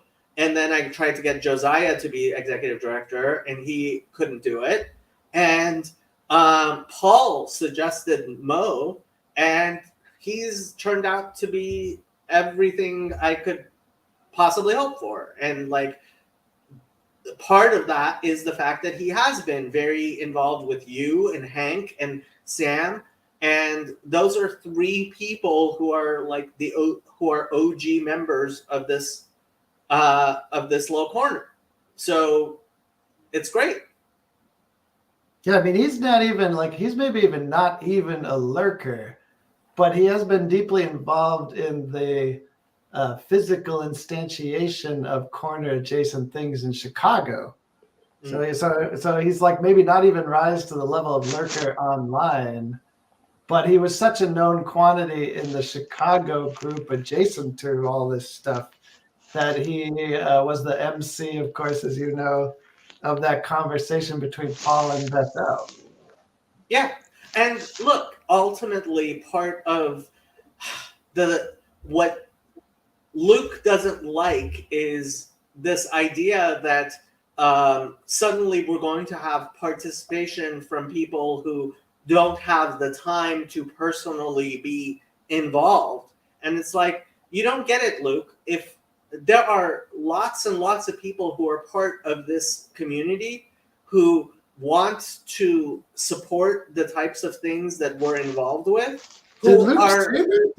I think the only thing I've heard Luke say is more rooted in his deep-seated anarchism and anti-institutionalism. Okay, so Luke says a lot of which things. Is not in any way specific to this organization.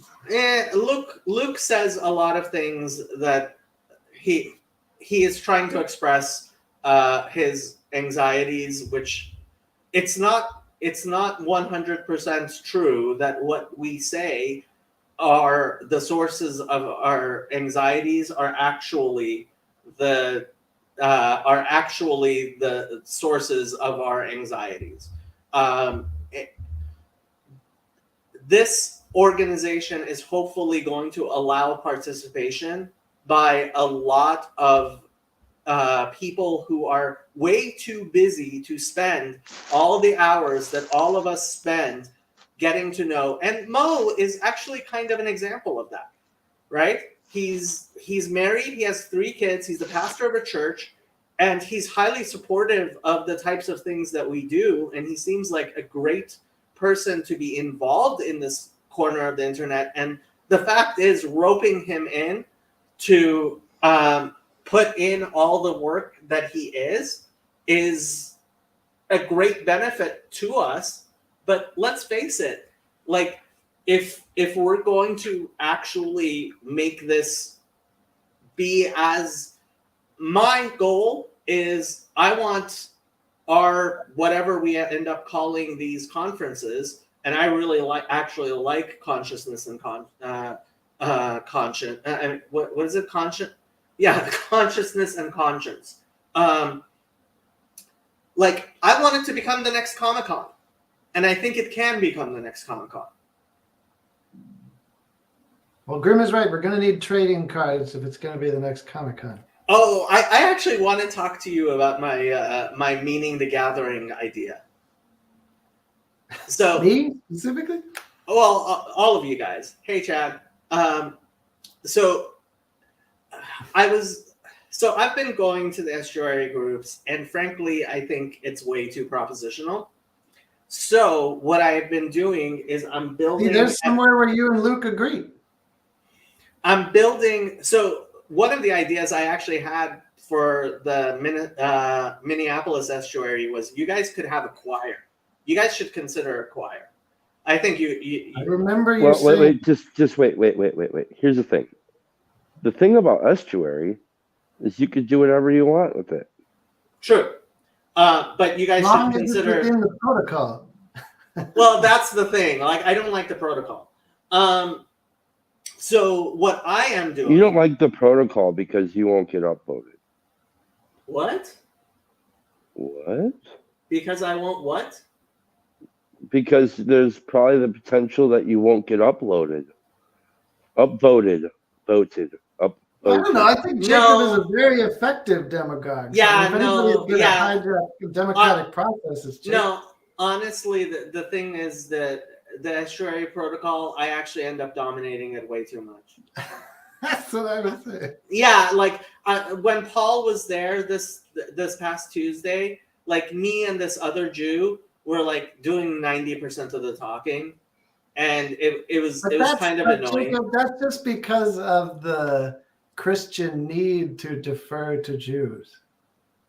There's a kind of like deep psychological social etiquette. Not everybody there was Christian. No, it was just Jews or Malvi.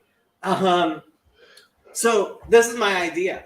I don't know if you know what a magic cube is, but a magic cube is a format which, like, you don't need to bring your own cards. There's a cube, and 6 to 8 people can play, and it takes about 4 hours, and it's pretty fun. It's kind of casual, and I was thinking of making it 21 and over, and alcohol will be involved, and on like Wednesday or Thursday night, and just people getting together, playing Magic,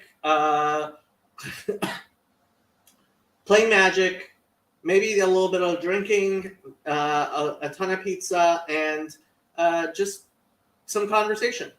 And I was going to call it Meaning the Gathering, and maybe put it on Meetup, maybe put it up on Eventbrite, and like $10 a person suggested donation for the pizza and the drinks, and I would provide the magic cube and probably have it in my apartment, and could have up to 9 people. 8 other people than me. So apart from that, as a specific task directed at the demographic of the corner, do you have interest in seriously creating like a Magic the Gathering like game to explore, if for lack of a better term, religious? No. Okay, so it would just be like a diversion for this. It would be a way of us getting together. That's an intriguing idea, like to playing a game. Yeah, I guess. I mean, if somebody's really interested, they could make cards and stuff. But like, honestly, that's not the point. It's the point. The point is to get together with some other guys, and it's like playing poker, but different. You sit there with the guys. You pray, have a couple of beers. Play some poker and shoot the shit.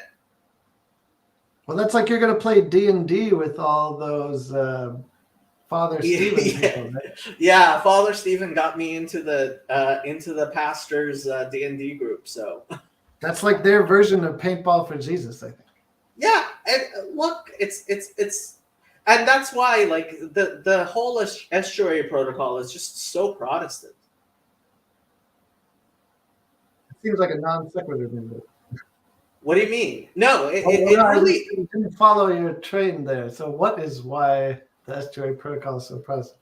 Because it's just like a Protestant church. Take everything out and just sit there and concentrate on words. Oh yeah. I see what you're saying. The sort of navel gazing. Yeah, I mean, why? The biggest thing with the estuary is why aren't we having it over dinner? Like, if we're going to have this discussion, why are we not having dinner at the same time? Because not everybody has an Outback Steakhouse in their town, Jacob. And Outback Steakhouse might be a little bit more expensive than everybody can afford every week. CW. I'm just teasing. No, but like some pizza, some beer, some cards. It's poker night with the guys. Well, for you, I would try it. I historically detest You there? social Yes. games, but I would give it a go for you. Well, if you're in Los Angeles and we're having one of these meeting the gathering meetings, you're welcome, and I'll spot you to $10 for the pizza and beer. Well, we've actually talked about this in estuary meetings, like having them in over dinner parties and things like this. That's actually been talked about quite extensively, and I think you should. And that they're encouraged discussion of practice and community and things outside of the actual estuary meetings themselves. Those all of that has been discussed at length. Okay. Yeah. Nobody's started a choir yet. Well, go ahead. I love how Jacob is like, you guys should start a choir. I'm not going to start a choir, but you guys. Well, okay, in Los Angeles, that's very choir characteristic. That's with very my voice.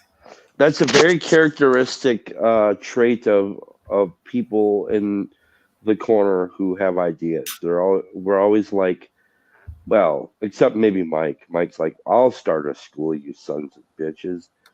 But all the rest of us are like, somebody should start a school. And that's just how we are. It's like the evangelism explosion version of interpersonal relationships, you know, like I have a wonderful plan for your life. I like the estuary protocol because I like the idea of especially with strangers, and maybe a lot of the people who might trip into those spaces are probably in many ways, not everybody, but a lot of them are probably lean more towards introverted. And so it's good it kind of promotes a participation that they might not otherwise have the guts to do. So it's But that's oriented. if they even go to the meeting, Chad. Yeah, and so when they're at the meeting, they're encouraged to participate. Right. So otherwise, it would be kind of silly because you don't just sit there and it's not. And I also disagree with the Protestant notion of go there and pay attention to the words. I mean the Lutheran church that I attend is very liturgical. So there's that, and there's my church has food at just about every single event, including our weekly Bible study. It's bi-weekly, but yeah. So, but so for me, like I've been working on my magic cube, and I'm just. Do you have a mock-up at hand that you can show us? Or? Oh, a cube? It's three. Well, I mean, like something like you're talking about in your office there. Oh, you mean that? Well, I just mean the thing you're describing.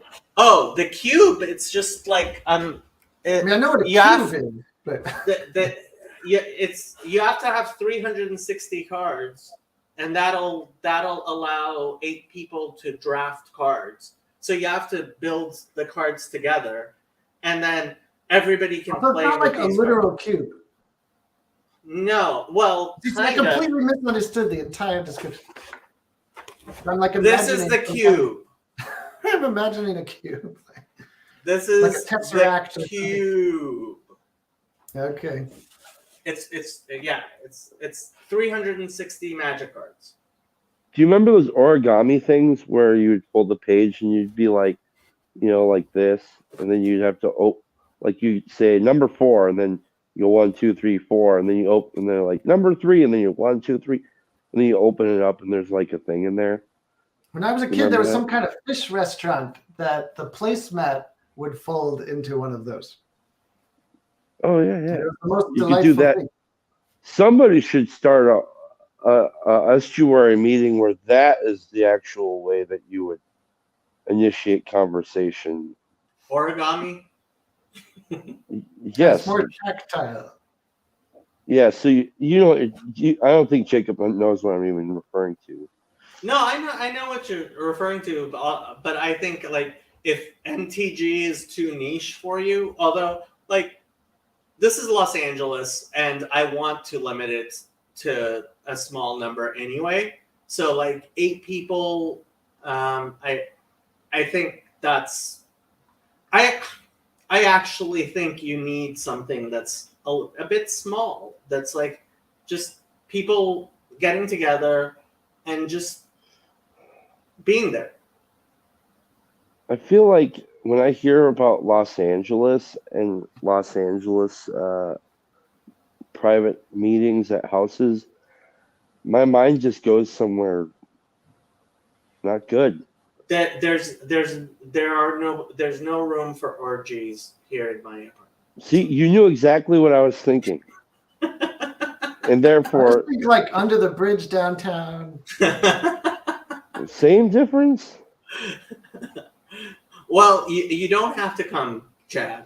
But I thought, like, because, and part of the thing, like, Van Donk kind of sort of wants me to start an estuary, and it's like, if I'm the leader, like, no, that's just not gonna work. You could stand to use a nice humbling practice. It wouldn't be a humbling practice. It would be me preaching. No, that's the thing. You're not willing to submit to a suggestion of letting the group do what it does. Yeah, I am, but ultimately the leader of the estuary is the leader. And yeah, I shouldn't be the talk. leader. I don't want to be the leader. I tried recruiting leaders and I couldn't find people to do it.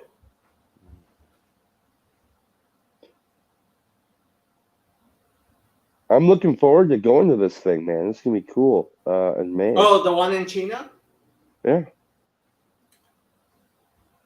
I have to bring my tent though. I was thinking about this after I decided to go to the campground and told Grim about it.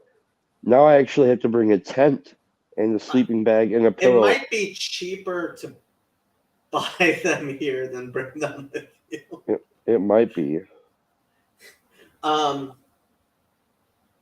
Yeah, it'd be cheaper to buy a tent in California with all the regulations, and I mean, isn't that like a trope? You know, these things only apply in California. Like, this will kill you, but only in California. Yeah. Can I even take a tent over state lines these days? Well, if I thought you needed a tent to live in California. Oh my God! There are so many RVs and tents all around here. Oh my God! It's pretty intense. Oh. Whoa. Nice. Can anyone offer a Noahide perspective on estuary? I don't have much of a non-Noahide perspective on estuary, let alone a Noahide one. So you haven't participated, you're saying? No, I've sort of witnessed it third hand through the corner. We could do one right now if you guys want to. I mean, are we kind of already doing that? Is this just a virtual Not estuary, really. or is there so there's a structure to it? Well, no, I mean, we could protocol. Yeah, we could do a protocol. We can make a run at it. All right, let's go. Let's do it. Let's do an impromptu estuary right now. Okay, I'll do the leader since Jacob can't. So what we're gonna do is the first round here. This is how we typically do this. There's gonna be 3 rounds. The first round we're gonna introduce ourselves since none of us have met before. The second round. So in that first round, we'll say my name and what brought me here, and then the second round we'll say we'll kind of put on the table things that we've been paying attention to, whether it's reading books. So there's like 4 categories: intellectual, personal,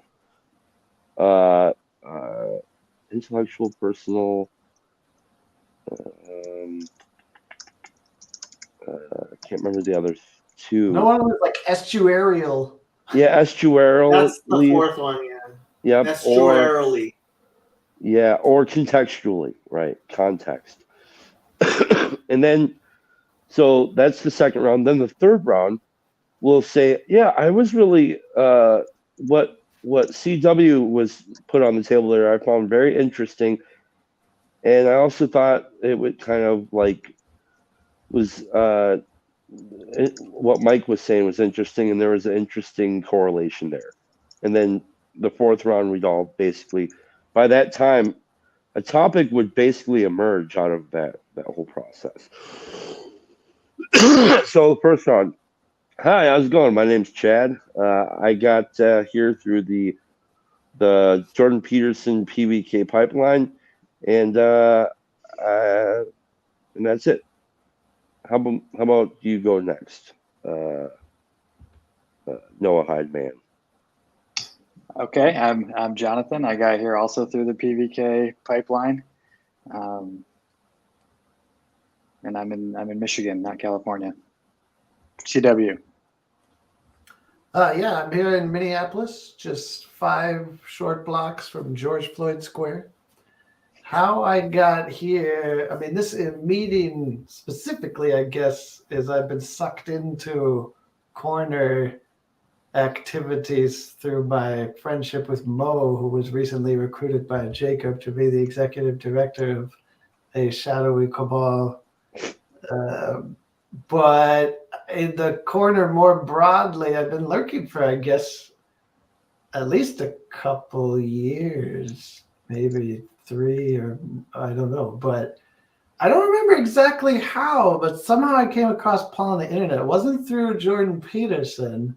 I didn't have a Jordan Peterson phase like many people, but I saw this Dutch Reformed pastor engaging kind of all comers in an interesting way. And because of my own history with Dutch Reformed thought, you know, I kind of started watching a little bit, and I saw Q&A, and that was actually my first introduction to Discord as a platform. And that's really when, you know, you get sucked in once you're on the Discord. And yeah, I met Jacob in Chicago, and I'm just along for the ride. Excellent. Thanks, CW. How about you, Mike? I'm Michael. I'm here to get famous on the internet. Wonderful. Glad you made it. Jacob, how about you? Hi, I'm Jacob. I'm from Los Angeles, and I got into the Jordan Peterson thing because I was trying to not lose my mind. Excellent. All right. So this round will pick through one of 4 categories, like I said before, either intellectual, personal, contextual, or estuarily. Estuarily is a word that Van Donk made. That basically that topic is pretty specific towards things like maybe if we want to have a barbecue next week, or maybe the coffee here sucks, or maybe we should start saving money as a group if we'd like to, whatever that is, yada, yada, yada. So why don't you go ahead and start? Was it Matt? Jonathan. Jonathan. Sorry, Jonathan. Okay. Let's talk about, the second topic is what you've been reading? Yeah, right? Intellectual. Maybe it could be videos. It could be podcasts. Yeah. Well, I mean, I've been reading and watching a lot of videos about Judaism as part of my Noah Hyde journey. So that's definitely on the kind of the intellectual. I guess that's personal and intellectual. I've also been reading a series of books by a blogger who has this blog called Ribbon Farm, and he wrote these books about moving into consulting. So I work in the tech sector, but I'm interested in consulting as well. So that's a non-spiritual pursuit, and yeah. guess that's about Excellent. it. So are we allowed to ask questions in this phase? Like, so No, your friend wrote. just keep going. Just keep going. Your turn, CW. There's no crosstalk. Okay. Well, there will be. It just it will emerge best. So like the next round, you might be like, what Jonathan was talking about sounded really interesting. I'd like to maybe talk more about that. And then maybe he's like you're the only one who thought that. And so maybe after the meeting, you guys could talk about that personally more. I will try to conform to the protocol. Yeah, I mean, I guess my whole life and still recently, I've been thinking about issues in religious epistemology, I guess particularly Revelation, because in my own reflection on my own Christian faith, possibly because of coming from a very conservative, even maybe you could say fundamentalist background, the notion of religious authority looms large over theology and any kind of approach to Christian thought, at least in the waters I've swam in. And so I've been thinking a lot about what is revelation, what constitutes revelation, how would you know those kinds of things. And that's probably so broad, I don't need to get more specific, but that's something I've been thinking about. Excellent. Thanks, CW. Mike? Well, one way that I like to allow God to speak to me is through the random selection of books that I find at the Goodwill. So I got this book for $2 at the Goodwill. I don't know how to do this. By Rich Mullins, who was a Christian singer that my mom used to listen to when I was a kid. And it's very good. It's got a lot of like just short little essays. So I've been reading them and putting them on my YouTube channel. Well, that's great. Excellent. Jacob? I'm going to pass. Okay.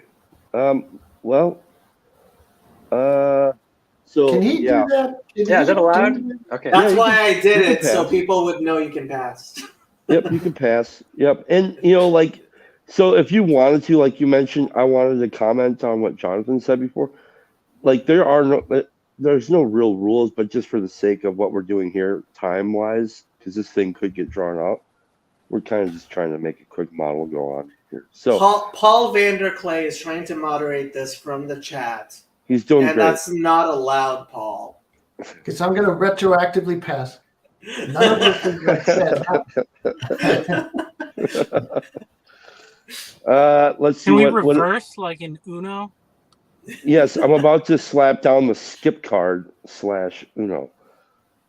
Anyways, yeah. So yeah, I don't. I've been paying attention to the internet as far.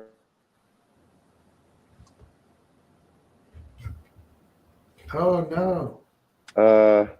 There we go. You skipped out on us for a second. Oh, that's weird. Let's see what else. Yeah, so I've just been watching the whatever conversations pop up. They're this corner adjacent, and I've been thinking about. Boy, I don't really even know right now. There's a lot. I've been reading the book Reformations, and what's really been striking to me, insanity that has happened in religion, and the insanity that people will put themselves through in cultures, and the lengths that they will go to destroy each other for whatever reason that is. And it's been quite eye-opening. The characters I've read about Luther and many of the other ones, it's interesting to read about them more up and close because they're not just then characters in history. They start to look more like people, and it's like, and then I can actually see myself in some of these characters, and so that's what's been on my mind. And so there's that. And with that, I pass. So then now.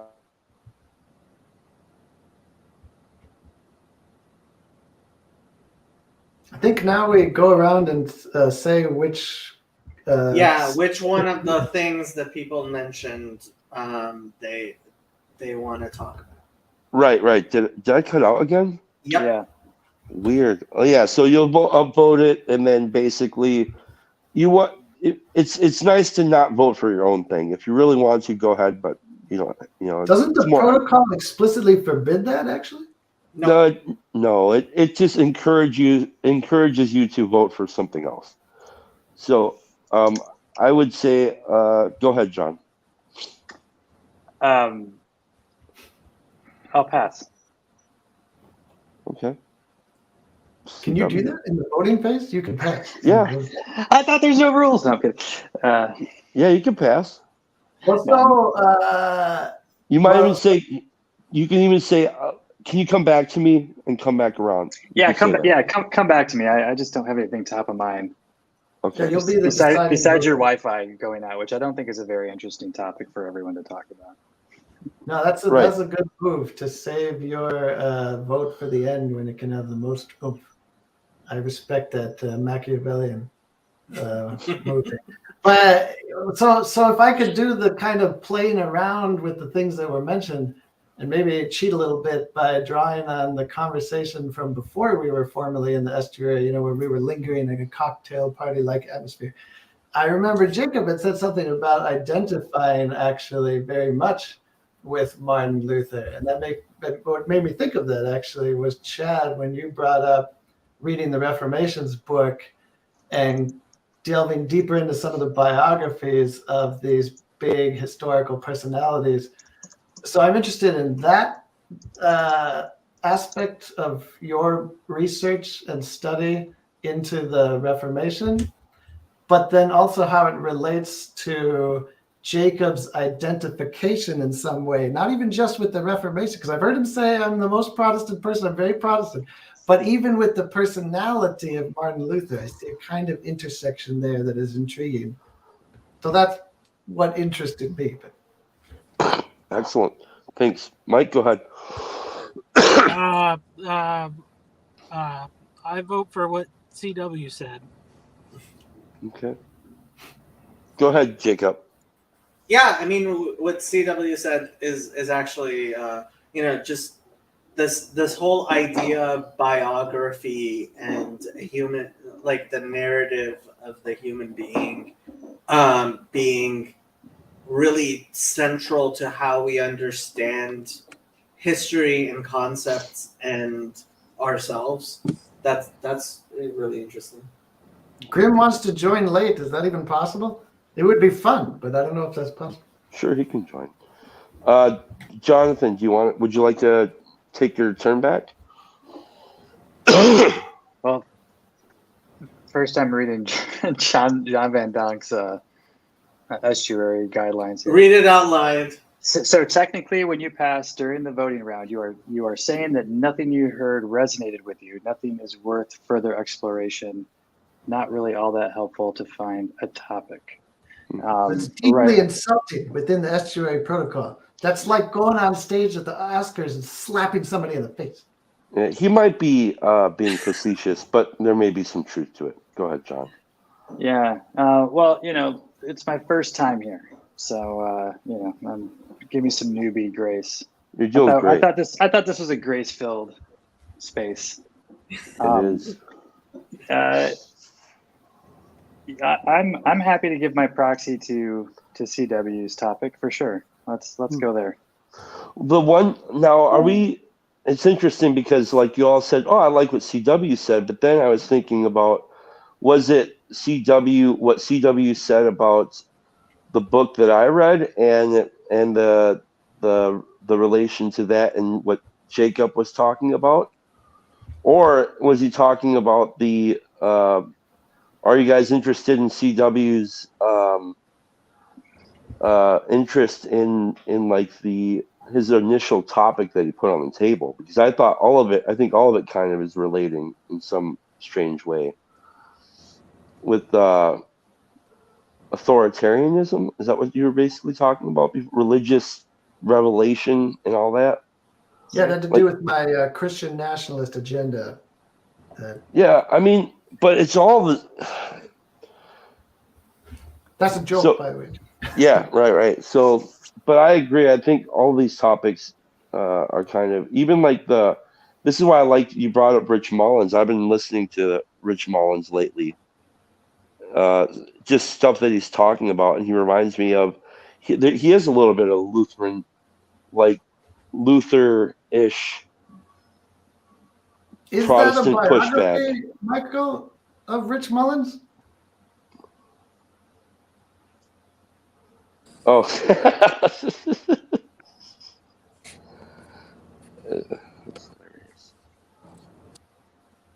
We lost Okay. Michael. Tapped out. He's like, screw you guys. Anyways. I was going to tie it together with the biography theme.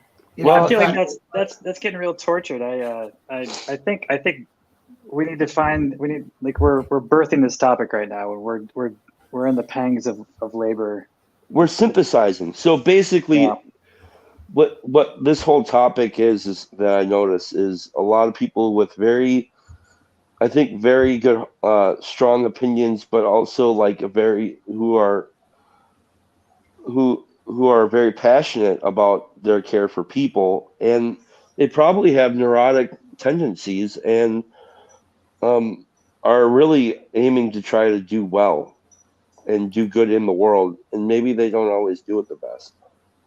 See, I think somebody should add Grim, because what Chad said just proves that it isn't too intellectual for him to keep up. And since I Michael said, dropped out, let him he in. could be the proxy.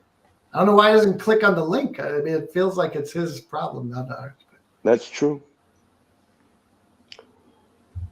So then we would go around, and then basically we start to talk. But I don't think that we're very invested in this. What do you guys think? I like it. I think you're doing great.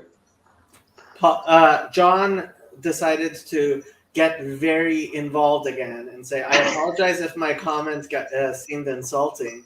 I assumed that your host had explained the purpose of the process to all newcomers. Welcome to any newbies. Good to see Chad run the show.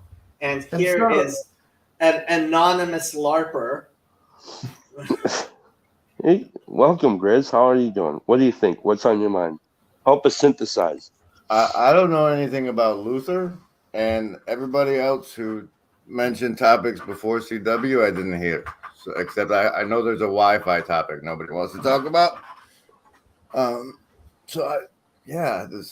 don't know anything about that guy Luther, except he called out what I learned from the Friday Morning Nameless videos about him, really. That he was like, oh, you can pay to get back in God's good grace? That's not fair. I'm gonna nail something to a door.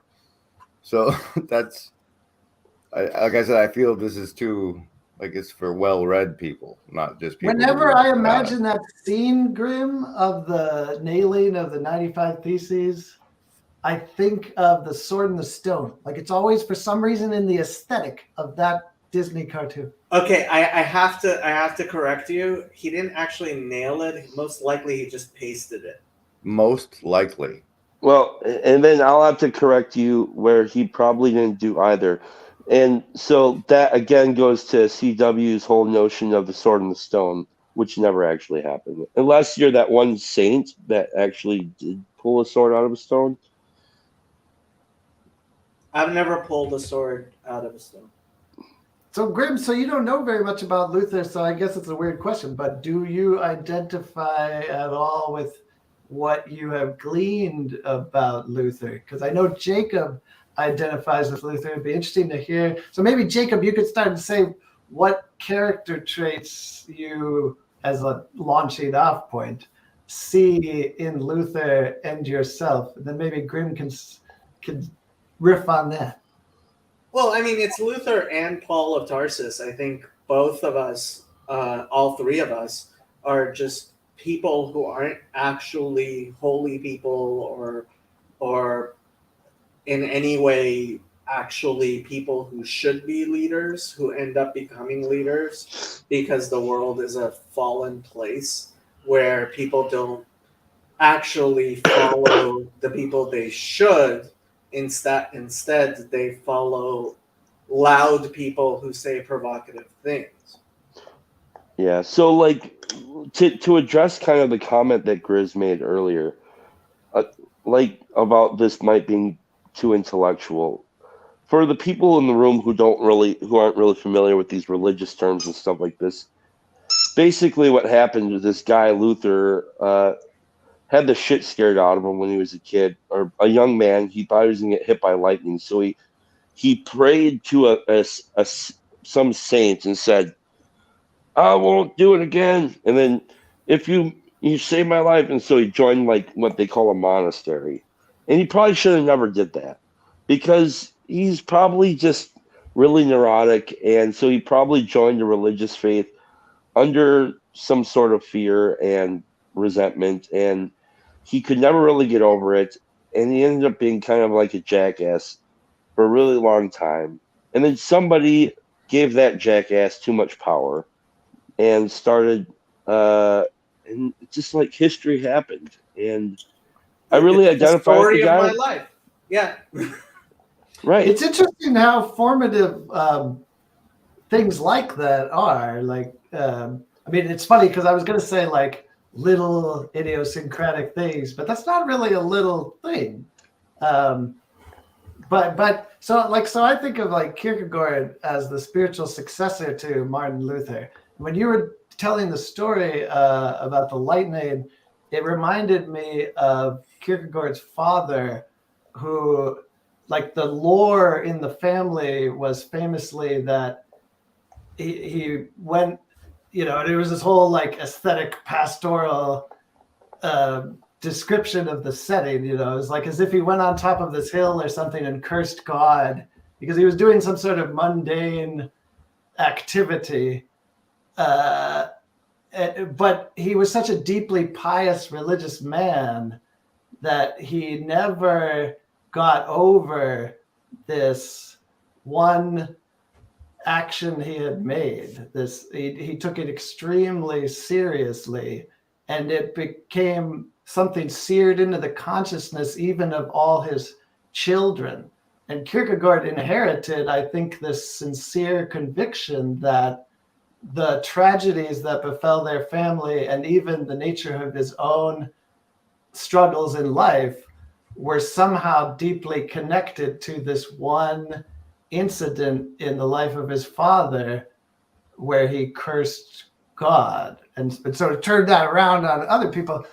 Do you guys have any, either in your family or in your own lives, it doesn't have to be as dramatic as that, but something that sort of casts the die of the narrative of your life and contextualizes the way you understand everything that came after? No, that's a horrible way of looking at life. Thank you, Jacob. That's very constructive. No, seriously, like this is I'm not saying do you have Ezekiel 18.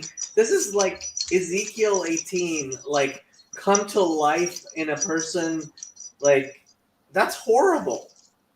Well, when I was about 3 years old, my mom and my father were separated, and my dad came to pick me up one morning for the weekend. And so my father knocks on the door, and my mom's boyfriend at the time was wearing like underwear, and answered the door with me so he answers the door, and my dad's standing there looking at this guy who has his son, and he's in his underwear, and my dad grabs me and he turns me around, and he gets down on his knee real low by me, and he points up to that guy, my mom's boyfriend, and he says, "You see that man? That's a bad man." And he said it to him, right? And from that time on, for like the next, for the rest of my life, I would have this really bad relationship with this person who would eventually marry my mother and be this devastating wreck of a drunk who ruined his own life. And I would have a lot of resentment and things like that, and I would carry this around, and that sort of thing would follow me around for the rest of my life in a lot of relationships. And I think that's kind of what do you mean by that sort of thing? Distrust. Hmm. When I would get, because I remember really liking this guy up until that moment. And then so I started to fall into a pattern where I couldn't really trust people that I would like. And it's not like I couldn't help it. So I'd have to be diligent as time goes on to try to pay attention to, am I living into a delusion, or is this person really not trustworthy? And so that's So just was it something. something about how your dad was able to declare the bankruptcy of this individual, and then you saw it come true? So then did that somehow make you think like, well, what kind of a judge of character am I? Well, he's my father. I'm a 3-year-old, and he's my father, and I love my father. And so, yeah, when he says that's a bad man, well, that is now a bad man. Like, there's no. I'm fascinated you even remember that with that much detail. I'm not sure I remember anything from. Well, there's a lot that I remember. It's really weird. So, like, the point is, and that's another thing. If you're a parent, I'm not a parent yet, but I mean, I don't know if any of us on here are, but whoever might be listening, pay attention to what you're telling your kids, because you might not know how the things that you tell your children now may affect countless people that you'll never know in ways that are devastating. And so that's, I think, maybe, and that's another way of looking at this whole conversation that we're having now is we should pay attention to the words that we use and the things we say and how we treat people, because you just don't know how this ripple effect has an effect in the world. Well, as a parent, Jonathan, how do you feel about that stern warning? Yeah, being a parent is pretty sobering when you realize how much children are little sponges, and it definitely requires a shift of mindset and a degree of patience that sometimes feels heroic. Both in terms of dealing with your kids who try your patience, but also knowing that, you could slip up and lead to, 40 years from now, my kid might be on some live stream talking about what his dad said to him offhand, or something. Hopefully it's going to be like a holographic metaverse. Yeah, he'll be in the metaverse. Because like, no. About, yeah. So, yeah, I was trying to, I don't have any parental stories. My parents both were. Do you have a deep wound, a comparably deep, if not wound? I'll tell you what's difficult though. Like no wound. It's but I think if your parents. So one thing I don't think I've mentioned to anyone yet. So I was raised in a Reformed church household, but my father converted to Catholicism when I was 7, and Sure, that wasn't disruptive at all, too. Well, my mom is very Calvinist. The arrangement was, it was kind of, because they didn't get married under those pretenses, it was kind of like his thing, and it was kind of a secret, or we still went to the Reformed church and everything, and that's interesting. He's like a closet Catholic. Yeah, kind of. Which that didn't bother me as much, but you could clearly, these sort of religious, inter-Christian denominational religious strife is a big deal. So it affected their relationship quite a bit. And despite Paul Vanderklay and the other types of Protestants in this little corner, like West Michigan, historically, at least in the 80s when I was growing up, I mean, the Catholics and the Protestants didn't get along well. And so there was lots of nasty things said about each other. And ironically, that was my path into Catholicism later in life as a teenager, because I was just like, this smells like bullshit, and I want to see what the Catholics actually would say about themselves. And I was just going to ask you if that personal history was part of what resonates as possibly a resolution for you in becoming a Noahide. Well, yeah, maybe so. It's like I just like stepped way out of the frame. I don't know. No, I don't think so. I think I'm pretty independent. When did you find out that your father had converted? Well, I mean, it was. I've wondered that because it was never like a sit down, kind of discussion. It was like I would stumble upon some kind of, biography of a saint or something on his bookshelf, and it's like, it was always kind of that like. That's weird. that Christianity that like was kind of magical and strange, right? That had like pictures and images and stuff, right? And so, I think it's growing up, in my kind of Protestant, Calvinist, Reformed environment, my exposure to Catholicism, I mean, it almost was Mormonism, like that equivalent, I guess, if anybody could resonate with that, just that otherworldliness of it, right? And so, yeah, I think there was a curiosity there, but it also, and a lot of my neighbors were Catholic, but they were super nominal, right? So you would never really, there was not much like actual content to those.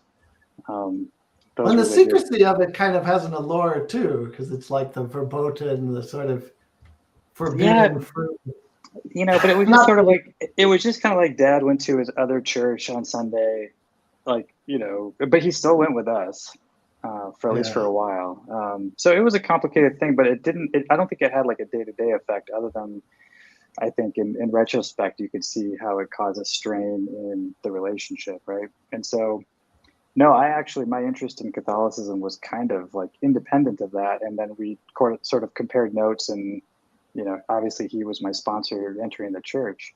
Fun fact though, he's since left the church and is now back in Calvinism. And because I don't have the same dog in the fight anymore, I think he probably got disillusioned with the current Catholic Church. And I mean, I don't want to speak for him, but I could imagine he was more traditional. You guys must have really interesting holiday gatherings. I mean, we come from kind of a waspy-ish stock, so we don't talk about religion and politics.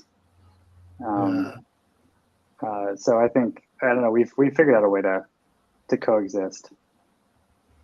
So Grim, you seem like somebody who had a traumatic childhood. Thanks. It wasn't traumatic though, for what it's worth. I had a very happy childhood, and I have a good relationship. By the way, I say that because I consider like large elements of my childhood traumatic. Like my father disappeared when I was very young. Well, I don't know. I guess I was that young. I was like, and it's like, well, this is one of the interesting things too. Like, and maybe Jacob, with his psychology background, can tell me whether this is a symptom of trauma or something. Like the timeline for me is very sketchy. So, and that might just be my own sort of vague relationship to time. But even when I think back about, like, I had to think really hard to think about how old I was when my parents got divorced. And like when Chad was saying, oh, I had this memory from when I was 3 years old. Like, I don't think I remember much of anything before I was like 12. And it's not like I blacked it out or something, but I couldn't go, I can't go back and, re-enter those memories. It's like I know things that happened and stuff, but it's almost like I don't have access to that part of my childhood or something. I have a few that really stick out from that time period. And some that are just they seem random. So it is weird.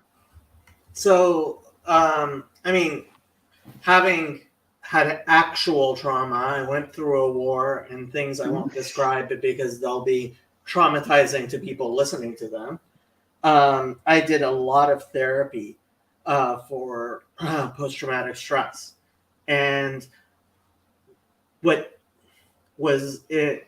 I mean, it's a useful thing to understand about human memory is it's not very good. So we think oftentimes, especially about things that we think of as traumatic, we think we remember them very well. And the fact is, they are traumatic memories because they don't integrate well into our memory. So, in fact, we tend to remember those things which are most traumatic the least well. And the way your memory works is that each time you bring up a memory, you change it a little bit before it goes back. So think of it kind of like Xerox copies, right? Every time you make a copy, the copy is a little bit less like the original. It's almost like a recreation, and so there's going to be variations of things. Yeah. Well, that's the difficulty with resentment, is that you might not be living inside of an accurate memory of what a resentment that you have is. And if it is truly a traumatic memory, you definitely are not remembering it. And so part of the process of therapy was simply allowing myself to revisit the memory in a safe environment with a therapist and think it through and understand that, like, and to integrate it into your thinking in a reasonable and rational way. And part of the reason, like, kids have traumatic memories is they don't have very good support structures, and things don't make sense to them, and they don't feel comfortable talking about them and understanding them, and it just kind of snowballs in their psyche as something that they don't quite understand. And that's why talk therapy is actually so useful, is you bring the memory back up, you understand it better, it actually changes and becomes more tolerable. And this is part of the reason it's a really, really bad idea to use what people would call recovered memories, which is your ultimate understanding of what is lodged in your psyche, as any sort of indication of what actually happened. Because by the time you go through therapy, like, that memory looks nothing like it's like trying to find a stab wound by looking at, like, what's the scar after 20 years, after a doctor rips it open and sews it back up again in order to fix, whatever was beneath it. It's just, that's all true, but then there's this other aspect of it, like say, and I wouldn't say that the situation I had was super traumatic. It's just something that I remembered, and in the situation that I had, our relationship had been tarnished from there on. And so, like, it wasn't like so I guess what I'm getting at is, even the traumas or whatever you might go through, they can still inform how you act in the world presently, even right from the go. So, like, that's why it is so important. Like, that's why I'm, like, talking about Luther. I think, man, it's too bad. This guy probably should have never entered the monastery, because he was such a mess. I really felt for him. Like, I was reading his story. I identified with him a lot. I thought, man, it's really sad what happened with this guy. And like, he just felt so tormented and hated by God. And he was, like, looking at his story. It's like, wow, it's as if he was coerced. Like, his arm was twisted into joining because of what was going on inside of him. And that was just so sad. And then that ends up playing out in the world in a way that's devastating to a lot of people. And then on top of it, you give a guy like that attention, and he doesn't know what to do with that sort of thing. Some people don't know what to do with their newfound freedom. or I was gonna say fame. that's kind of interesting, because maybe there's a sense in which Jacob has internalized elements of that Luther story, at least to the extent to which, he has arguably, whether it's good sense or not, he has the self-awareness to say, well, I can't run a nonprofit organization. I can't be at the head of this thing. Well, this thing, but actually, I want to go back to what we were talking about with Romans 7, because we got way late. Like the last part of Romans 7, where Paul says, that which I would do, I do not do. And, that's some of the most beautiful writing in Paul. I wouldn't call it scripture, but it's like talking about the human condition, right? And that's what, like, I identify with that quite clearly. It's like, yeah, that's my condition. I am not like the Rebbe, who was like, he was just extraordinary. Like, you read his biographies. I have a few biographies of his, which I haven't finished any of them, but like, he was an extraordinary person his entire life. He was just, he was at 3, like, he was a great kid, and like at every turn. And that's kind of my problem with not having saints, is we need to look up to saints, to people who actually have their life together, and there are such people.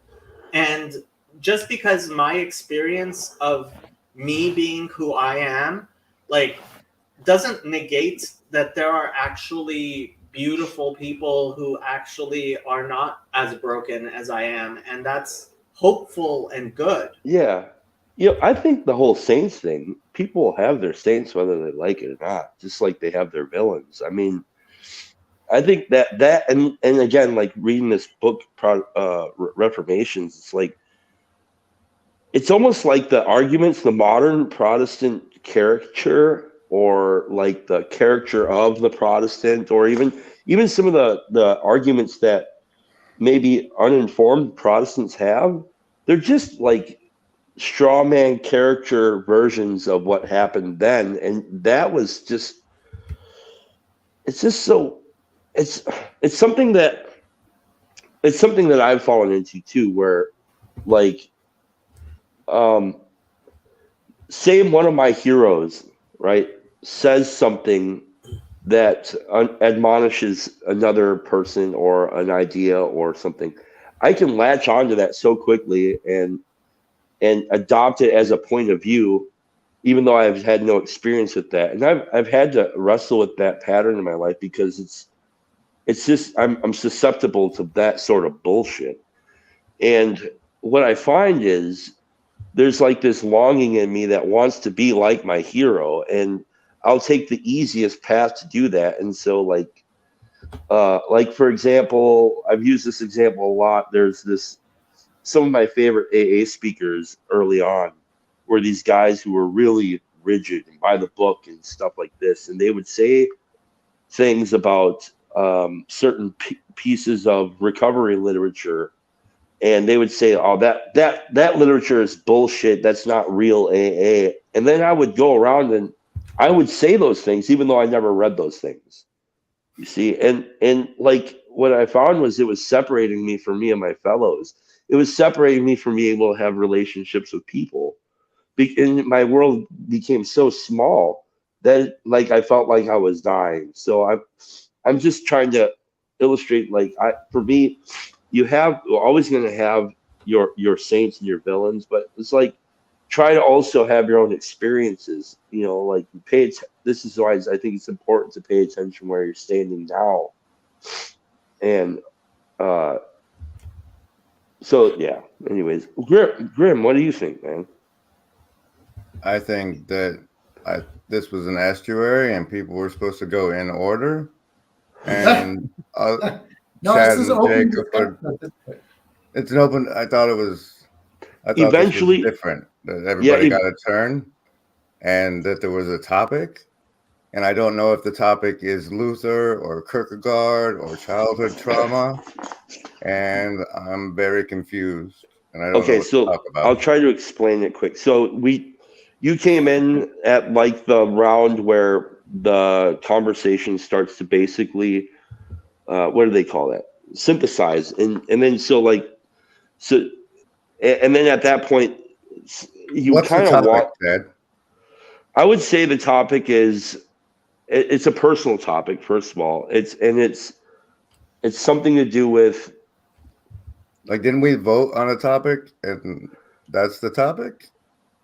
Well, the topics seem to be everybody seemed to be saying what CW was talking about as it relates to the Reformation's book and Luther and Jacob.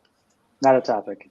That's the problem. It didn't turn into a topic. We should try this out again. We should just take a mulligan on this last round and try to come up with a topic. And that's how the topic seems to go. That's how they seem to emerge. That's how human conversations go. That's part of the why I. But so after the protocol. voting, then only the people that like jump in or get highlighted by others get to talk. No, you just hop in. You just start sharing. This is my last estuary, guys. This is what happened when Paul came to the estuary in Chino. Like the two Jews were just dominating the entire conversation, and like everybody else was quiet, and it was like, well, nobody wants to be accused of anti-Semitism, Jacob.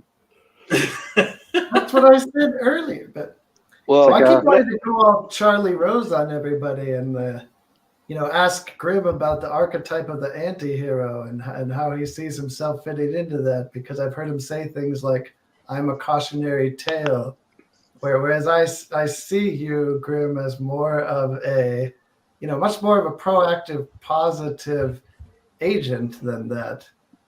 So I'm curious how you see yourself and how it informs why you do what you do. Well, when I thought there was a topic, I thought it was related to, like, pulled out the Kierkegaard's dad's family curse and when Chad was talking about like the door answering, and that his dad said that in front of the dude, and then that dude ended up being a raging alcoholic, like sure, it fucked up Chad when he said it, but like how much did it fuck up that dude, right, to have that evaluation at the doorstep? And then like personally, when you cued in, it reminded me of a time in like 11th grade in creative writing class. They made us do the two roads diverged in a yellow wood, and then we were supposed to write our own thing. And for me, that turned into like the power of writing things down can like warp your life forever, because like I was snarky in the thing I wrote, and it was about basically when I wrote it, the notion was instead of going down either path, I chilled with the tree.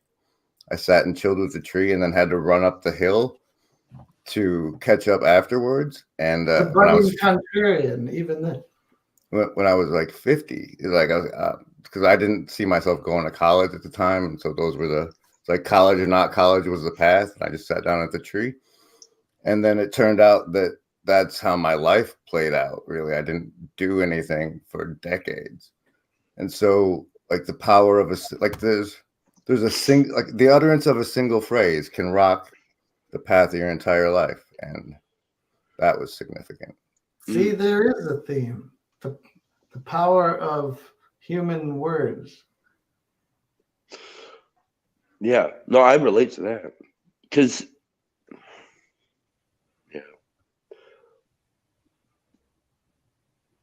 see, I wonder about that, because I wonder if that's like, is that some of my deepest desires already within me, ready to be unleashed upon the world? Or is that the words that are written down? Do you know what I'm saying? Like, like it's like, so I've talked about the Wall, Pink Floyd, The Wall before. I identified with the Wall when I was about 11 years old. Like, was the first time I started listening to Pink Floyd, and I like fell obsessively in love with Pink Floyd. I researched them like crazy, and it was like 12 years old when I watched The Wall, and something about it was striking, and I really identified with it. And there's an isolation in that record that would follow me for the rest of my my life.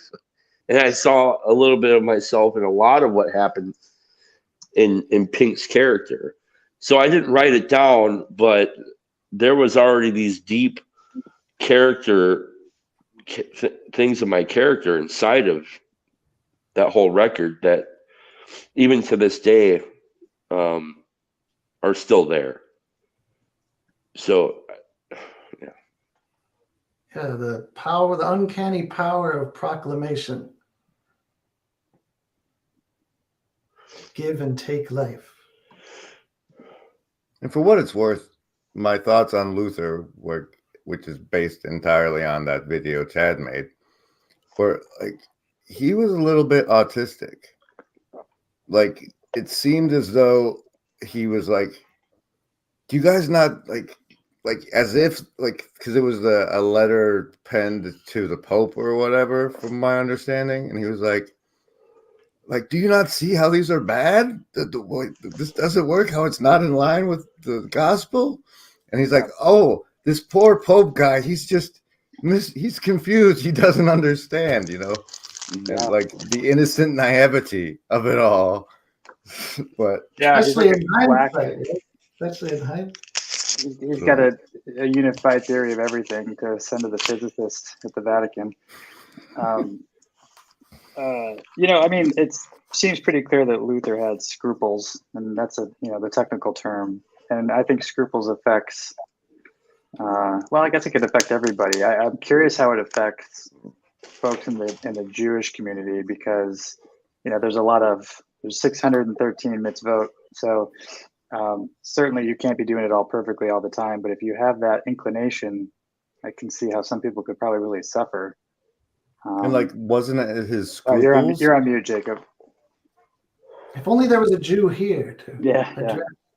If somebody's OCD, I mean, it becomes really clear when they can't eat anything because of kashrut or any of if you're OCD, it shows, but part of that is not being OCD. Like, this is the thing. Like, when I hear somebody talk about total depravity, I'm like, you're just projecting your own confession on everyone else. Like, yeah, some of us are lazy bums, but some of us aren't. And if your whole thing is, yeah, everybody's like that, it's like, no, it doesn't. Like, different people have different problems, and some people have fewer problems than other people. And it's better to have fewer problems than more problems. And it's better to be a better person than a worse person. And you just, okay. So I was talking to my nephew, and he's just turned 21, and he's trying to figure out what to do with his life. And somebody told him, you want to be in a place where you can be at the top of the hierarchy. And I told him, no, that's not what you want. You want to find your place in the hierarchy. You want to find where you are. Because if you're a butler for somebody who's doing great things, that's meaningful. If you're were you projecting? What do you mean? I'm just wondering if that was a projection on your behalf to tell him that. I was telling him my experience. What I find meaningful is not to be the what the Mishnah says, Mishnah says, What- be at the tail of a lion and not the head of a jackal. And I've done both. And being a tail of a lion is a lot more meaningful, at least to me, and I think to most people, than to be the head of a jackal. Mm-hmm. Yeah, I was just wondering, because like we brought up projection. That's interesting, because I think about projection. I wonder if projection is the outgrowth of our increasing kind of isolation, and perhaps that's a projection on my behalf of, I don't know. Well, I'm going to throw in on total depravity before we pass it. The beast is totally depraved, and we all are riding around in one. And like when I hear the phrase total depravity, I was like, well, hold my beer. Let me shit. What you think is total is barely. I mean, we can Gomorrah it up if you want, but that's the thing to me is like by default, if we don't, then what's inside us will lead us to the worst. But there are people that ride atop of that beast really well. And like Jacob said, some people don't have the same issues, but that's because they're in control of their own beast, in my opinion. Yeah, when you talked with that Haley dude and you started talking about how at some point he's going to reach a status where people will throw things at him and he will have to decide what to do with that. That was a really great piece of conversation.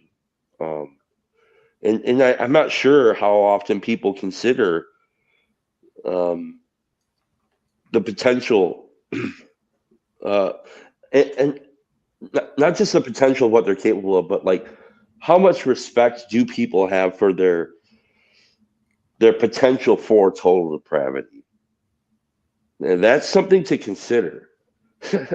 That's something that's revealed in them if they look closely at their projections, because that's something they're not going to be able to see about themselves, but they'll see it in other people. And so that's why they say whatever really bothers you about somebody else is something you probably have to work on yourself. That's right. Yeah, I mean, again, we can take that right back to Luther and the Reformations and all of those people that were protesting or whatever, and they were all like a beast eating its own tail. I mean, unbelievable the things that people will do to each other. It's unbelievable sometimes. Drowning the Anabaptists, like that always sticks out to me. Like, really, it's like the fact that these people decided to get baptized again is such a thing that you feel you need to drown them.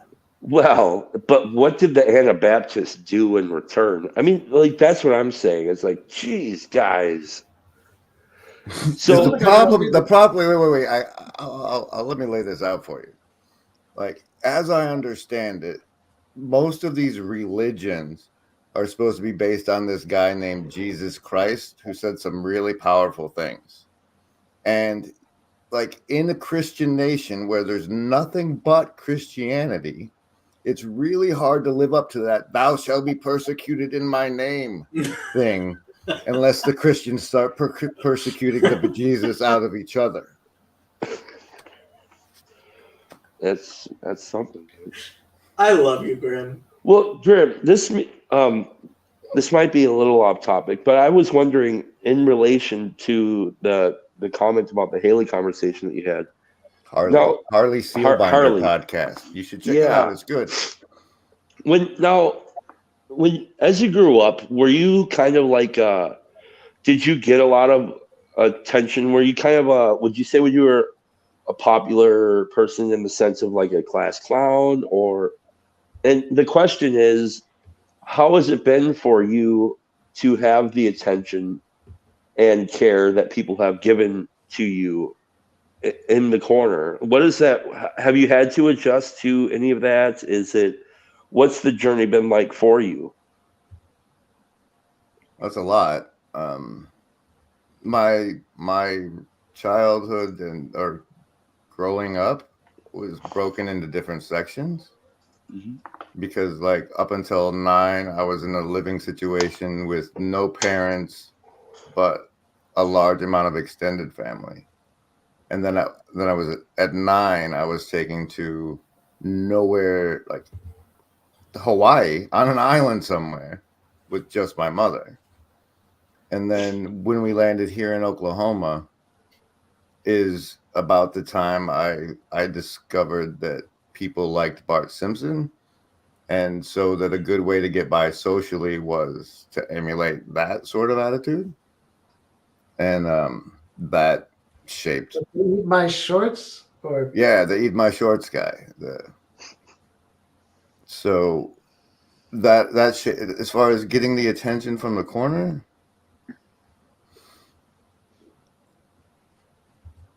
it was weird. It wasn't weird until Paul loaned me the agency with like the way I saw things at the time was like I'm the troll they tolerate, and then maybe it might get to the point where like Pajot and stuff would be like, deal with that guy, because I was such a prodding, and the way he dealt with it was to give me positive attention instead, and I think that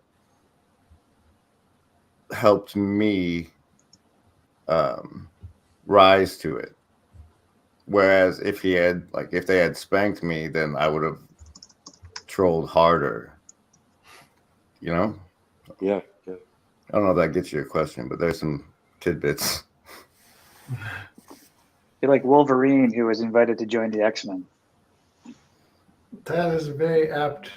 I feel like there's a story about, I think it was either a rabbi or a guy who was talking to a rabbi who like encouraged him to write a book in response to some other problem he was having. I don't know if this is like a famous story or some one-off thing. But it reminded me of that, right? Like where you redirect energy into like call it a positive or constructive direction, or something where it's like you can use the special power for good or something. So you become like lawful chaotic or something. Well, it's a common theme. The way I heard it that I really liked is one of my rabbis said, what you don't kill your evil inclination, you put a saddle on it and ride it like a horse.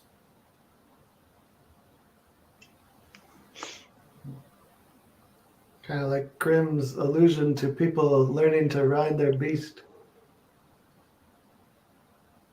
Oh, and CW, you talked about your father, and for some reason, like that guy is always in my head as DB Cooper. You know, that's not too. See, I always thought of him as like the Great Gatsby. No, I don't. Hey, Mike's back. Yeah, an enigma. Yeah, who ran You're a putting my foul guitar of- collection to a shame here, Michael. Right. Yeah. Oh. He Then just makes it worse. He just makes it worse.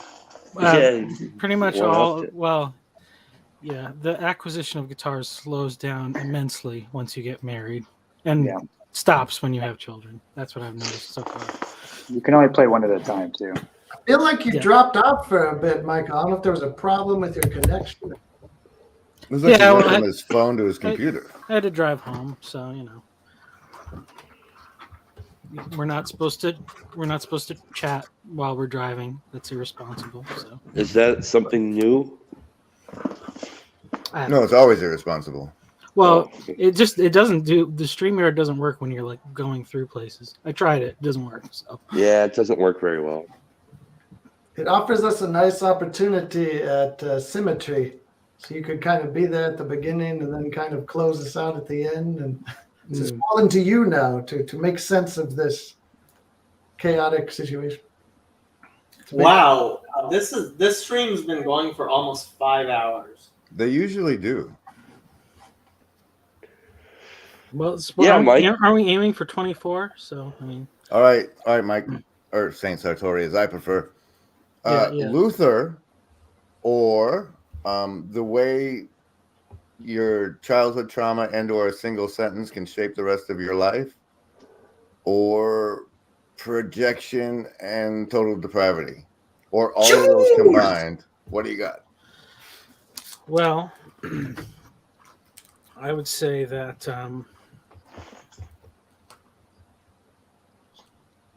I mean, Before Mike says anything, can we get saving throws, please? Sure. I forgot to roll those for the Raj discussion, which people are finding fascinating. If anybody wants to check it out. Also, there's an event coming up in May you can come camp with me for. There'll be no I'll be saves there for that. Remember, everybody, you can choose survival, social, wisdom, or heart. And since you've taken damage from the rest of this, it's just for whatever Mike says. Choose. Survivalists, 8. Socialists, 18. Lovers of wisdom, 11. The number of transformation. Hard folks, 14. Pair of 7s. You'll be fine. I'm dead. All right, now Mike. well, okay. So I think that because I have positive associations with Calvinism, the thing about like a phrase or a word or something having a profound impact, a permanent impact on your life is very salient to me. And it's like, so my wife and I, we had been friends for a long time, and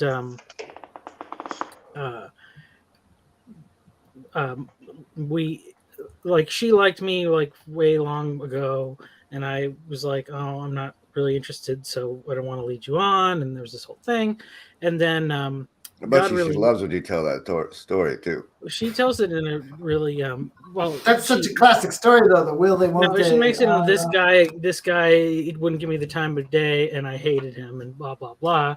And then God had to change her heart or whatever. But I mean, what I was, it's interesting because I think way back when I first started listening to this conversation, they were talking about Tim Keller, and I read this book by Tim Keller about idolatry, and I realized that I had made an idol out of marriage, relationships, in desiring it in a healthy Christian way, saving myself for marriage and purity and all these things. I had elevated my desire for that above my my desire just to follow God. And so after reading that book, I was really convicted, and I spent like a year basically every day praying, okay, God, if you want me to be single for the rest of my life and that's your will, then I believe that that is the best possible thing you could, that would happen for my life. And so that's what I want. And I prayed this, not really believing it at first, and eventually over a long period of time, began to believe it and feel comfortable with it. And then shortly after that, God said, okay, you're ready to start dating now. And I was like, what? Whoa. That moment, how did that message come through? You said you did tell us God said, and then what was that? I mean, it was like, I guess in this process of saying like, me saying like, if you want me to be single, like God has said, that's not what I want for you. Like was it a turn in your heart one day, or I would say in a period of time. And then so I was like, okay. And then there was some girl at my church, and I was like, she was, I would say, a lot more put together than I was. It's out of my league. And I'm like, all right, I'm gonna ask that girl out because it's a low risk, high reward proposition or whatever. That was just like to get me warmed up or whatever. And then like I was talking to my sister-in-law one day. She's like, why why don't you try asking out somebody that likes you? And I was like, what? Oh, I never Pro thought tip. about that. And so then I remembered my wife, because we worked together, and I was like, well, she liked me like back when. I'm like, wait a minute. And I'm like, this is like, no, wait, if I asked her out, like it could actually go somewhere. And then I would have to be like in a relationship and like figure out a whole bunch of other stuff that I have no experience with whatsoever.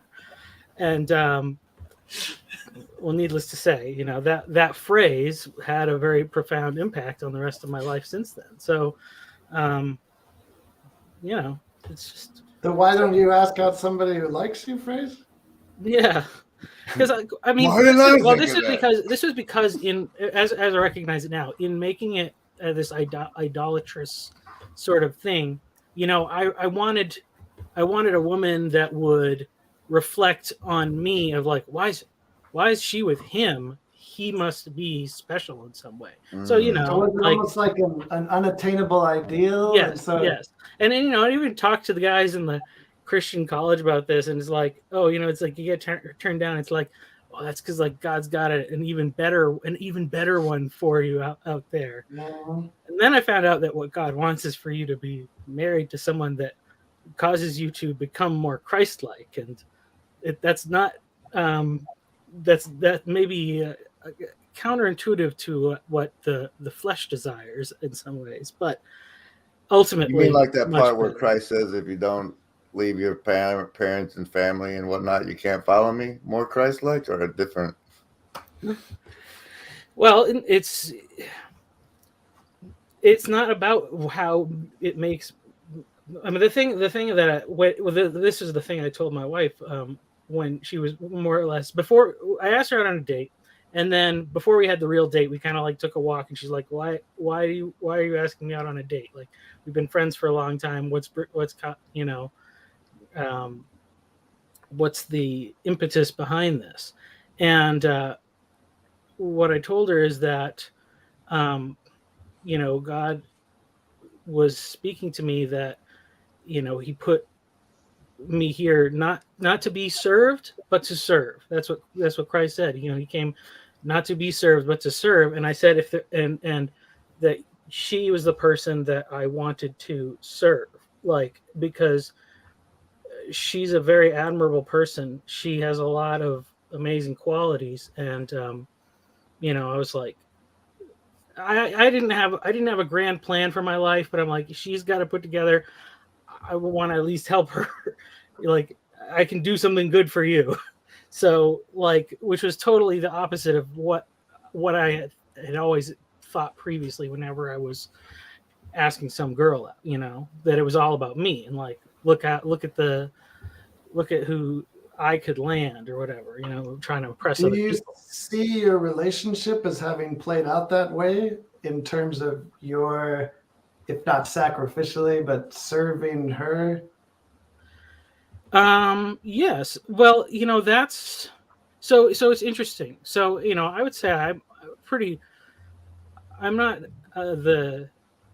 I would want to be a little more egalitarian than my wife would. But I'd say I'm pretty much a soft complementarian. I do believe it's the role of the man to lead. And so the serving aspect for me is easy and natural, but having to step up into the role of leadership is more difficult. And because she's a very strong personality, I have to step up my game, which is why it's funny, because now whenever people have these like arguments about complementarianism and stuff, and I'm like, okay, that's fine and all, but if the women are outperforming you, that's on you to step up. Don't just be telling them to submit. You got to up your game. So, yeah.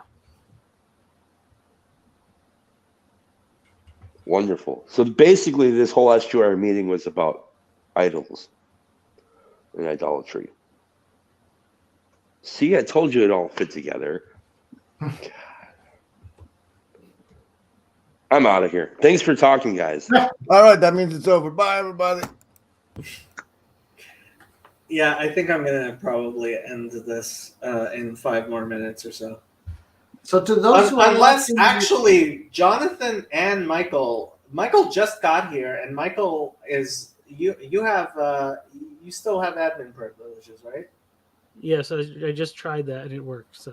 So Michael will keep this going when I leave in 5 minutes. No, I'm going to be done at 3:00 too. So I've got admin privileges.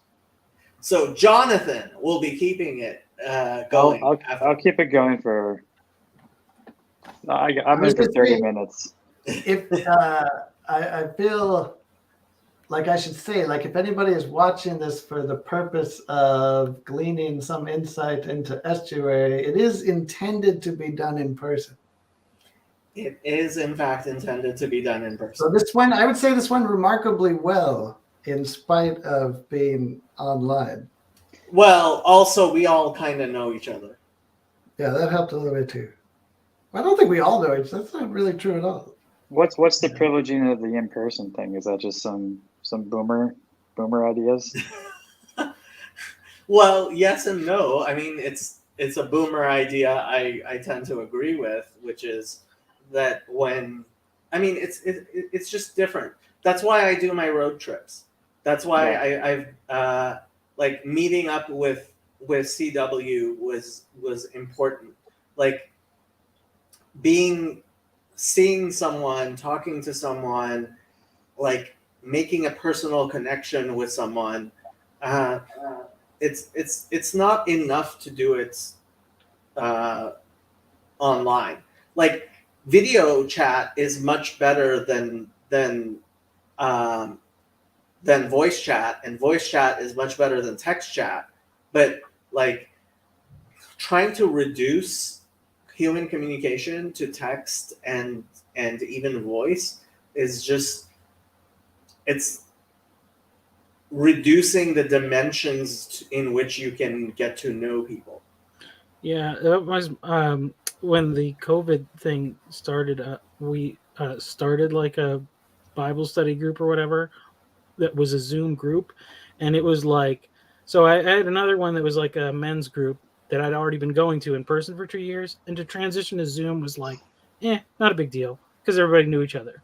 But starting from scratch was like, ugh, it was painful and it was exhausting. Just like, yeah.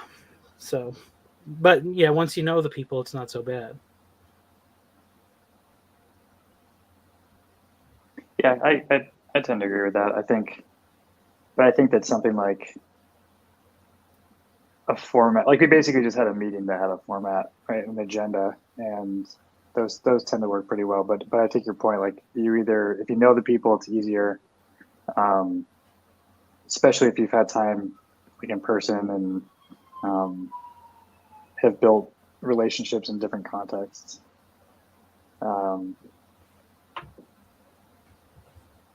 Yeah, I think for estuary, the preference of in-person meeting is they generally assume that it's easier to get to know people in person for a variety of reasons.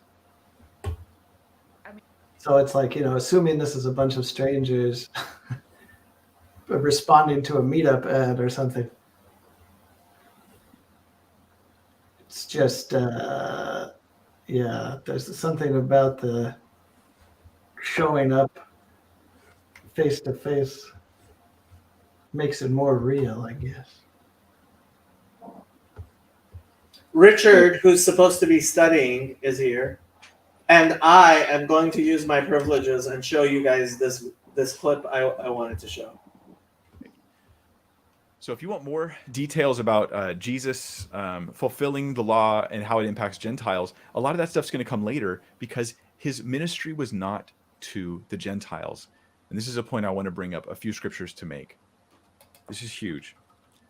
When I'm reading Jesus' teachings in Matthew 5, he is not talking to Gentiles, he's talking to Jews. It's not after the new covenant, it's before the new covenant. It sets the stage for the new covenant. Remember when Jesus said in Matthew 15:24, I was sent only to the lost sheep of the house of Israel. So that when he heals this non-Israeli woman's concern, then he does so, her daughter needs to get healed. He does so as an exception to the rule that he only goes to the Jews and not the Gentiles. Remember when he sent his disciples out, Matthew 10:5? He tells them, not Matthew 5, 10:5. I read this one earlier for you, but he tells them, go nowhere among the Gentiles and integrate. So just so you know, like Jesus wasn't talking to Gentiles at all. And you guys should just ignore Jesus completely and only listen to Paul.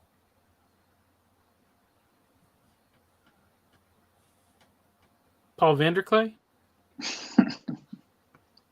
Ask Mike Winger. He's the one who has 1 million subscribers.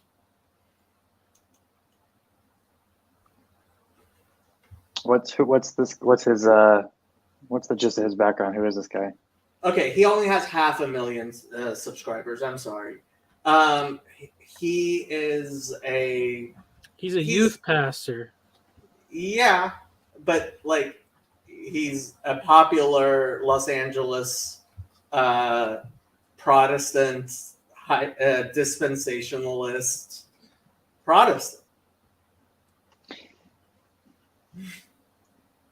So what's his point in that video other than just to state the, I guess what sounds like the obvious, right? But like, what's the why behind the why there? So okay, or is that ironic in your mind?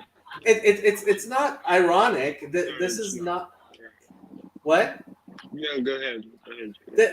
He's not the only person to say this. I've heard Protestants say this type of stuff all the time when you bring up like Matthew talking about like keeping the law and the stuff that Jesus said is, yeah, Jesus wasn't talking like this was before the crucifixion and resurrection, and this is a lot more mainstream than I think a lot of people are willing to just recognize.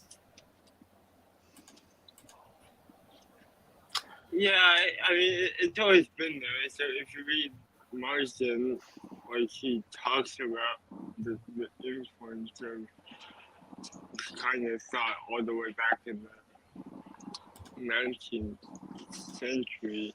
So like it's always around. But Protestantism is Protestantism. You're gonna have all sorts of opinions in there. So my question would be, what percentage of the Protestants are dispensationalists? Good question. You guys can debate it. I'm leaving to do stuff. Bye. Why'd he leave? Because we're all leaving. Well, It was good to meet you. Yeah, likewise. I'm going to end it then. Or Richard, are you going to stay on? I'll stay on for a minute and see who. Okay. See who has. All right. See you later. Bye. Bye. Yeah,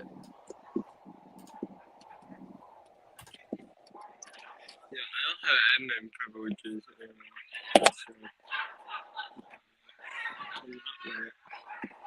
anymore. Richard, you study philosophy? Yes, philosophy and psychology. Psychology too. Yeah. Yeah. Are you planning on double majoring?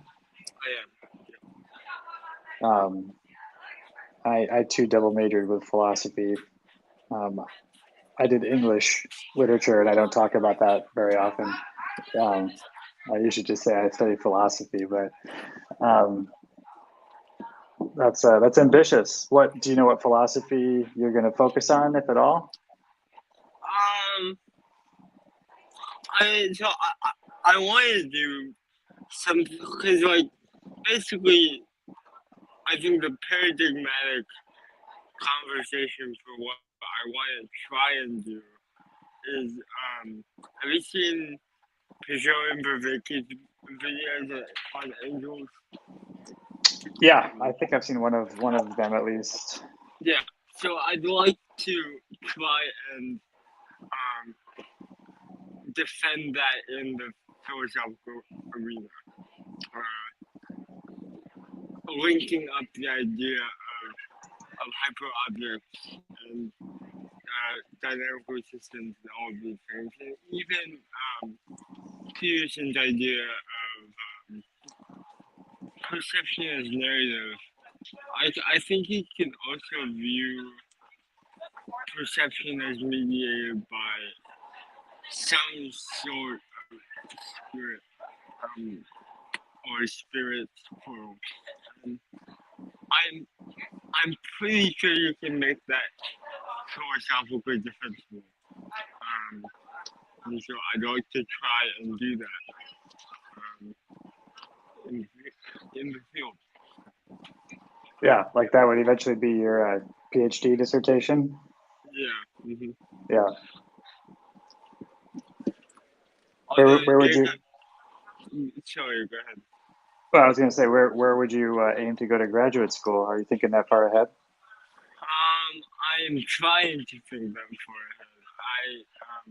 I have a spreadsheet started, but I haven't put anything in it, and so I do need to do my research on professors and who would be most apt to supervise me like this. I'm still in my first year, so I have time, but I do need to get on it sooner than later. So you are a mere freshman. Yes. Okay. Yeah, and okay, yeah. So you're becoming famous in this little corner for not getting good grades, because Jacob keeps harping on you about that, and if you listen to enough of this stream, so I will tell you that real talk, like you have to get really good grades to get to the best grad schools, and if you want to be a professor, you have to. I know. Yeah. So it was not in my plan at all to get 2C. Not in the plan at all. I thought, like, because look, high school was, high school wasn't easy, but like, yeah, I did high school well, and frankly, if I knew the grading system of my honors college a bit better, because they purposely try to keep people in the dark about the grading system mostly because they want the program to be focused on the program and not on the minutia of calculating your grades. But if I knew how that worked, I probably would have gotten always my semester. And now that I know how it works, I will get always for the remainder of my time. You reverse engineered the system. Yeah. I mean, my problem is just that I'm in the 17th percentile of conscientiousness. Okay, yeah. Are you like very low on industriousness? Yep. Yeah. Yep. I hear you. So how do you get yourself motivated to get it done? Well, so right now, to get motivated, I wait until the last minute. Yeah, which is a bad way to do it. Well, it's very common. Yeah, I'm trying to work it out. You need to create some artificial pressure that's not just Jacob yelling at you to get off the stream, because I know that's not going to work. Well, yeah, it's not even the stream. I don't know. It's artificial pressure. I wonder how I could do that. I got like B's and C's early on in my college days, and then that moved into A's when I discovered coffee, and when the coursework became more interesting, and I was able to actually use coursework from both disciplines, and so it kind of I got a 2-for-1 deal. I could apply stuff I was learning in literature to philosophy and back and forth, and so if you've got your psychology stuff going on too, that could be an interesting way of like making it more interesting, which is part of like, I mean, at least for me, like procrastination often comes from just finding the finding the motivation, or at least the urgency. And sometimes like just waiting till the very end is like just produces the stress that forces the function. But once I developed a relationship with my professors, and I could start showing them early samples of my work too, that made grades a little more predictable, because if your paper wasn't quite ready, you had like time to get basically iterate on it before it was technically due for the grade. And so you basically had as many at-bats as you needed to get a better grade. Yeah. So, but that means imposing an artificial deadline though to hand in your paper like 2 weeks in advance and talk to the professor about like, can you actually read this and give me feedback, so we can go towards getting a good mark. Yeah. And I think that will definitely become necessary as I go on and as I get into my later years. But like, one of my problems is that like, so I'm in the honors college here. Yeah. And you're required to write a paper. A dream. And so like, I would have loved to do exactly what you described, but what I ended up doing was doing it in the last 2 days.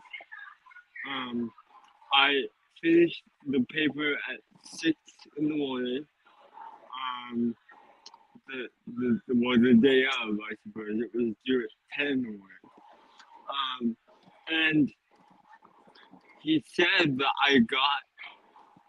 he said that it was like one of the best papers of the class. And like, what that means is if I actually tried and scheduled my time, like how good would the paper be? Right? Like, so that's the thing. But then like the whatever motivational systems drive me, like they just feel affirmed from the fact that it's still pretty good even when they're operating suboptimally. And like what gets me more than like papers and stuff is just like basic everyday work. The basic of like finishing the book. Yeah. For example. Yeah. Because like I can go into the discussion and completely act like I read everything, and like I'm good at using the index of the book, and so like, I can pretend like I knew what was on page 212. Yeah. Even though I didn't get to 212, and like all of these stupid things, and so I don't know. That's one hindrance, is that I do good enough with the suboptimal strategies that I feel justified to keep using it. Yeah. If that makes sense. Totally. Yeah. I mean, it's like you can get the easy B, or you can work hard and get the A, and you're like, well, the B comes naturally, and that's better than average. So like that's good enough. And most of the time maybe it is, but then of course there's going to be things in your life that's not going to be good enough for the upper echelons of academia. Exactly. Yeah. Not for grad school, right? And so, not any program you probably want to be in. Exactly. Yeah. So. Yeah. For sure. Yeah, I had to find a way to put my life together. So, well, there's a lot of reading. I remember the first time Dostoevsky was assigned, and we had to read the Brothers Karamazov in like I don't know, 2 weeks or something, right? That's, you know, those Russian lit books get pretty thick, and you know, and thankfully, you know, that's a good book, you know. So it's, I wouldn't say it's light reading or a page turner, but it's a good one. But yeah, there's a lot to read, and if you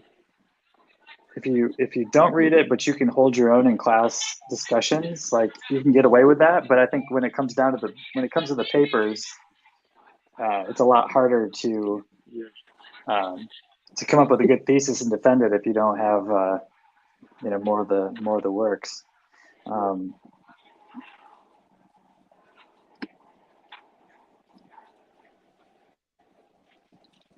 How did you? Go ahead. Go ahead. No, you go. No, I'm curious to hear your question.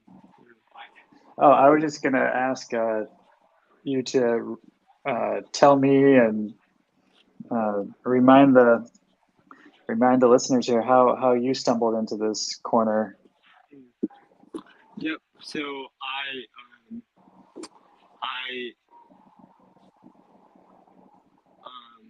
let's see. I encountered Sam Harris first. Mm-hmm. How? Basically through YouTube. I was just like Graham talks about being raised on television. I was raised on YouTube. Yeah. I have all sorts of gaming channels and stuff like that. I was raised on. And once I hit high school, I started to get more reflective on my faith. There's Christian atheist thumbnails become more interesting to me. And so I started deconstructing my second year of high school. And I found Sam Harris's debates with Jordan Peterson. Yeah. And then through that, found his biblical lectures. And then I had a Bible history teacher at the time, who was a very short guy. He has a PhD in Old Testament history. And so I emailed him about the biblical series, and we was corresponding with him. And that guy, Clay Leibel, is a sizable figure in the CRC. And so he knew about what Paul Van Joker was up to. This was in late 2019. And so he pointed me to Paul Van Joker. And it took me a while to get that I it took me a while to understand what Paul was up to. So it wasn't until COVID that I sort of like cracked the puzzle of how to watch Paul, as it were. Because I had to, like, whenever he would mention like Tom Holland, I'd be like, what? Who is this? Spider-Man? Who is this? And so I just like, I would Google Paul Van Joker, Tom Holland, and like Rabbit Trail, Dennis that. And I would Google Paul Van Joker, Dr. Jim, and Rabbit Trail into that. Yeah. And so it was really COVID when I sat down and finished the biblical series. Really put hours into Paul, and then branched out into Peugeot and Vervaeke. And so Did you listen to the Meaning Crisis series that Vervaeke did, the 50-part one? Have you made your way through that yet? I got probably 18 or 19 episodes in. I was actually watching it with my dad for a bit. But yeah, it just didn't really hook me. I had to reflect on why further, but I think I was sufficiently deep into this whole corner already that a lot of it just didn't really feel necessary at that point. Sure. Yeah. I already picked up on what most of the Viveki terms meant just by listening to conversations where they were being used. And like I would go on Viviki's Q&As and ask him if I was confused on anything he was saying. So I just didn't really feel the need. Did you grow up in a Reformed or in a Protestant church, Reformed church? So my mom was baptized Catholic. My dad was sort of a nun. He's been a nun really throughout his life. But my parents put me in Christian school in the fourth grade, just because circumstances worked out that way. It was non-denominational Christian church, and then the high school I went to, Christian high school, was it's in London, London Christian High School. London is a Dutch transplant community, late 19th century, and so there's a CRC on every block, and still a decent percentage of the kids there come from CRC backgrounds, so I picked up a lot of Reformed influence going to that high school. Yeah, and But now just to clear that out, the church I was going to throughout high school was a non-denominational church in my neighborhood. and now you are a pre-catechumen in the Orthodox Church. Yes, I mean I'm inquiring because of the fees. My mom doesn't want me attending church things during the week because of the what? Because of my grades, my fees. Oh. They're distractions. Yeah. I see. So I would be in catechesis, but I'm not. And then go ahead. And Biola doesn't have do they have a statement of faith or a requirement of particular church attendance? Not for students. Oh well, there isn't a requirement of church attendance, and they take whatever denomination in terms of the students. There are required chapel credits, so you get that in a little bit.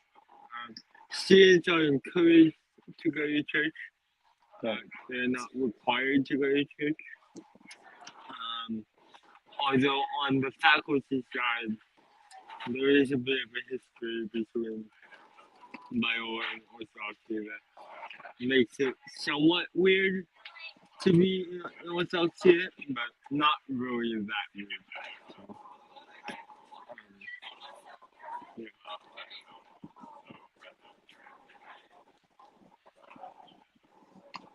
Were there other colleges that you looked at for undergrad, or? Yeah. Let's see.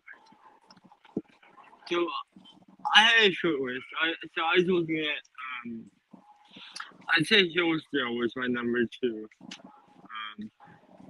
Because I wasn't so when I visited, I wasn't as convinced of the narrative of ideological capture that surrounds it. I thought it was a pretty good liberal arts school.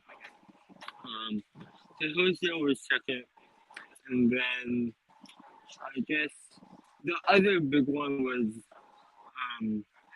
the University of Chicago. Although I mean, I would have liked going there. But basically, the Great Books curriculum at Biola sold me. And I wanted that training in the Western tradition. So I think Biola was the only serious choice I had. So. And my best friend from high school ended up choosing Biola as well. So that provided more incentive.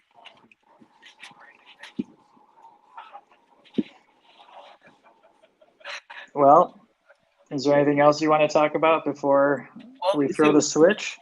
Who are you? Who am I? Yeah. I'm Yehonatan.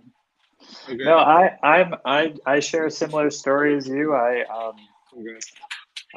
got here through the YouTube algorithm, and sort of at the same time in a separate thread was studying Judaism, and so the more I heard about this Jacob guy, the more I was interested in hearing what he had to say, and so that's how I got connected, and then I started jumping on his chats. I'm on his Discord. I'm not very active on the Discord. Yeah. I do these chattings every once in a while, but I started paying attention to this cast of characters, and so have, I guess, injected myself in some way or another into this little corner. And yeah, I live in Michigan. I've got a jobby job and kids, and white picket fence, and so you're probably one of the younger ones, if not the youngest, in this little corner, huh? Yeah, I think I'm the youngest.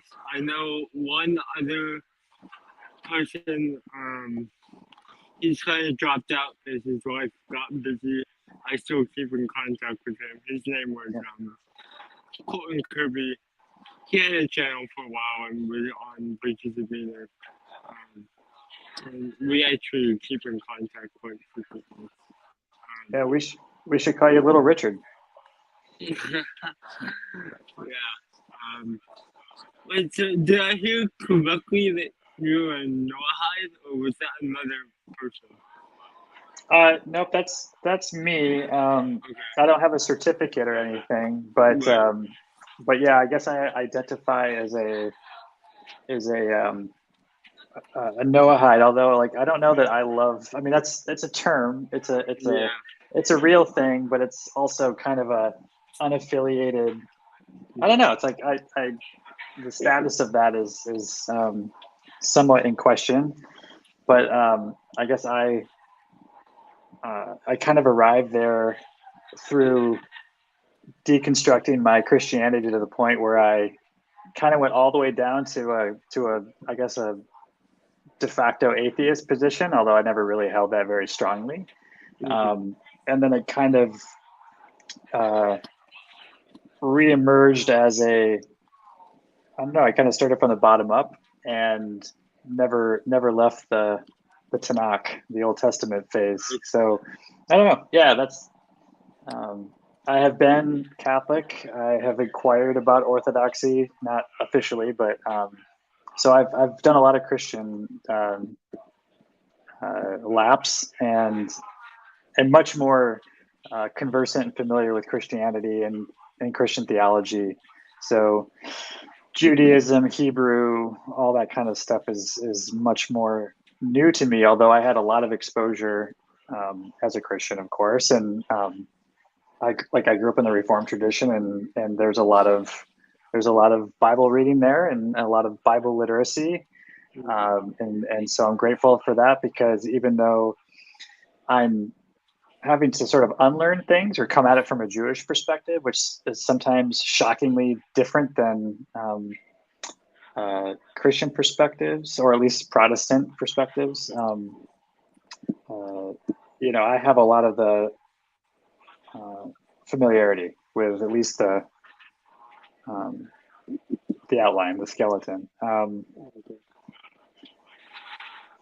So yeah, so I guess we joke about it a little bit because like I'm also, if you can look at it a certain way, I'm an Orthodox Jewish Gentile, because I believe in Judaism, but I'm not myself a Jew.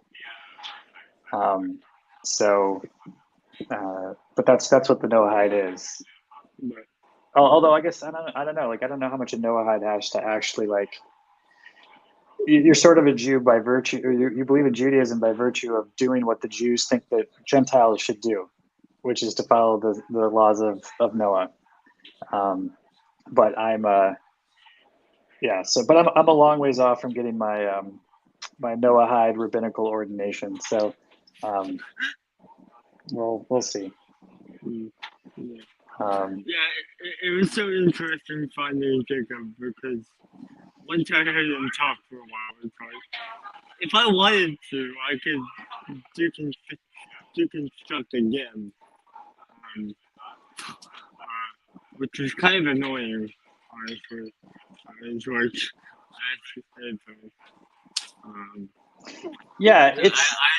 yeah, go ahead.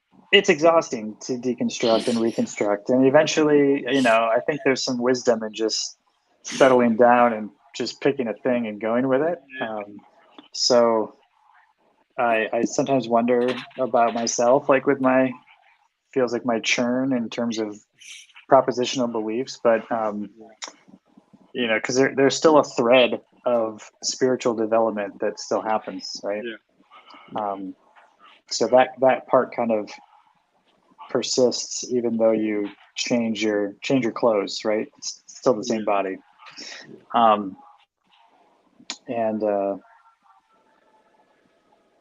But yeah, you were saying like about Jacob, like I'm pretty iconoclastic and pugnacious, low agreeableness, high openness, all my conscientiousness is like on the whatever side. I think it's the disgust side, not the industriousness side. So so I'm kind of drawn to the polemics, like I can dish it out and take it. I'm not easily offended. So I thought okay, these are kind of my people in some ways, like, but I also cringe a little bit when I hear some of the disputes because I can see both sides, and then I feel like we're talking past each other a lot. So,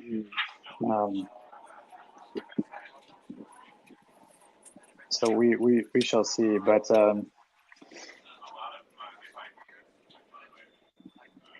do you have admin privileges here? If I shut this down, is this turning off for everybody? If I leave? Yeah, because I don't have admin privileges anymore. I think Jacob deputized me for like a day and just kept it on. So I suppose I will. I guess it's not technically the Sabbath yet in California, but I might have to be the Shabbos goy here and throw the switch and turn it off. It's nice to meet you. Talk. Good to meet you, Jonathan. All right. See everyone. Goodbye, you too.